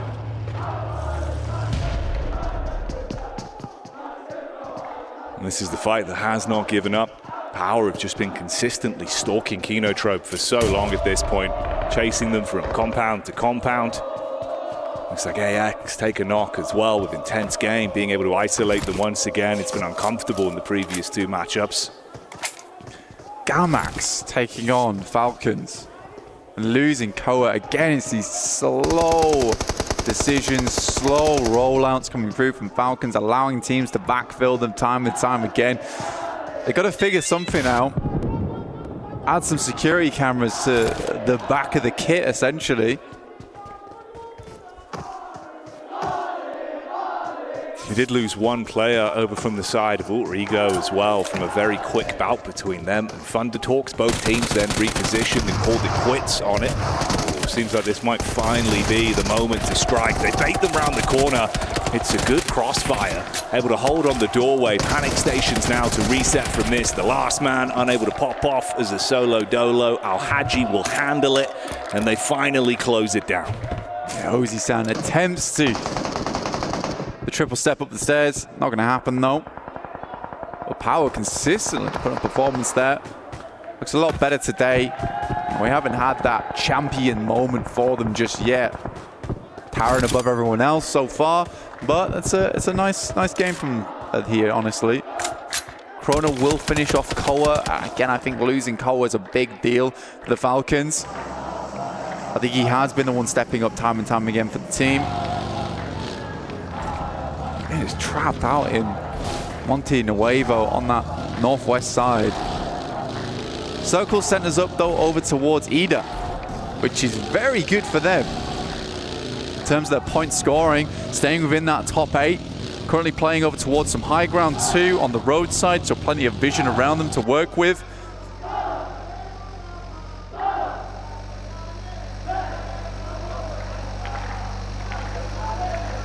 This was Thundertalks, of course, that backed off after their slight scrape they ran into with Alter Ego. Worked out far better for them. Been able to take extra time to loot it, wrap around the periphery of the zone and start to make a move for the late rotation down. There's a good chance for Thundertalks as well. If they want to wrap down towards Graveyard, then just scale up the ridge that sits over towards the eastern side of San Martin. You know, you do break off a lot of LOS in that position. You know, it's not much line of sight available to you there. The issue is getting across that plateau. That is towards Power Grid. It's very, very open. So I'm curious to see how Thundertalks play this one out. Looks like they're heading out into the blue here. AX as well. It's back-to-back games where it's been very uncomfortable for them in terms of the isolated fights they've had to work their way through. 3 players alive for now at least. It's Henry up on the hill, firing off a few warning shots at least. Meanwhile, down in the Gulch, you've got Alpha 7 Esports.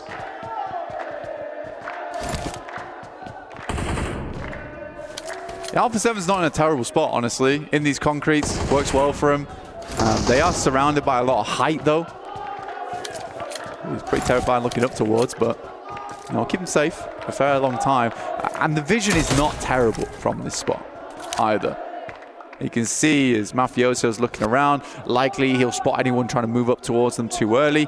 Ida, on the other hand, playing this high ground, going to play pretty smart and slow with it. Creo wandering around the edge here, and Darkin just continues to just siphon off that info from the team that he knows is undoubtedly underneath him. He wasn't on island though, Jackie. That's the only thing. If he goes down, it will be hard to get the res off towards him, so he needs to be very careful. Pretty much just have his ears open and listen in.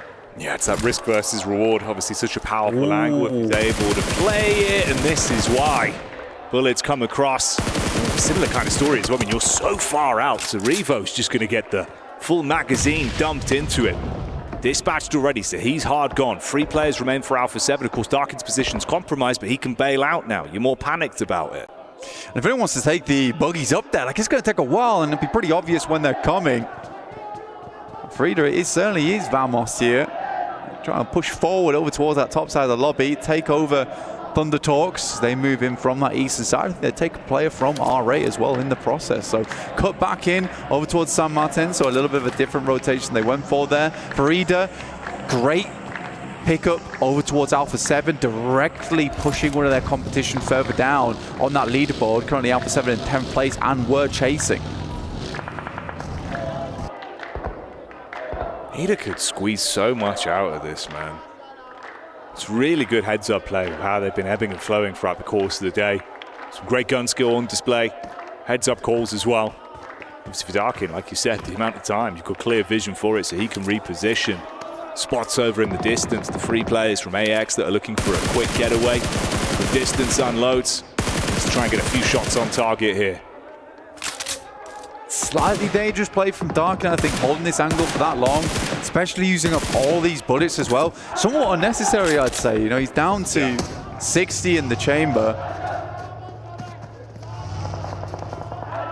I think you're right with that. That's the bigger issue, right? Because obviously if he continues to commit to this isolated angle, we could at least guard from Alpha 7 on the move up, but you're starting to run low on the resources.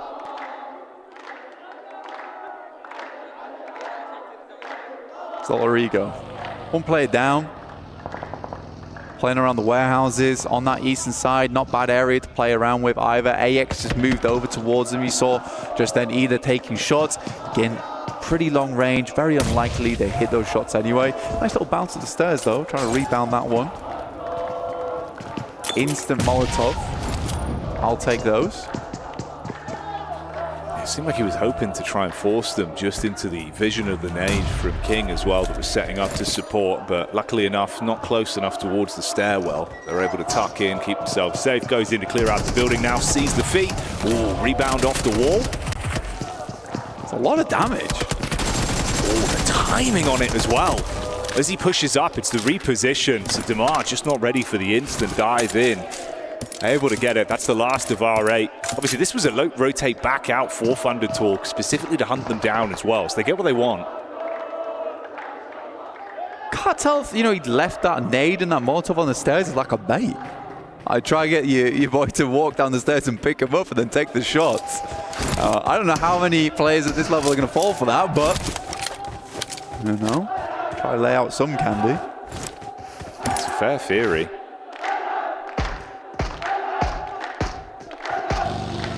For gaming there. Shot in the back line from Gamax. Yeah, Gamax is kind of causing problems on this western side, but again, that's sort of a dock issue, honestly.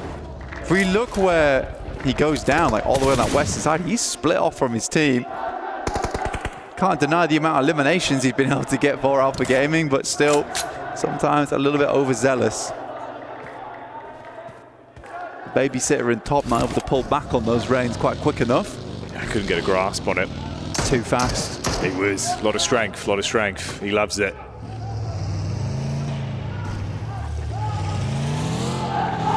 You know what? I think it's absolutely justified the sighting goes down there for Thunder Talks. I don't know why he was on that split all the way down towards that south side, especially when you know players are going to be wanting to rotate him through Picardo, through Power Grid.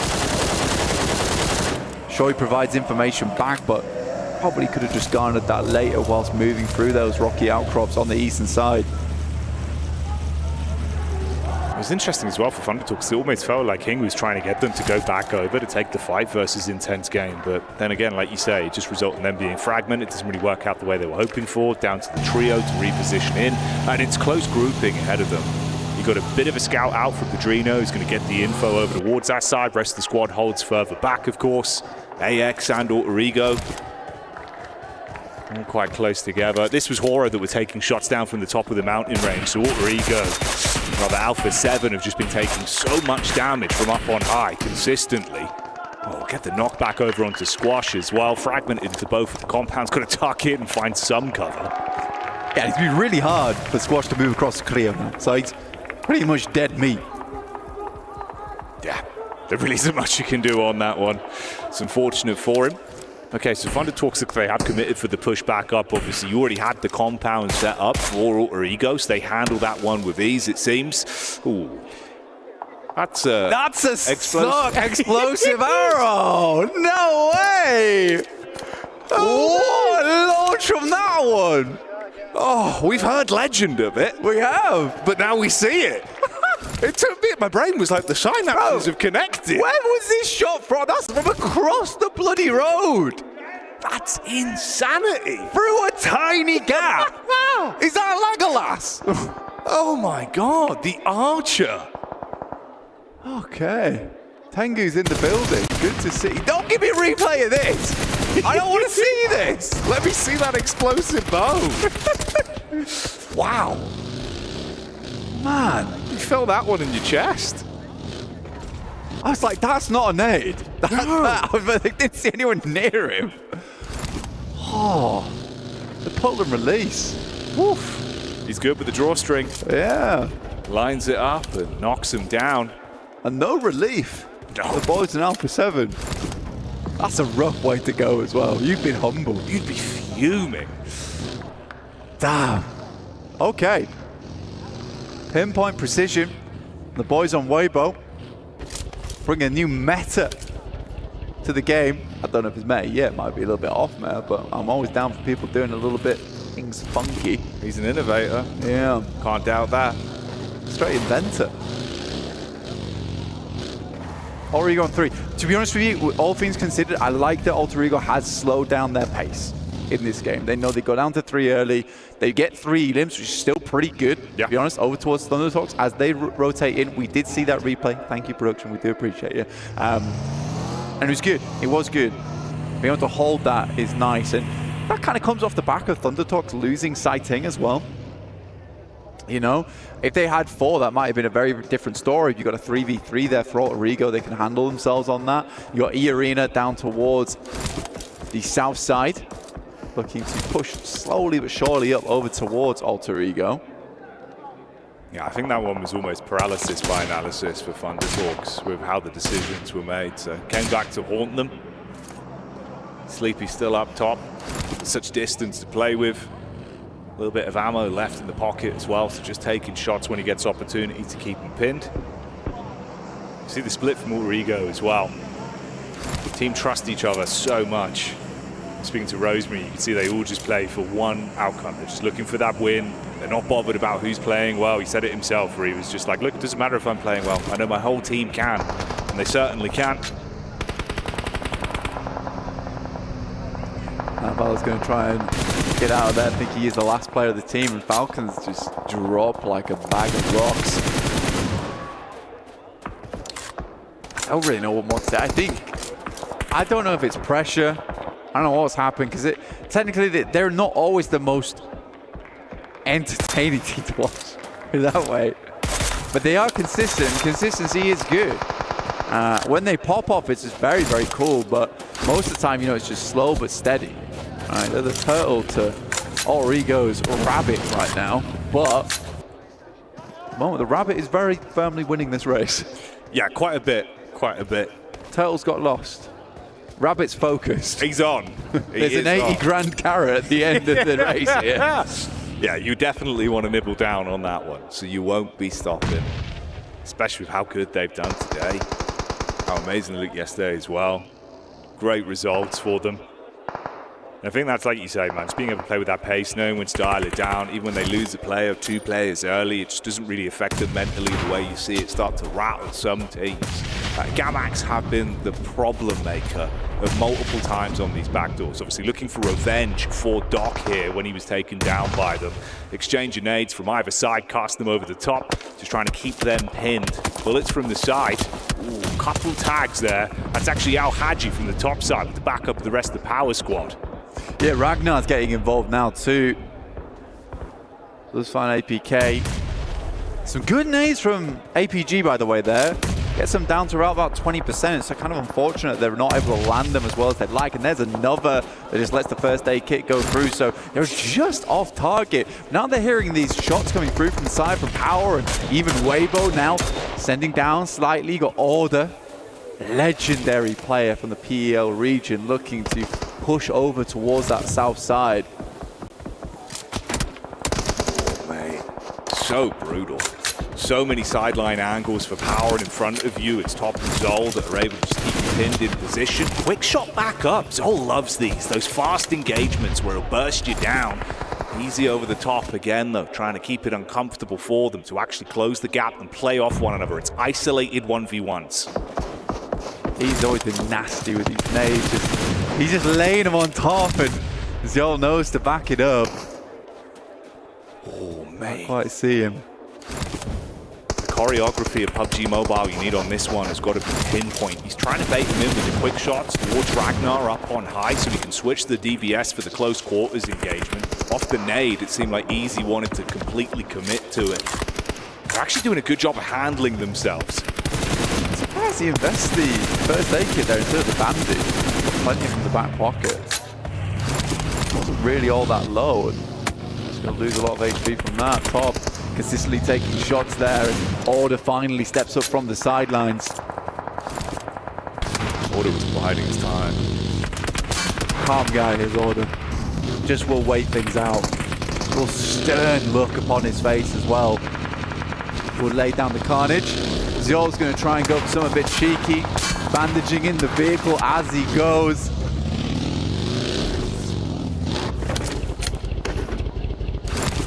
Gets himself at least into some safety for now. High ground round the ridges of the rock face. I guess that's why you don't want to use the bandages, so he can continue to use them in the vehicle. That would make sense to me. It's a fair point. Saves his life. It does. Multitasking. Unfortunately for him, I mean, the rest of the team gone. So looking for the back-to-back momentum carrier towards the end of today. That's not going to be there. We haven't seen Alter Ego for a little bit, but when they show up in style. Goodbye, Ida. That's how they go down. They've been able to play a relatively passive game on this one. I mean, only 2 elims as well, so Rosemary snatching that away pretty good. And you look at the difference there. 5 elims alone on him, 6 for the team overall. It's compounding, Blank. I mean, Alva sets him up on the tee, and like Happy Gilmore, it's Rosemary to take the shot. For Alter Ego, they've done enough, though. 107 points. They are really not far off that first place spot in this game now. They just need to go a little bit further. They've just got themselves into placement point range, but it is just 2 players out on this north side versus a full 4-man squad of Horror. Rosemary will step out, get slapped back by the M249, and Alva immediately dropping smokes, but it's not enough. That will be Alter Ego going out. It's a short run to go for Alter Ego, but there is that chance on the last match. They don't make it, Jackie, and they won't pick up that 80 grand. That'd be gut-wrenching as well. So close yet so far. You do not want to leave that fate up to another team. Take destiny into their own hands right now, though, to dive in onto AX up close with the DBS, showing us they can wield these shots. Ooh, showmanship. But unfortunately for them, it's E Arena that step foot and like gladiators walk out with their heads held high. Backline from Easy. Sees the target and seizes the opportunity. For a little bit more there, I mean, Aryan was able to get a nasty double nade over the top there in the midst of that fight, which took down the backline coming through from E Arena. That's why Tiny K actually had to move towards the front there. Tiny K, the budget Tony K from Oh, dear me. Strong branding. It's strong branding. Really you know, play to your strengths. That's funny. Tell you what though, man. I can't make fun of it. I feel bad about that. Barney K. You issuing the apology on that one. Oh God, sorry. Fair enough. We'll let you off. You get one. You get one. I can't say it. Compose yourself, Blank. Ooh. We're back in the room. But for Sleepy, I don't know if he will be for too long, realistically. I mean, he was trying to go for the heads-up play in, causing a bit of chaos for the rest of the team from the side. It's not worked out as well as he would have wanted. The rest of the squad have to bail on it as well. They're pinned in between E-Arena to now make their move down. The intense game setting up inside of the zone. Intense game, yeah. Actually, not a bad position, but just not a lot of players to work with. Just the two here. It's a lot of angles, you know, be going off. I'd love to see a Weibo win. After that lovely shot, bullseye from Sook. Yeah. I loved it, mate. It was impressive. And what a day it would be for them as well if they can keep that momentum going. Sook shows up. Hell, the cinematics on it if he gets another one. At the minute, though, intense game, like you said, so fragmented in the manpower advantage. Can't play off one another, so it's just isolated fights. It's easy as you shut one down. Weibo actually are in a pretty good spot, especially with Order playing the way he is right now. Yeah. It feels like he's just controlling the squad. Such great effect. It's a good high ground that they're playing off the back of, and it's a very interesting arena that we're finishing things off on here, where it's very open, but it's mostly just these rolling hills that are keeping these teams in check. And you can have a fair few teams here, because even on these slopes that move round on the circle, you still got cover there. Horror, with 3 players, looking to take down the intense game, but they waited a while to move in towards this circle now, Jackie. They need to sweep through to Tony K. Turn the tempo on. Do the Horror Classic where you expect them to play slow. They suddenly hit you with the fast right hook and you're just not ready for it. They dive in the vehicles now, go for the aggression up towards Weibo, see if they can dive on. It's Order that would be the first fight. Instant flames thrown at the feet. The SMG. How is he on the hills? He's still alive. Finds that one to knock back over with support in the rear, but the DBS replies. 1-for-1 trades on the fight. Meantime, Rapper tried to get involved from the backline. Sky immediately ducks back with the M249. Just a stun grenade in hand, just back and forth. That nade looks good, goes a little bit too far, and he just has to step out. The DBS will not make it happen. I think Order was expecting a little bit of a slower push, but it feeds back into what you were talking about, Jackie, is that Horror shows them something a little bit different, something they weren't expecting. That initial knock changed everything over towards Suk as well. E-Arena, Power, Big Al Haji, and Fahiden looking to make this work.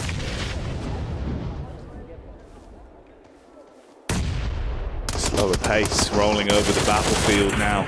That is until Power Gaming start to bring it back into their camp. Peek up from Easy. He's had some good shots. The damage distribution between all 4 players has been on point for the team. And they go for the opportunity to push up now, knowing they're fragmented. Close the gap. Easy with the scout protection in the back. See Arena losing out on so much here. Just trapped in with Mormon. No fear on the side. Power Esports, 77-point game on the hands here, right? Getting, well, not just from this one match, but getting the 22 points, getting, in fact, it'd be a 23 if they were to clear everyone out, which would be a massive result from them.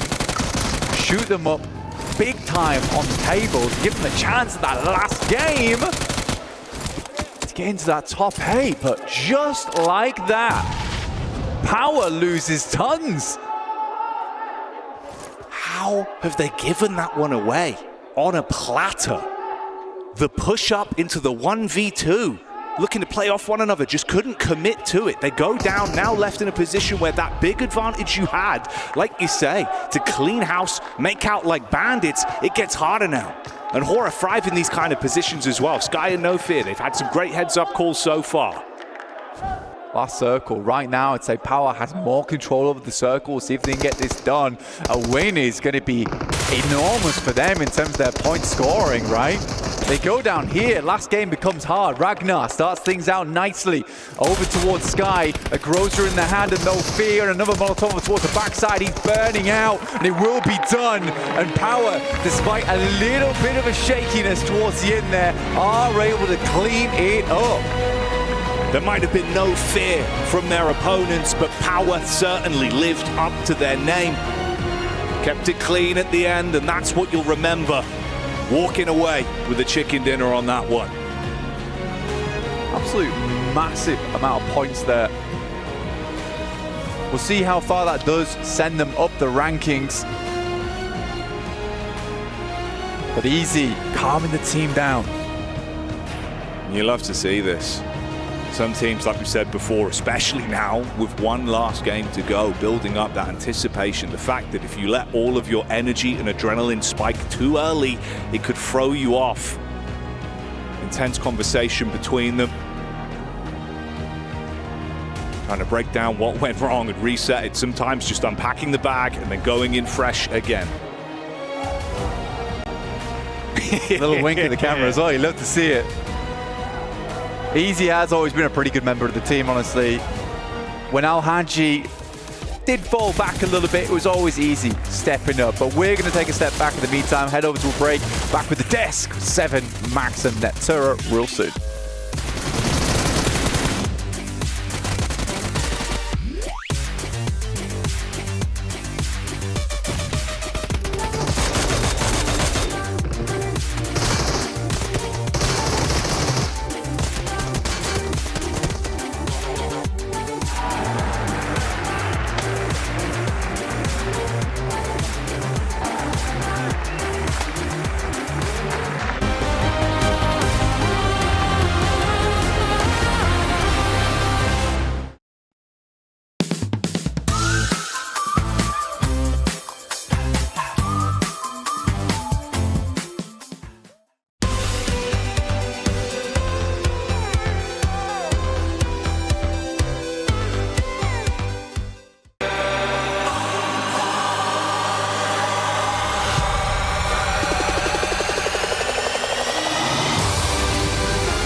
Dear PUBG Mobile fans, we are delighted to invite you to the 2025 PUBG Mobile World Cup at the ESPORTS WORLD CUP in Riyadh, KSA. This exciting event will take place from July 25th to August 3rd at the Boulevard City. We've prepared tons of event perks, such as the PMWC avatar frame, eSports Passion set, eSports Passion parachute, and tons more items. Let's check out how you can get all these rewards. During the tournament, go to the Pandora event page via Lobby, Event Center, eSports to join the event. Mormon from SEA, Top from CSA, Pedrinho from the Americas, Silas from the EU, and Prestige from MENA will guide you through the 5 major parts of the event. They consist of tournament celebration, prediction rewards, eSports shop, themed outfit, and champion challenge. Join these activities to earn rewards and collect eSports tokens to redeem even more gifts in the eSports shop. The more eSports tokens you collect, the better rewards you'll get. You can get up to 2,870 eSports tokens from the prediction event. It takes place from July 23rd to August 5th and consists of 3 stages that coincide with the tournament: group stage, survival stage, and grand finals. During the group stage, get 20 eSports tokens by predicting the 8 teams you think will advance directly to the grand finals. Each correct prediction will grant you an additional 60 tokens. Make a total of 3, 6, and 8 correct predictions to get 300, 680, and 720 tokens, respectively. You'll get another chance during the survival stage to guess the other 8 teams that will make it to the grand finals. The rewards are the same as the group stage. During the grand finals, you must try and predict the ultimate champion. Just predicting will grant 30 tokens, and a correct prediction will grant 400 tokens. If you're unsure about your predictions, you can let your friends' predictions guide you. Find someone reliable, copy their predictions, and wait to be rewarded.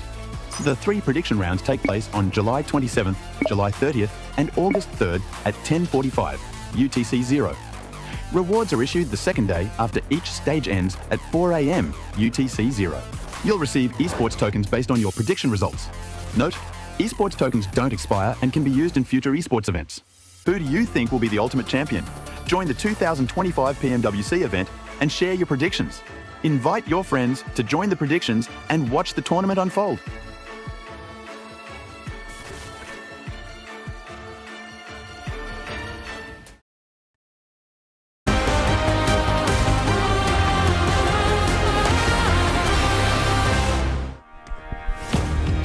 Power with the win there in the first Miramar of the final day for group stages. An impressive win too, Neptura. The way this team was able to just control that whole circle, the 8th circle especially, it was amazing.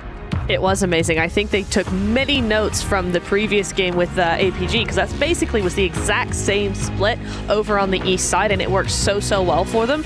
Able to take just so much of that control, so much of that ridge of the zone of everything, and had all the angles at their disposal. Little bit iffy of a push going over towards EA, a little bit, but you know what? They brought it back. They got a big win from it, and they're looking very good now. Mormon, easy 1v2 right there. Like, they just give 2 1v1s in a row, so that was very easy for Irina to secure. So very happy with those 2 eliminations going over to the side of SEA, allowing them to jump up actually in 3rd place when it comes to these match rankings, but 21 points for Power. Actually getting 2 wins today. Is it too late, though, to get into the top 8, or is that going to be maybe allowing him to cross the finish line just at the end? Honestly, don't know, because we've seen what Nonshim was able to do earlier in the day. We've seen what now Power might be able to do when we end up looking at the overall. Alpha Gaming as well. I mean, that's a team that ended up passing Alpha 7. Alpha 7 hasn't really been doing much. Anything could happen here, especially going into the last match. We'll end up finding out which 8 teams are going to be moving on to the grand finals and which 16 teams will end up actually going to the survival stage. Intense game, once again, being able to get like at least 4 points, but Weibo Gaming, 10 points. Yeah, actually, I want to go on possibly the second page in a little bit, because Alpha 7, look at, what, bro? 0? They're slipping. I said it 4 times. They're slipping. Really I think they might be slipping. I think they might be. I think maybe they're slipping. Yeah. Possibly. I'm not sure, agree. though. That's a good point, guys. Yeah. This performances, though, you know what? Let's just say it here. Let's just get it out of the way. Do you think that they're going to have to go to survival stage? Yes. I think that there's no momentum. Well, there is momentum. It's a bad momentum. A bunch of 0 and 1 point games from Alpha 7. That's what we're witnessing so far. I think they just lost everything right now. They're just not feeling themselves, and they're being overtaken by your Thunder Talks, by your Ida, by all these other squads that are just performing today, and they are just not. I mean, what are you going to be doing whenever you have Legolas, Sook, with the explosive bolt? I told you, it's something that you can definitely use, and this man is one of the best ones out there, using that explosive bolt to his advantage and making it happen too. At some point, I want to see more people starting to use it. If we can just increase the damage that the explosive does, the explosive bolt does, and on top of that, just the range. I'm sorry, Alpha 7, it makes sense they had a bad day. Like, you're encountering Sook with the explosive bow. You know what? Everything is excused. It will make sense. I want to get your take on this, though, Neptura. Yes. Do you think with the way that Alpha 7 is playing, going into the last match, even though usually Miramar tends to be one of their best maps, right now they're just throwing? Yeah, I think it's just bad game after bad game, and that's got to do a lot for the morale, particularly a team like A7 that really pick up from how they're feeling and put that into their games. When you're a highly emotional team like that, having a bad game is going to be something that will hinder you. So I feel like if they had had their second day yesterday, they would have done a lot better coming off of their great first day, but having that break just hasn't worked for them. I mean, we know Alpha 7 usually has an edge team. They're just always teams in the edge, but a little bit ahead of them, and they just keep getting gate kept. I think that's the thing. They cannot enter the circle. It's the thing you keep talking about, team spirit, is that they're really slow, actually. The edge play is good, the rotations are good, but they're just too slow to do them in this lobby. Yeah, it seems like it, unfortunately. It's just not working out, unfortunately, today. Something that was working out during that match, Neptura, was the 3-1 splits that a lot of teams were doing. There were so many. I was really surprised by that. And what really got to me was, wait, they're actually using these 1-3 splits as an anchor point. The 1 split, or the solo coming up onto the high ground, was on that high ground. So rather than a full squad, wait. Hold on. We'll get to that point. We'll get back to that. We got to take a look at this Hold here on. as Alter Ego. Are they going to be able to make it? Are they going to be able to get in that first place? Because remember, there is some money at stake here when we end up talking about the rankings for group stages. First place will end up getting $80,000. Second place, $77,000. Third place, $75,000. But we'll keep going down that list because now you have Thunder Talk. With the way that they have been playing, that team has pushed up in the top 8. Yangon Galacticos gets pushed out. They're going to be going to none other than Survival Stage and Weibo Gaming. Look at them, how close they are. It's going to come. I honestly don't know who is going to be that A team. Alpha 7 Esports with just 70 points. Max, you were talking about it. They are slipping. Look, I said at the start of the day, I was like, I don't expect it to happen, but it could. You know, it's a possibility. Worst case scenario here for all the Brazilian fans out there here for PUBG Mobile Esports, and they've been having a really, really bad time, unfortunately. Going on to this third page. Last game, nothing's going to really happen. If you're down there, you're going to survival. You'll have to try once again to reach the finals. They could play a bit of a spoiler role for some of these teams. We've seen it happen in the past too. Even though it is group stages, they might just want to try something different. You already know that you're going to be going to survival stage. Why not try to get a highlight? Get a clip. Coming with me. Drag them down into the abyss of the survival stage. Hey, it's a strat. It's a real one. Yeah. Out of all these teams, I wouldn't be surprised if it actually does end up happening. We've seen some of the other teams starting to step up. Intense game. Obviously, for most of these teams, it's just going to be a little bit too late to even do anything. But those improvements are taking points away from some of those other teams actually hunting down for that top A spot. But something I want to take a look is none other than Maxman's Grenade of the Day. Maxman's Grenade of the Day.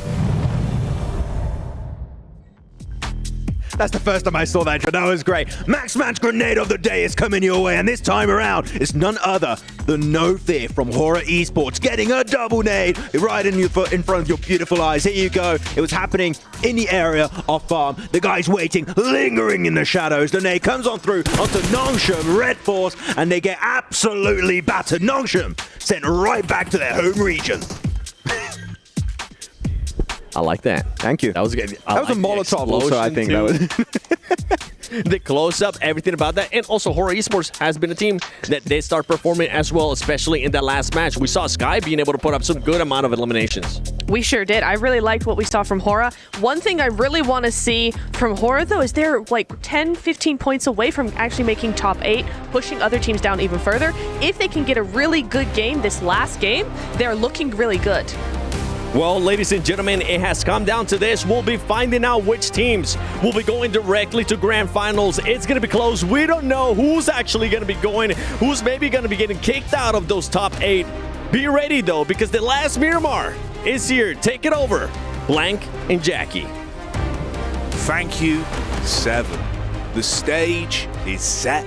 Our team's in position to get that sweet, sweet first place prize, Blank. That lion's share, the $80,000 on the line, and one team that's only a few points away. If they can deliver an incredible performance here, the chance that you could see 4 thrives lapped by Alter Ego, the opportunity, the narrative, the intensity is building. The group stage is coming towards its close. Dial yourselves in, turn up the stream, and get ready for the last game. We are gassed to be here. The final match of the day, match number 6 of day 3. It's Miramar. It's coming your way right now. Alter Ego on the precipice. Teams battling it out, just mere points away from one another on the leaderboards. So getting into that top 8. Weibo Gaming 76, APG 77, ERA Esports a 78, and guess what? It's Thunder Talks a 79. It's all to play for here, the final match of groups. The shift could be ginormous. The opportunity for so many lies at their fingertips. All you've got to do is seize the opportunity when it is presented on the battleground. A tight lobby, Blank. It's exciting. It's exactly what we'd want for this environment. For Alter Ego, a little bit worrisome. Teams could be hunting them. 5 points needed to make this one happen. Not a lot required. The devious lick of single-handedly targeting them just to steal that additional prize money, the rub salt in the wound, surely you don't take that risk. Surely not, right? It's a terrifying one, honestly. Or Ego, do you jump on top of them if you're going through that survival stage? Do you make that happen? Do you ruin the lives of 4 players on one team? Or would you want to incur the wrath? You would make an enemy, and a very powerful enemy at that. A lot of potential. If they go down early, though, you better hope you wipe the entire squad, because as we've seen, they've been able to reset and pick up the pieces, even with duos. The talent on that roster has been here in full force, but just keep it in the back of your mind. So we're looking at 108 to 111. So yeah, 4 points. 4 points is what they need to overtake. Nongshin Red Force, as the boys were saying, slipping down that leaderboard. Started off so well, they could only hold on for so long. Now we're in dire straits for them. For other teams towards the top, 9th, 8th, 7th, 6th. All jostling for position here. For Alpha Gaming, where things, you know, look pretty bad at the start of the day for them. They really have turned things around here. 77 points, just shy in towards that top 8. For Alpha 7, a bit more of a difficult task to jump up. Right now, we closed it out. The Thunder Talks, Ida, and APG moving through, with Weibo Gaming and Alpha 7 not quite making it. There is still a chance, though, for Nongshin Red Force. They started off well, and they close out the day well.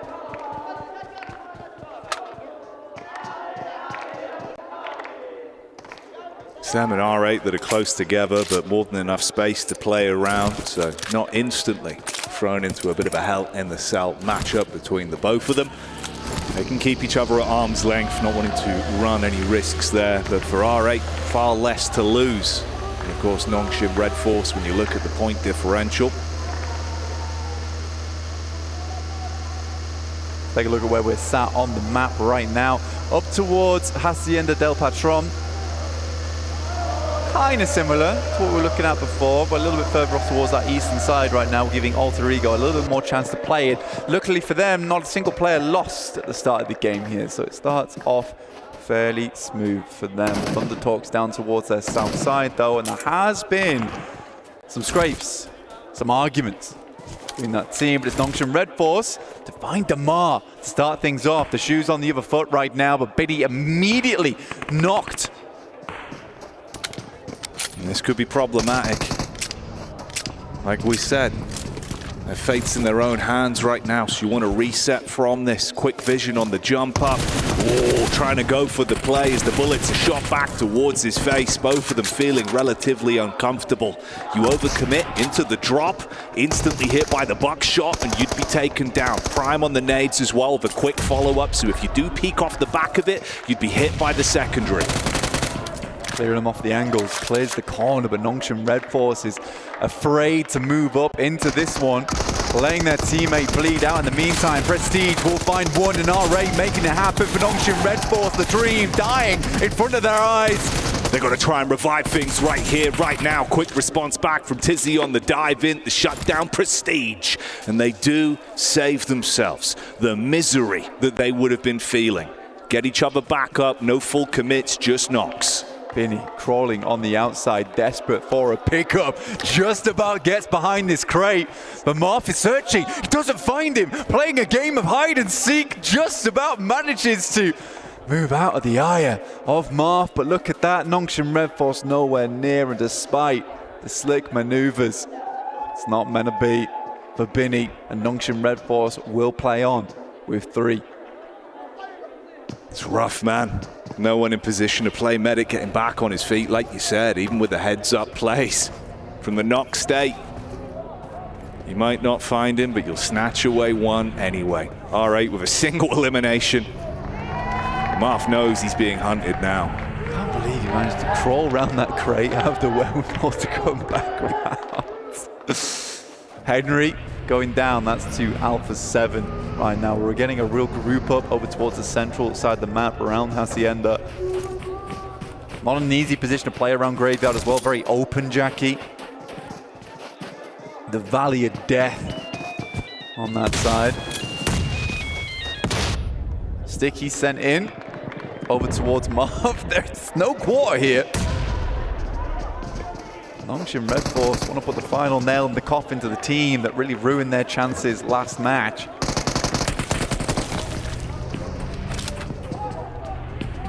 And for Marv, it's just more of a question of how can he handle himself under the pressure. Single molly in the back pocket. They come for the run up through the stairwell. He's got some area denial. Shotgun for close range too to respond with when push comes to shove. Doc C looking for the reposition over the top with the movement. Not quite making it happen though there. Stun grenades in. It's a good molly on the window. Marv's around the side, but it's not meant to be with a strong spray there. Laying down the bullets and Marv's got nowhere to run to. RA is now out. And we'll have no more games to play.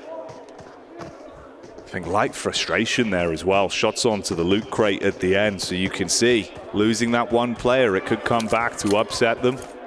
Showing a bit of the emotion. Marv looked relatively amped in the spot as well though, man. So there's always a chance it could be even worse. The fact they at least put a lid on it, reset from that for now. They're going to have to play a very clean game from this point forward and hope that the other squads above begin to struggle. Alter Ego right now in the front of Thunder Talks. Mormon up against Silence from Intense Game. The vehicles run away from them, but the point does not. It's back in the vehicle. For Alter Ego, they're in front of Thunder Talks right now. Again, it's 4 elims. We talked about it. It's 4 players on Thunder Talks, Jackie. They could clean it out right here, right now. And unless there's one of the biggest gains we've seen on Miramar, they're not likely to get overlapped. But with that circle, there's a chance for Alter Ego to wrap back and just have a bigger game.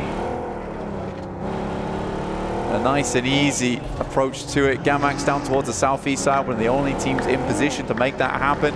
Power coming in from the west, but a big migration from tons of teams. Intense Game looking for a little bit more over towards Kino Trope. Ozzy Sands decide to get out of there, but it's Alpha 7 taking damage. Rosemary picking up Mafioso. He's able to get himself back into cover as well. Took a hit from the sideline. Carrillo trying to assist the squad. Frustrated off the back of losing his brother in arms. Oh, you don't want to be up against this man though. Alpha's been on point. What a wraparound. Leo knows that he can't sit around here for too long. In comes the sprays. Tries to get away. No wheel getting taken out just yet. Leo remains unpopped here. That could have been 1 extra point. Pull them up to 110. Here's the thing, push back from Alter Ego, but potentially thrown in to Aura.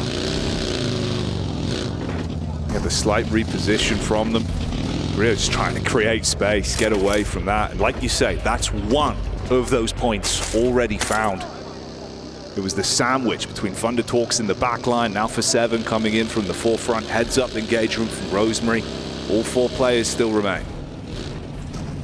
10 minutes in now, still 15 teams, 57 alive. It's a lot of players to be working with. Most teams did have awkward starts to the game in terms of the positions they were playing, so they got some slight variations on the rotates coming through. We're heading over towards Truck Stop. Kind of a similar terrain to what we saw last time around. Just a lot of defilades, little ditches, rocky outcrops to play around. There's still that potential heads over towards that western side, down towards Levandita as well as that open field. You do not want to be playing down there eventually. That's where we're currently watching APG on that southeast side, continuing to have a little bit of a rotate, just keeping it calm, collected, smooth in the vehicles, staying hidden, our side.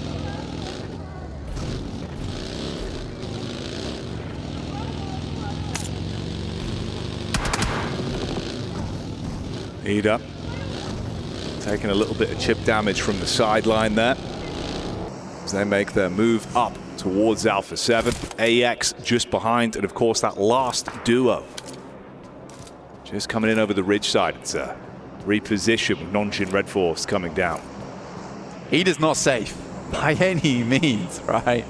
Look where they are on the map as well. Alpha 7 to their right, Nongshim Red Force off towards their left. They got AX in front of them, so Eda's got to make a quick wraparound. They could head over towards Graveyard quite comfortably, especially with this circle heading over towards the west, the east, and then coming back over towards that western side. Eda can be quite confident that a lot of teams have sent further out towards that east, and this western portion of the zone could be open. So they've got to make that quick rotate now. AX is also feeling the burn. Right, the time is ticking down and they're heading over towards a similar compound. This is a big moment now for Eda. Gotta make the most of this when push comes to shove. See how that develops.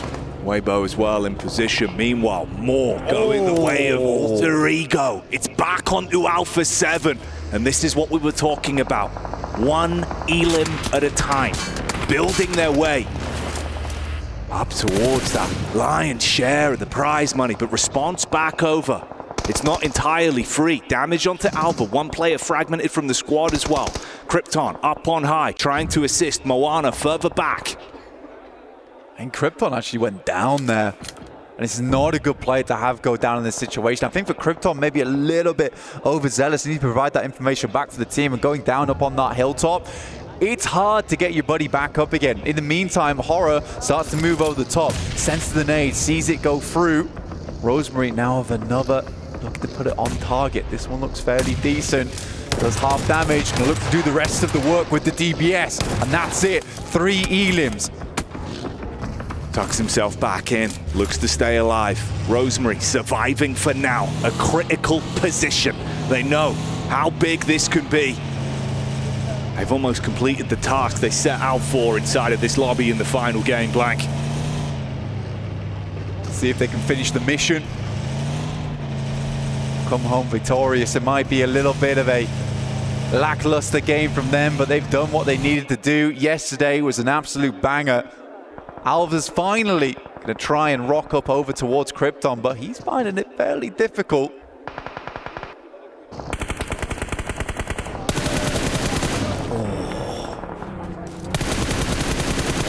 Darking down for Eda. Just Rita and Eren now.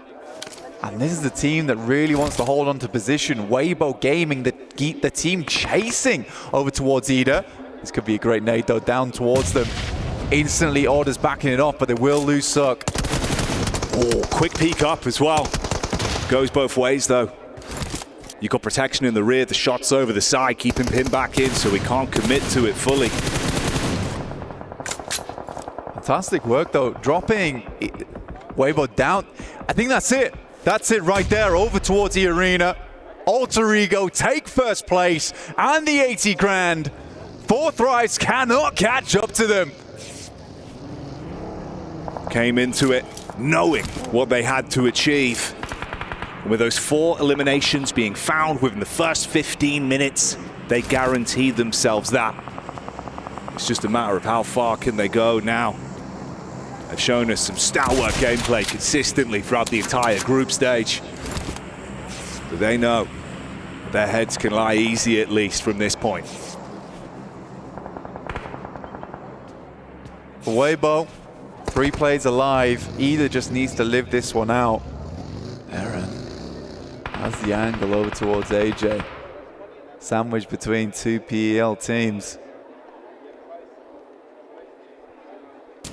Eren not quite out of his depth though.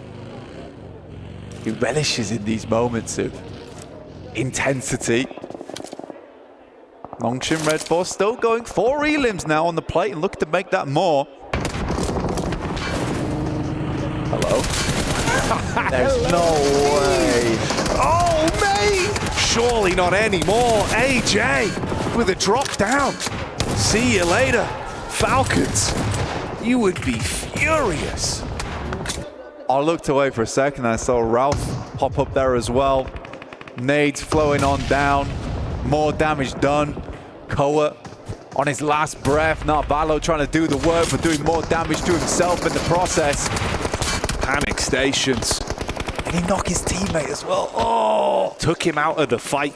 Makes it uncomfortable if it wasn't already. And that was just Narvalo alone, tucking in to try and stay alive.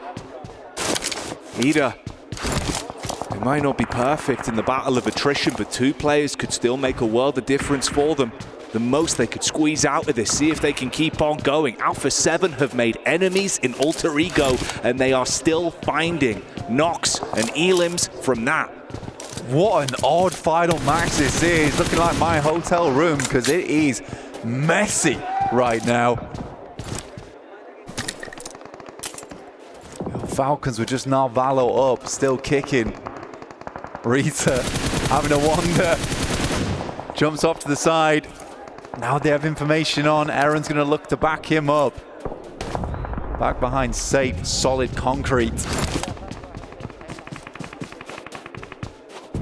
Such awkward sight lines as well, so the fact he's revealed himself, it works out better for them. Meanwhile, down towards the bottom side, compound between the two of them. It's Nongqing Red Force, of course, went down to 3 players early. They're going to try and build some points from this one, but they're not being given any blessings whatsoever.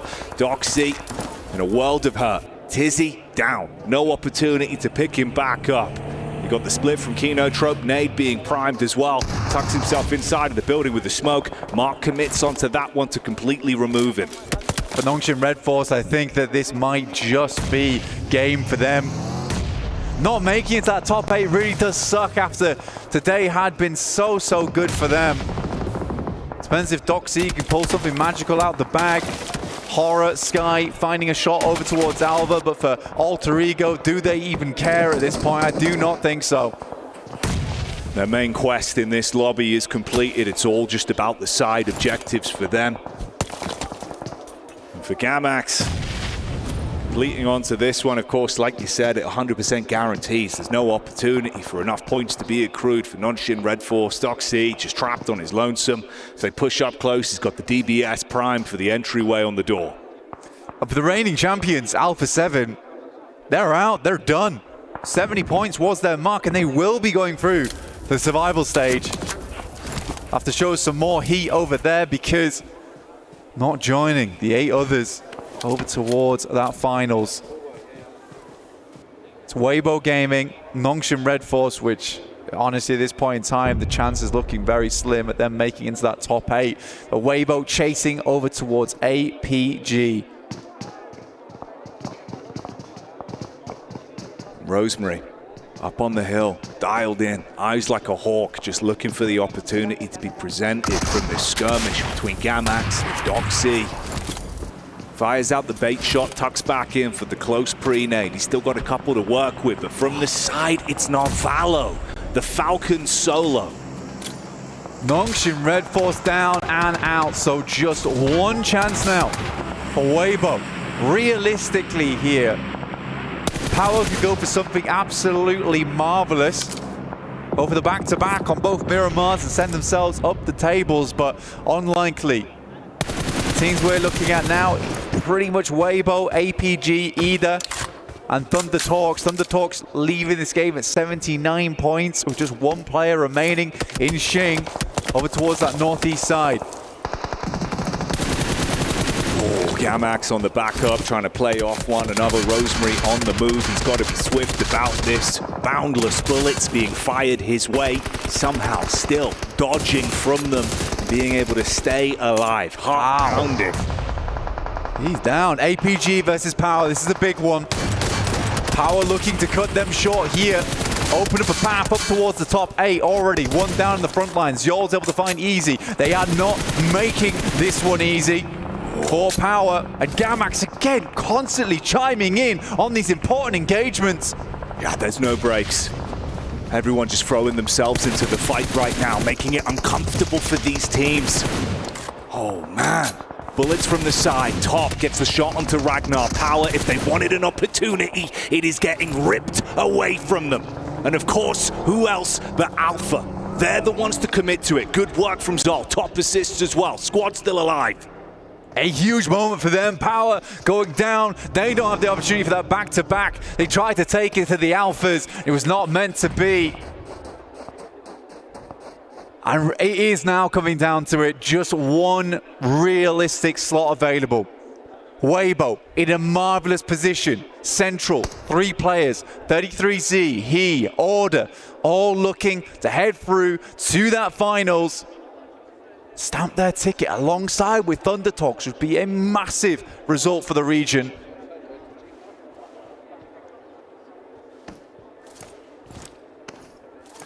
They can play passive from it.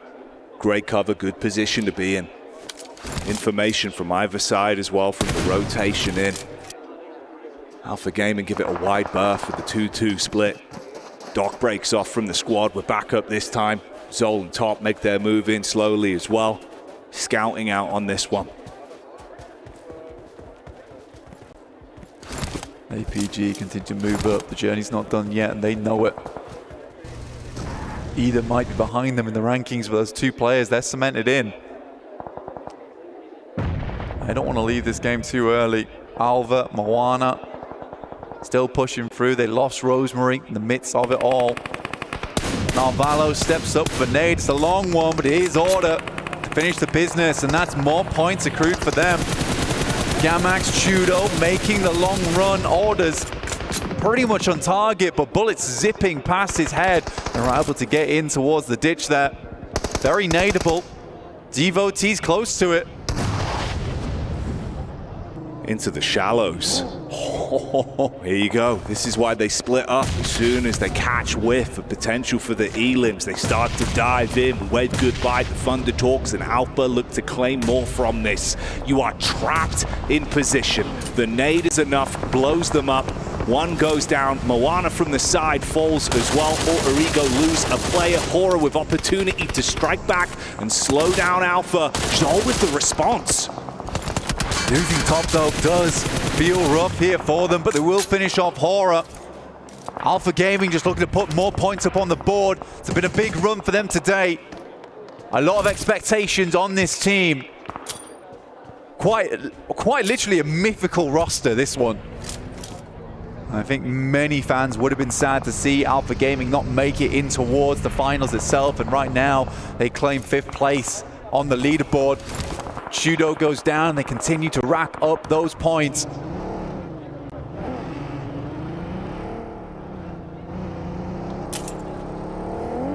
For Weibo, they continue to sit pretty. Happy in their positioning. Order with a shot into the back line on Narvalo. He was harassing towards Alter Ego as well, so Ida got the information from that, and they're so close together. They know about these angles. They've had to break off from one another once again. Moana and Alva that remain. I think in the midst of all this, Jackie, you do have Regnum Kaya sitting here. Believe they were towards 6th place now, potentially 7th place. That's where we're seeing Regnum Kaya lie. There's a potential for Ida and Weibo to move in. It's Regnum Kaya to get cut out from the top 8.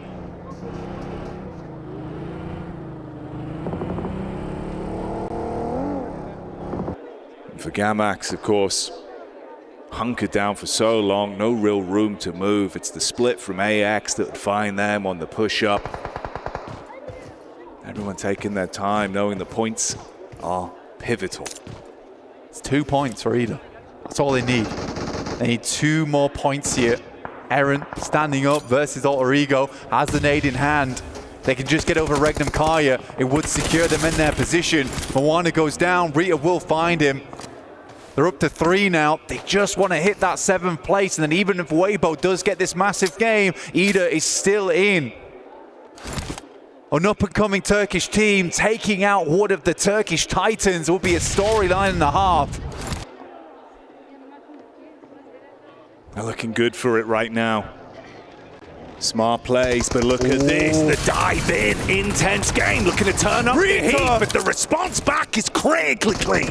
Instantly engages with the shotgun from the side, down 2. You got the nades running in from the top. 1. He just needs to get it on target, and that's enough. That should push them over into 7th. There it is. Anita just about make it. They hung on over towards the concrete and the girders. And they were solid as steel in that position for such a long time as just a 2. Doc steps out a little bit too far, and Order will lay down the gavel. This is his courtroom, and he is claiming respect again and again with the stabs in the back. He has been so smooth. The aim on point, the gun skill being shown. Quick setup off the info from his team as well. They get the read back over. It's the late push up from the solo from Gamax, trapped in position. Nades from either side. Just a couple more points here for them. 33Z will find Arthur, dropping up to 5 elims. I think they've made it on placement points alone. I think that is Regnum Kaya now out. 9th place. Weibo making it in off the back of this. A real fortification in both mind and spirit to get through. Join Thunder Talks in that finals. What a result for PEL. An intense game. They thought they were going to crash in, rip away the dreams from Ida. It did not go that way. They were the Sandman on that one, and you're put to sleep from the sidelines of AX. Living on borrowed time in this one, but from the setup and consistency we have seen, it's Weibo that are looking to close it. Order has been popping off. Last 2 squads remain free on either side. I mean, Weibo will get a good chunk of change off the back of this one as well. If they can finish this out, it will be a nice result for the special invite and AX as well if they're able to finish off with a chicken dinner. And again, we talked about this team starting slow on day 1, coming into day 3 and feeling a little bit sluggish as well. Finishing off on a chicken dinner will reignite that team. Give them the motivation, that little bit of inspiration to play on in that survivals. Find success. You got to take it into your own hands now, though. Show us what you're made of. Ooh! Nitro down into the back line. The blow on Order hits heavy. Ordnance in front of him as well as he's trying to reposition on the knock. You're able to peek in from the side, convert onto that one fully. So the pressure starting to build now for Weibo. AX in a good spot on the push-up. 33Z, he up to the plate. Devo T on this sideline. This off angle has been absolutely sublime. Running out of bullets. The resources running low. S12K in the hands, just spraying it in range and makes it happen. The shells hit eventually, but he is down. And somebody's got to stand up. Got the wrap in from the side as well. 33Z, last man in a position to try and snatch this away and take it home for Weibo off the back of what's been a big game for them, but it's a 1v2. Would need to be a clutch. No opportunity to play off. He's out of position. Tuck in behind the car. Bullets around the corner. He gets one. The DBS rattles off on the edge. He's trying to straight into this as well. The drop down below the car. He's ready for it on the peak, and it's enough to steal it. Arian able to get that game going from the end, and AX will finish it off with a chicken dinner. Going into survival stage, feeling strong, but Weibo don't care at all. A wondrous result.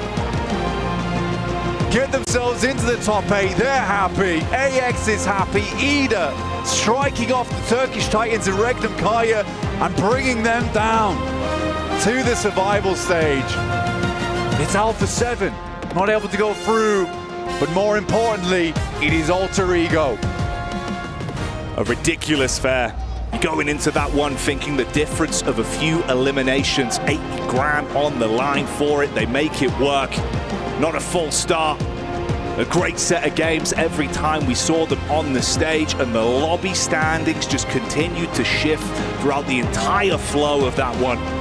So close in the groupings going into it, but as the dust settles, we know how things are looking. The squad's going to survival, and the teams that get a watch on, waiting, knowing they've achieved victory for themselves.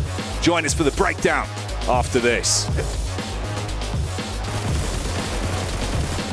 As Blank and Jackie were saying, Alpha 7's not going to be making it straight to grand finals. They're going to be going to survival stage. Alter Ego, Neptura. What a performance by this team. Not the exact same of what we saw out of their day one, but doing just enough to make sure that we're able to get and jump up to that first place. I mean, I think we all wanted to see them double the points, get 160 and do all that, but they didn't need to. They had that first day.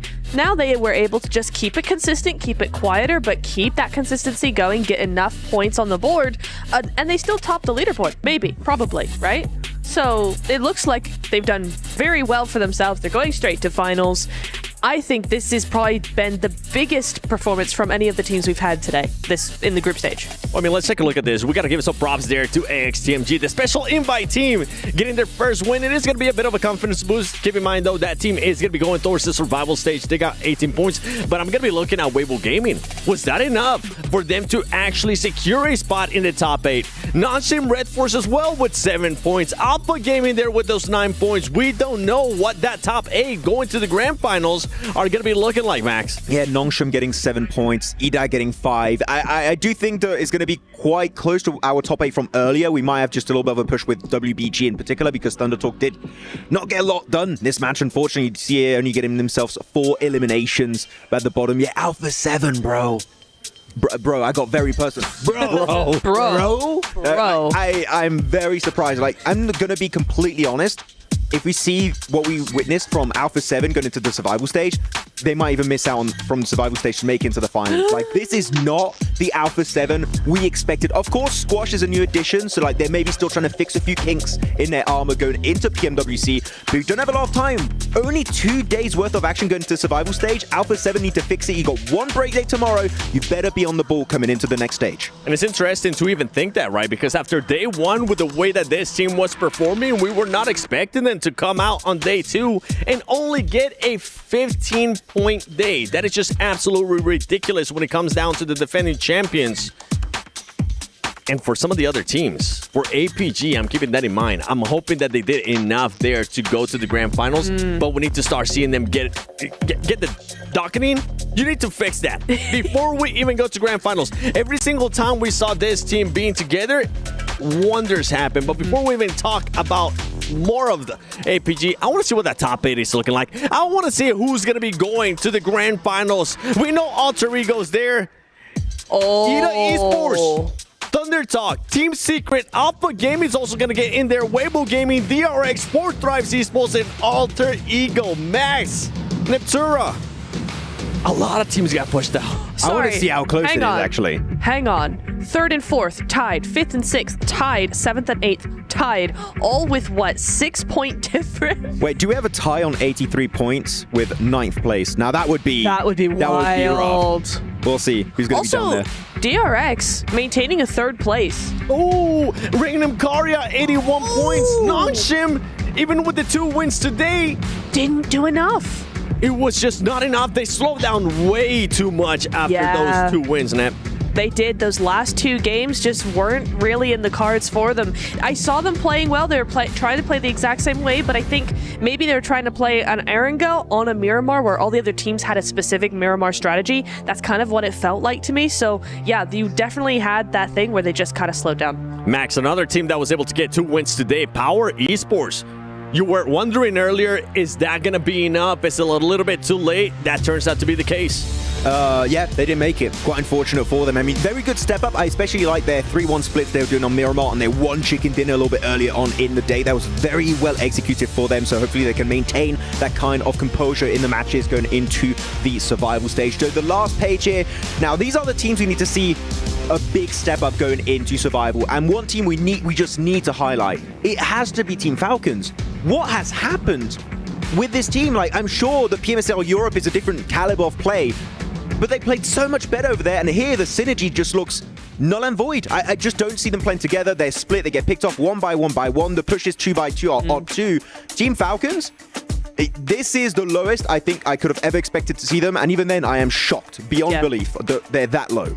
I mean, I think I had them squarely in my predictions for top 8, so it does make sense. They've had such a good year so far, but to see them not do that and like, okay, they're like, well, we wouldn't mind playing survival, this, that, and the other. And I'm like, okay, well, it's good that you don't because you're now going to be playing it. But yeah, I think it was a shock.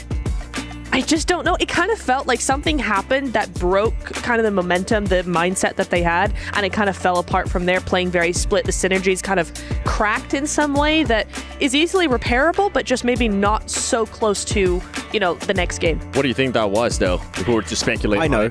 Oh, they wanted to play survival stage. Again, I hate that comment the team's made. No. But like, I hope they can take some teachings out of the group stage and actually try and improve upon it going into survival. But Falcons, after especially the meteoric rise of this team throughout 2024, the start of this year, PMGC to get 3rd place with Nigma Galaxy, 2nd place going into PMGO. Like, they have had so much hype behind them, especially since they won PMSL EU versus 15 Turkish teams, one of the best teams out there, and unfortunately was not close enough for them to qualify in the top 8. And once again, just if you're tuning in, if you missed out when we were looking at those overalls, this are going to be the top 8 teams that are going to be advancing to the grand finals. They're just going to be sitting pretty, watching what's going to be happening in survival stage, taking up all those notes. What is it, Max? I do want to say one very big surprise out of the Turkish teams. No Regnum Karya, no Fireflux. We get Ida, the underdog team out of Turkey. That is a big surprise. I do have to give big props to Eren in particular. This guy played with Zeus back in PMGC.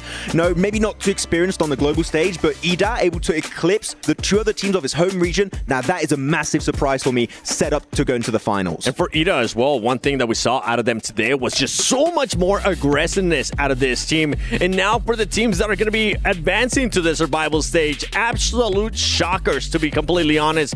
Regnum Karya, you on top of that have the defending champions Alpha 7. Team Falcons, like you were saying, Max. And to be honest, I'm really surprised to see teams like Influence Rage in there, the champions out of PMSL America's intense game, not even putting up a good performance.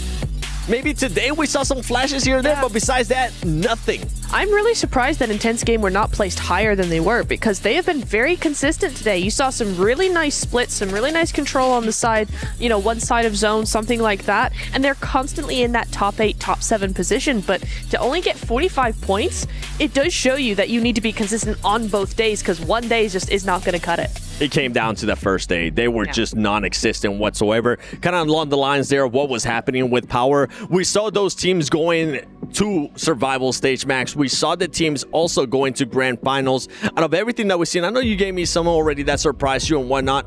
The Team Secret surprised you at all, being in the top 8, moving on to grand finals, because they were actually, they were such a secretive team. They were so quiet. It was enough to make it to the finals. So, like, big props. They played using the rule sets and turning them into their favor, which is a very smart strat. You know, you secure your spot early on. GG, well played. Now, I'm going to be completely blunt. That is not going to cut it if you want to be champions here at PMWC. If you want to be podium, on the podium, it's not going to be enough, right? We need to see this team be more than silent. We need to see this team reach the late game, having 3, 4 players alive, holding strong positions, looking to defend, looking to breach. I want to see more proactiveness out of Team Secret, because, again, it was enough, but for the finals, it will definitely not be enough for the next stage. Yeah, for the finals, there's going to be a massive step up when we talk about just gameplay overall, strategies, rotations, even the gunfights. I'm hoping that we get to see some maybe of Sook explosive bow. As we take a look here at the Kirilla top plays for the final day of group stages, we started off with Nanshim. I mean, Nanshim just gave us so much hope there in Neptura throughout the day, and then just fell down slow. Yeah, it's another classic case of day 1 didn't do well, and you need to be consistent on both days. They had a really good day today. If they had backed that up with a day 1 that was similar, not as going all out, right? They don't have to win twice in day 1. They just need to maybe have a consistent top 5, top 6 position day 1, back that up with 2 wins on day 2. They're looking golden, but as it was, they were so silent in day 1. It just did not help whatsoever. Continuing to talk about teams that did a step up in regards from day 1, they weren't really that impressive. On day 2, they were a little bit more impressive. E-Arena, I feel like, was one of those teams. We started to see a little bit more out of them. We started to see them being even more aggressive as well. And I feel like, Max, I don't know if you agree with me on this or not, but this current lobby, it definitely rewards aggressiveness. For sure. Like, if you are a passive team, unless you're Team Secret, you are going to be struggling. That's like the one issue as Team Secret, but otherwise you're going to be struggling quite heavily. It might be enough to make it in top 8, but if you want to go the entire way, if you want to make history here at PMWC 2025, you are going to want to be both passive when needed and aggressive when the circle requires you to do so. So I think a lot of teams are going to try and add to their kind of their gameplay strats handbook in terms of what they can try and achieve and pull off in these games. I feel like yesterday we had a pretty obvious Sony Hero of the Day, the MVP. So far today, I honestly don't know. Before we show it, we got to take some guesses. Make sure you guys let us know in the comments below who you think this Sony Hero of the Day is going to be. I'm going to go with you first, Nat. Oh, of course you did when my mind's gone blank. I'm going to say it's probably somebody in... Oh, God, I don't actually know. Max, who you got? Binny. Okay. Oh, Binny, really? Okay, that makes sense. That makes sense. You know what? I'm going to go Rosemary again. Oh. Makes sense too, actually. That's not a bad pick. Okay. All right. What about you, Seven? Yes, Seven. I kind of want to see somebody from APG. I feel like it was Somebody who? It's going to be Seal. I was really impressed with the way he was able to play today, the way that he was able to get angles as well. So you know what? Stop teasing us. Show us who is it going to be. Oh, Rosemary, 15 eliminations, 3,600 damage. That's what you like to see. Consistency. It's awesome. Yeah, that is really nice to see. I thought it might be him because we did see 5 elims in one, like halfway through one of the games. I thought, nah, this guy's got to be MVP again, right? So really good stuff, and it just goes to show you how much work they were really doing, even though they didn't really get any wins. It's going to come down to that consistency. Rosemary, you were able to do it 2 days in a row. Now you get a chance to sit down, relax, go back to the drawing board. We didn't get that 5,000 damage. We got close to it though, Max. But same elims, right? Like, you got 15 yesterday? I think he ended up getting 18 if I'm not mistaken. Was it 18? Okay, but like still close despite getting less damage. He's still very impactful, still able to back up the results. And we said it right, it's been a long time since we've had an SEA MVP. The fact that he becomes the hero of the day twice in a row for the group stage is very impressive. It's been a while too since we got an MVP back-to-back. I feel like it has been a minute, especially when we talk about group stages, when we talk about global events. I can't think of one right away, so it's good to see that the consistency is there for Rosemary. Now they got to continue. No, it can't just be Rosemary. It has to be the whole squad. That's what we've been saying. We're going to have to wait it out a little bit to see them again. Indonesia, I know you're happy that you currently have a team that's performing. We got to talk even more about those teams that are going to be going over to that survival stage. And Rosemary, I mean, continuing with the honor domination role. And this is for players that got 3 or more eliminations in a match. He was able to do that 3 times. I think yesterday he was able to do it 4 times, Nat. Yep, that is entirely correct. It was 4 times yesterday. So very, very similar results coming in from Rosemary. Similar performance there. Your prediction of Binny actually wasn't far off. Binny's not on this list, but 2 of his teammates are. Hey, Binny, Tizzy, I misspoke. I meant Tizzy. Sure. Aaron's up there. I talked about him. He's going to be the standout newcomer of Turkey. I know he's been doing really good. The order, be careful, Paraboy. He's coming for that MVP status. I knew where you were going with that one, Seven. Order. He's chasing down history here because we did chat about it. Yes. If WBG win this, I would have to agree and say that Order's the new PUBG Mobile Esports GOAT. I think it would be for sure a good statement he would make here by winning PMWC. 100%, and it's good to see for Weibo Gaming that currently one of their top fraggers is starting to perform leading up to the grand finals. You want to be able to see Order put up the numbers. He's going to be able to do just that. Now, out of the teams that ended up qualifying, I kind of want to put you in the spot a little bit here, Max. Which one do you think it's going to be a breakout player going into the grand finals? A breakout player. We have already seen some teams end up surprising us. I think for 4 Thrives, just to remind you, even though they weren't here, Naki has been really good. We always talk about Vlog, we always talk about T24, what IQ is able to do as well, but Naki being able to have that clutch factor for the squad, that's one that's really outstanding to me. I was going to say Noki. I just thought I knew. Yeah, so yeah. My boy. Noki. I'm taking Noki. How about you? I got to say Alva. You know what? Yes. Yes. You know what? Alva from Alter Ego. Oh, true. Yeah. I stand. Are you vibing with him? I'm vibing. Are you big time with vibing? Alva. Yeah. We're standing and vibing.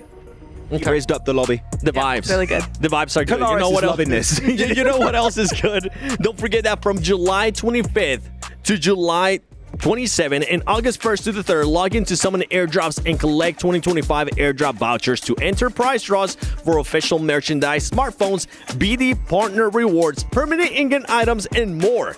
every participant is guaranteed to win. Additionally, from July 25th to the 31st, vote for your favorite airdrop partner for a chance to receive special gifts from them. Don't miss this year's airdrop carnival and unbox your surprise, because we have already gotten a bunch of surprises here, especially in the group stages. Defending champions gonna have to struggle, gonna have to go to the survival stage. I am happy though, not gonna lie, I'm happy that that's gonna be happening, because I haven't been really impressed with the way that Alpha 7 has been playing, even going all the way back to PMSL Americas. One thing that this team was able to do, they barely qualified to PMWC. It came down to that last game.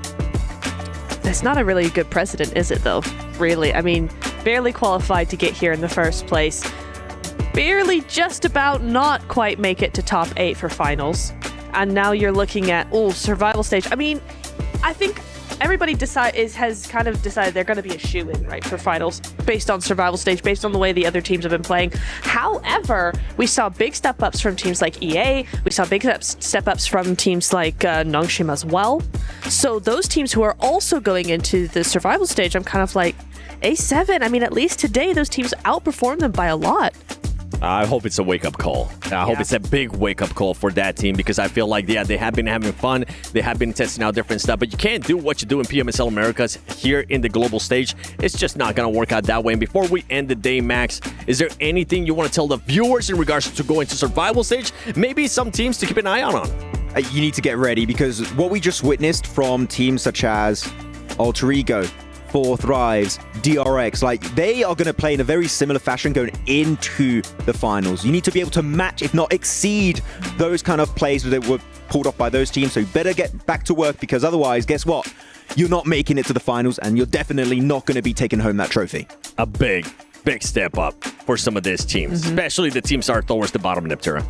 Yeah, I'm looking at a lot of those teams that are down there. I mean, you've got G-Maxes down there. We haven't seen hardly anything from them. They are going to the survival stage. If they want another chance at those finals, then they really need to put in a lot of work, because we've, over 2 days, have not seen anything from them. There's a lot of teams that we could say the same thing about. So definitely there's got to be some research going in there.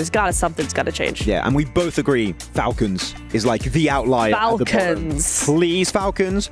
We need to see more presence in these games, because right now, I'm going to be brutal here. I'm beyond disappointed. I wanted to see way more, and we know they can deliver. So I'm just hoping that we're going to be seeing their S-tier gameplay here going into the survival stage. This is the thing. I was promised a new jersey from Falcons, because I have the one when they were with Enigma Galaxy. I've been promised one, now they're with Falcons. I would love a jersey from a PMWC finalist team. Guys, do it. Come on now. I was trying to see where you were going there with that one. I was like, makes sense. Is she just pitching the idea for them to just give her a free jersey? You know what? While you're at it, make sure you give all of us a jersey. But I'm excited. I'm excited to see what's going to be happening in survival stage. I'm excited to see how these teams are going to be progressing. They're going to have a day off, luckily. They're going to be able to go back to the drawing board, do that VOD review, talk to their coaches, talk to their analysts, do everything that they can to set themselves up perfectly to not just succeed in survival stage, to also improve when they go to the grand finals. My name is the 7WG, joined by Netura and Maxman. I do hear, though, that we have an interview with none other than Barney in order from Weibo Gaming. Welcome back to the main stage. You might recognize this man on my left. It is, of course, Order from Weibo Gaming. What a final match for you guys. I kind of want to dive into how you felt during that final game. Did you guys know that you had secured a place in the grand finals directly? And what were the comms like? Were you guys nervous? 首先就是很精彩的最后一局，就想问你，当时最后一把的时候，你们是已经知道你们成功的晋级了这个总决赛了呢，还是当时可能队内还是可能比较紧张一点的，以及你们当时最后一把的队内的沟通是什么样的？当时就想着先我一个人拉右边去嘛，但是不知道他们是一个满米队。我们当时场上情况是因为我们签了一个独狼，我们没有记清楚就场上的情况，然后以为是个3打2打1，然后就是出一点失误嘛。然后分数的话，我们都一直是不担心的，我觉得我们都是稳进。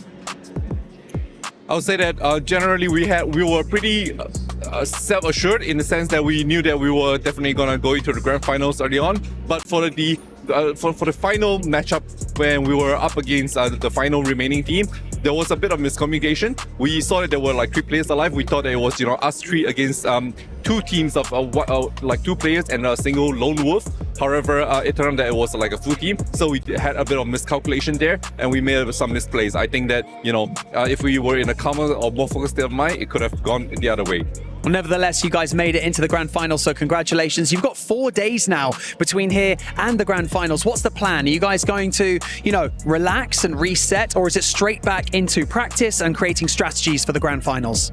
那现在你们成功晋级到这个总决赛，你们有4天的休息时间，你准备这4天功夫大概做些什么事情呢？你们战队是可能更偏向于休息调整，还是可能更加刻苦的训练呢？因为我们版本还是不是很适应嘛，所以我们需要花更多的时间去练习。Well, we think that we're not exactly very used to the new patch right now, so we're definitely going to spend this 4 days practicing a lot more. I like that. We look forward to seeing you guys in the grand finals. Congratulations once again. Thank you so much for joining me in this interview order. And with that, the group stage is now over. The survival stage will be beginning on Tuesday, and it is going to get spicy, I can assure you. Thank you so much to all of the players, production and talent. You guys have been fantastic over the last 3 days. But of course, thank you so much, mostly to you guys, the fans, for watching and supporting all of your favorite teams throughout this. We've got more games to play. The survival stage starts on Tuesday. We'll see you then.